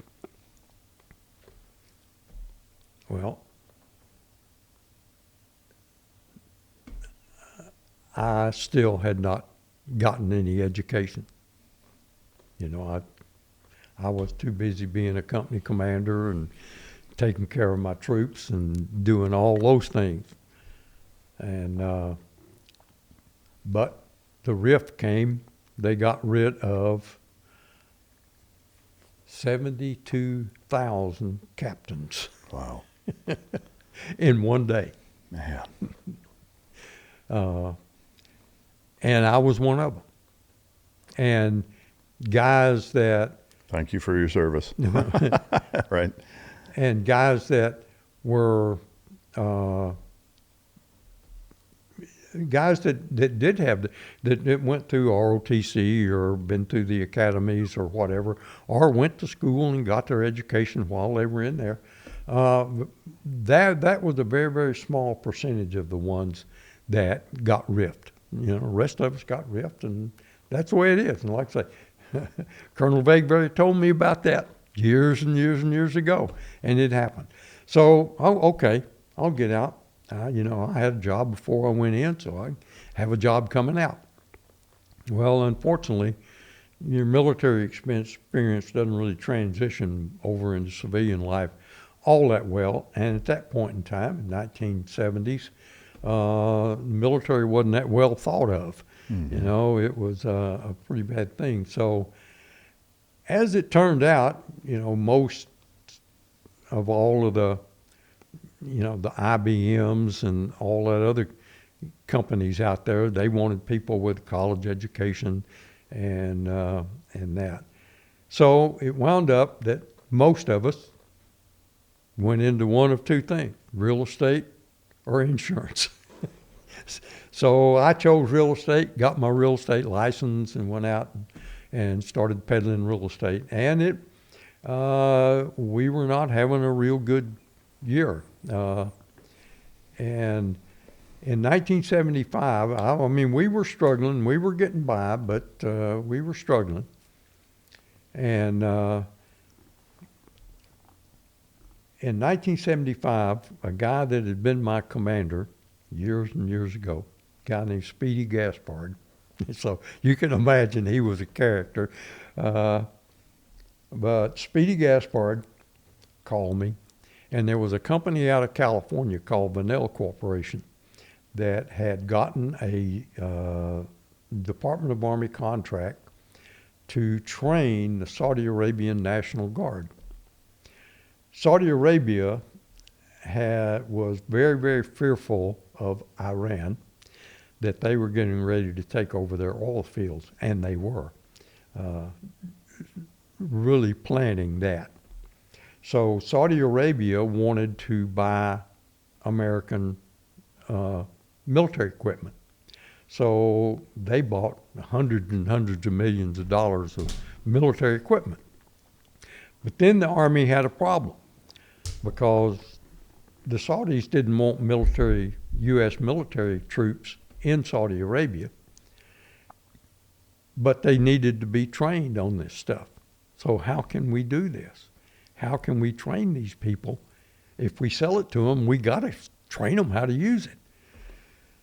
So somebody came up with a brilliant idea that, you know, we have people called post engineers. They're civilians, but they work for the government under a contract, because training a foreign army as a former soldier and all that is actually illegal in the United States. Mm. So they said, what if we make this a Department of Army contract, and it's supervised by the Department of Army, and we hire all these guys that we just riffed, and we send them over to Saudi Arabia to run basic training for the Saudi Arabian National Guard. The Saudi Arabian National Guard is not a weekend service like ours is, like our National Guard. It is a full-time service army that is basically the king's private army.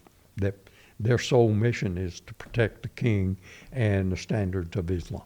And so my friend called me, and he had gotten on with this company, and they were getting ready to get deployed to Saudi Arabia. And because they were going through this, the Army contract said that they had to hire qualified instructors, military instructors, but they also had to have a instructor training refresher course. So he knew I ran the 1-0 school and did all of that stuff. And so he called me up and said, we need an instructor training course. He said, I need you to come out here, put together an instructor training course. We're going to train about 600 instructors, and we're going to send them to Saudi Arabia. And I said, well, I've never been to Saudi Arabia before. And he said, yep, it's a good deal. He says they were paying $1,600 a month. This is 1975, which is pretty good money. It was tax exempt, and they furnished everything, just like being in the Army. All you had to buy was soap, cigarettes, and razor blades. So, I mean, I said, all right, sign me up when I got to be there. He said, tomorrow? I said, no, give me 3 days, Speedy. Okay, he gave me 3 days. So the next Monday I showed up in California. My first job was set up an instructor training course. We got instructors in. We ran 40 people per class of instructors, and then we shipped them to Saudi Arabia. We get 40 more. We run them through the class, then we send them. I did 3 classes, and then we got a telex and said, send meals to Saudi Arabia now. So I went straight to Saudi Arabia and took over what was called the Weapons and Tactics Department. And the Weapons and Tactics Department, I had 125 instructors and 75 interpreter translators, and trained 1,100 Saudis a day. Wow. In 17 different training sites. Wow. I did that for 2 years. We trained a totally mechanized infantry battalion, 2 of them.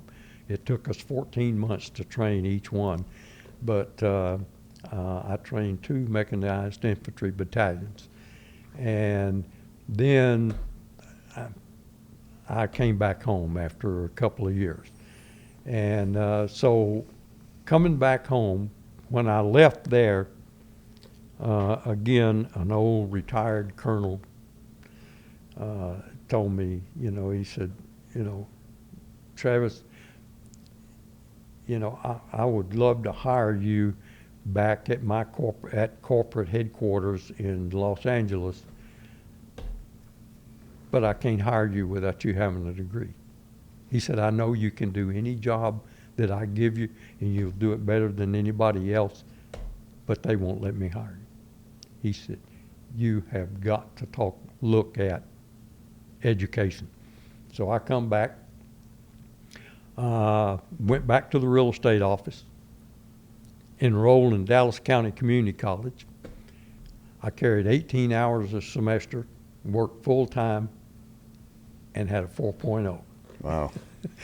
And I got my 2 years to be able to transfer to University of Texas at Dallas. I got 2 years I could transfer, because at the UT Dallas at that time was only a 2-year school for the junior and senior year. And so I was about a month from enrollment at UT Dallas, and I got a call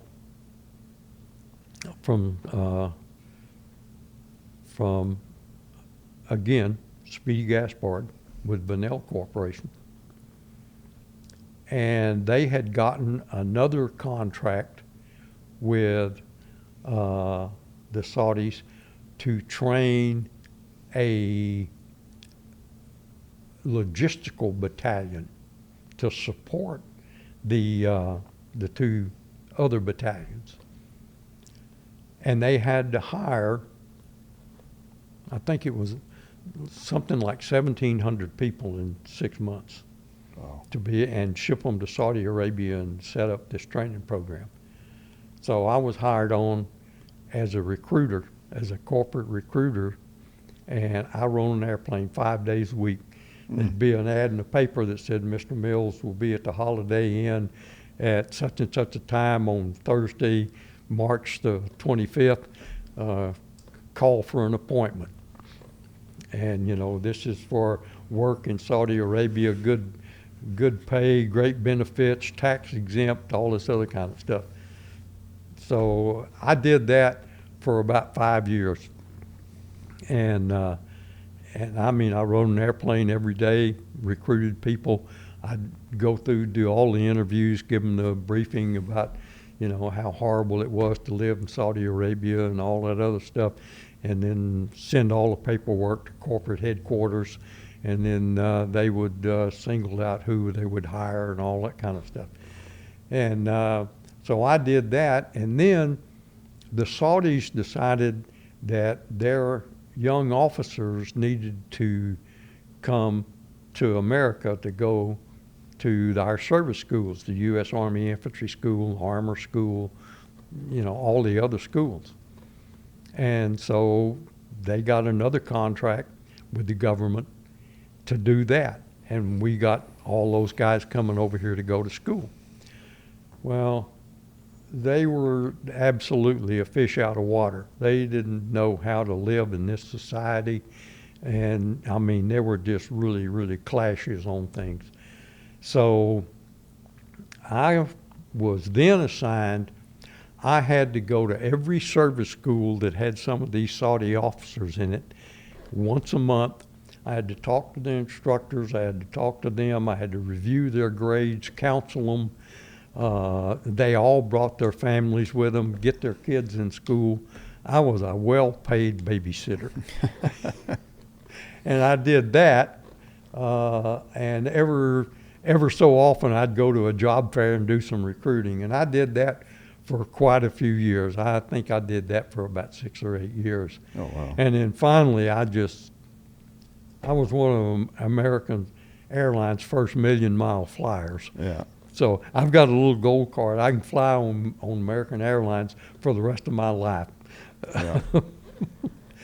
I'm a lifetime gold flyer. So then I finally decided, okay, I'm going to come back home, and now it's time to go ahead and try to finish school. Well, that didn't really work out either. So what I did then was, a guy that was my executive officer in Saudi Arabia was a brilliant guy. He went to Harvard, all that kind of stuff. He was a Marine lieutenant and just absolutely brilliant guy. And when he came back from Saudi, he went to work for one of his relatives, and they were building nursing homes. And his degree at Harvard was in finance. And so he would put together a thing back then we call limited partnerships. And he would go out and recruit people and raise funds to build these healthcare facilities. And then they hired a company that would manage them. And then this limited partnership was actually the owner of these facilities. And I'm making big time bucks. So Jim said, well, you know, I think this is what we need to do. And so I did that for about 4 or 5 years. And then Jim made enough money that he retired and moved to the Turks and Caicos Islands. I came back here, ran into a guy, and got into doing technology. I'm not a real technological person, but I can understand how it works. I can't work it, but I understand how it works. So I run into another guy that was looking for somebody to do some management for him. And he and his partner was the guy that's on the patent for speaker independent voice recognition. He is the guy that invented that, and his name is on the patent. And so what we did is we developed a voice verification system. In other words, he developed a system that was called independent speaker voice recognition. Didn't make any difference who said it. It would tell you what he said. Then you have speaker verification, which basically says, you know, you say this set of words and I will tell you who said it. Now, there are some limits there. You can't just say 2537 and I tell you that, okay, that's Travis Mills and he lives in Garland, Texas. You have to have a database and you have to have a voice sample. And then you put in your voice input, it comes back and says, oh, that's number 26 on our list here, that's Travis Mills. Okay, I can give you a 97% accuracy that it is that person, and do that over the telephone, back when we had analog telephones.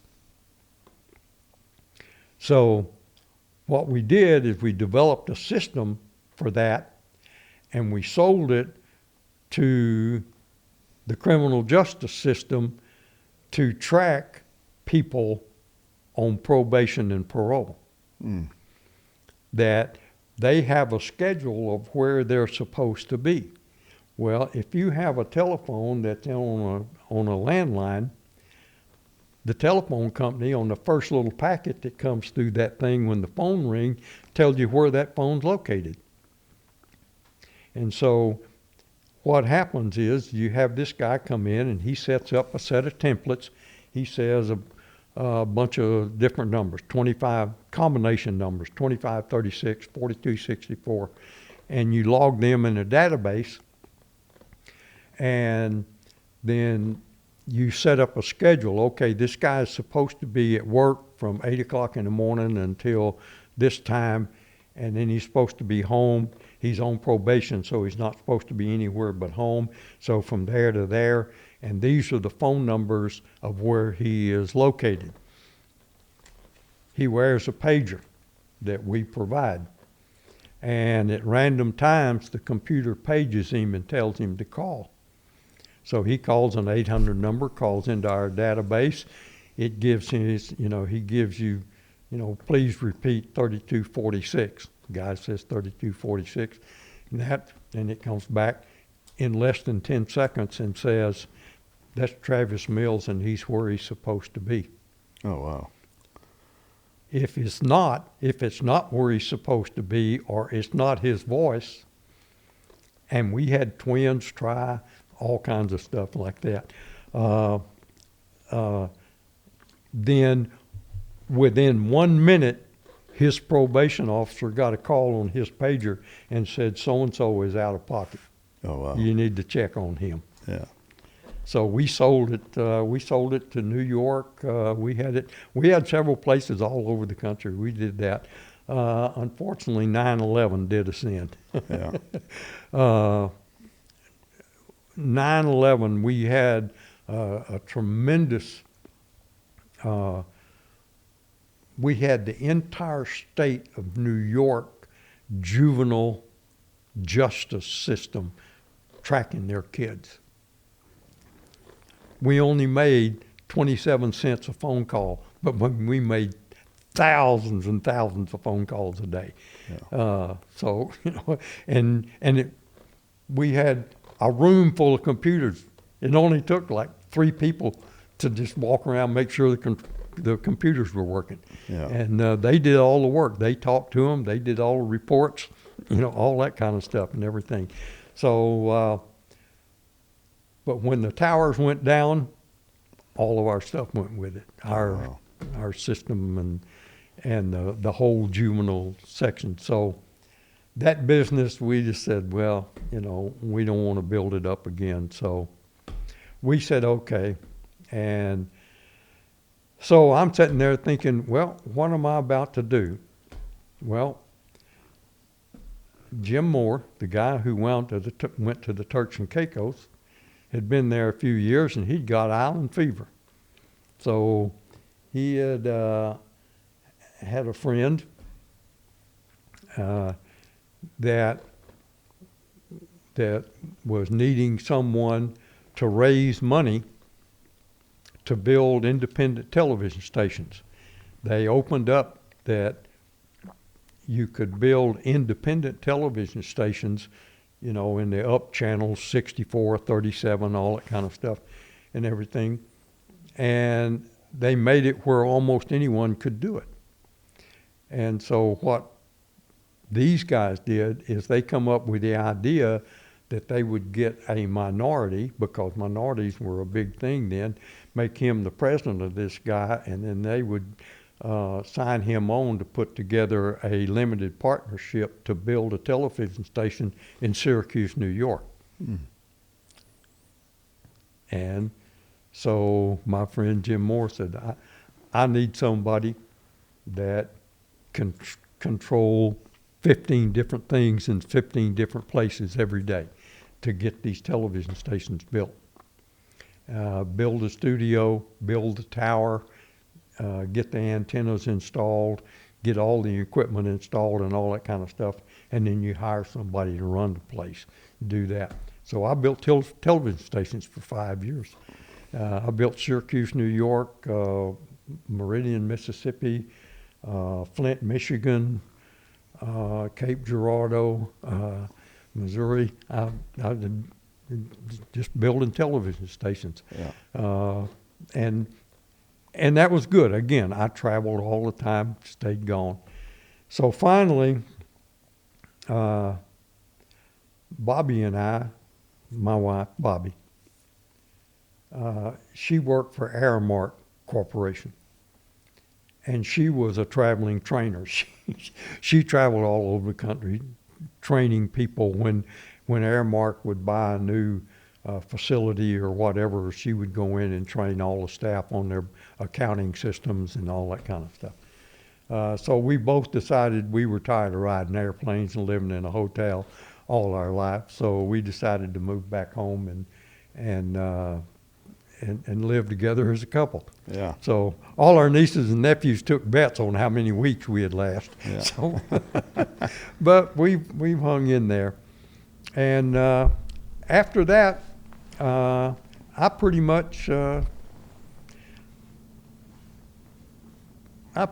retired after that. I didn't really have much of anything to do, so we just kind of hang out. Yeah. Bobby and I, we do a lot of volunteer work and that kind of stuff and everything, but we just kind of hang out and we're, work with our SF chapter and all that kind of stuff. We have, we host a St. Patrick's Day party every year. And that type of thing. So we just trying to be good senior citizens. Yeah. Well, I love it.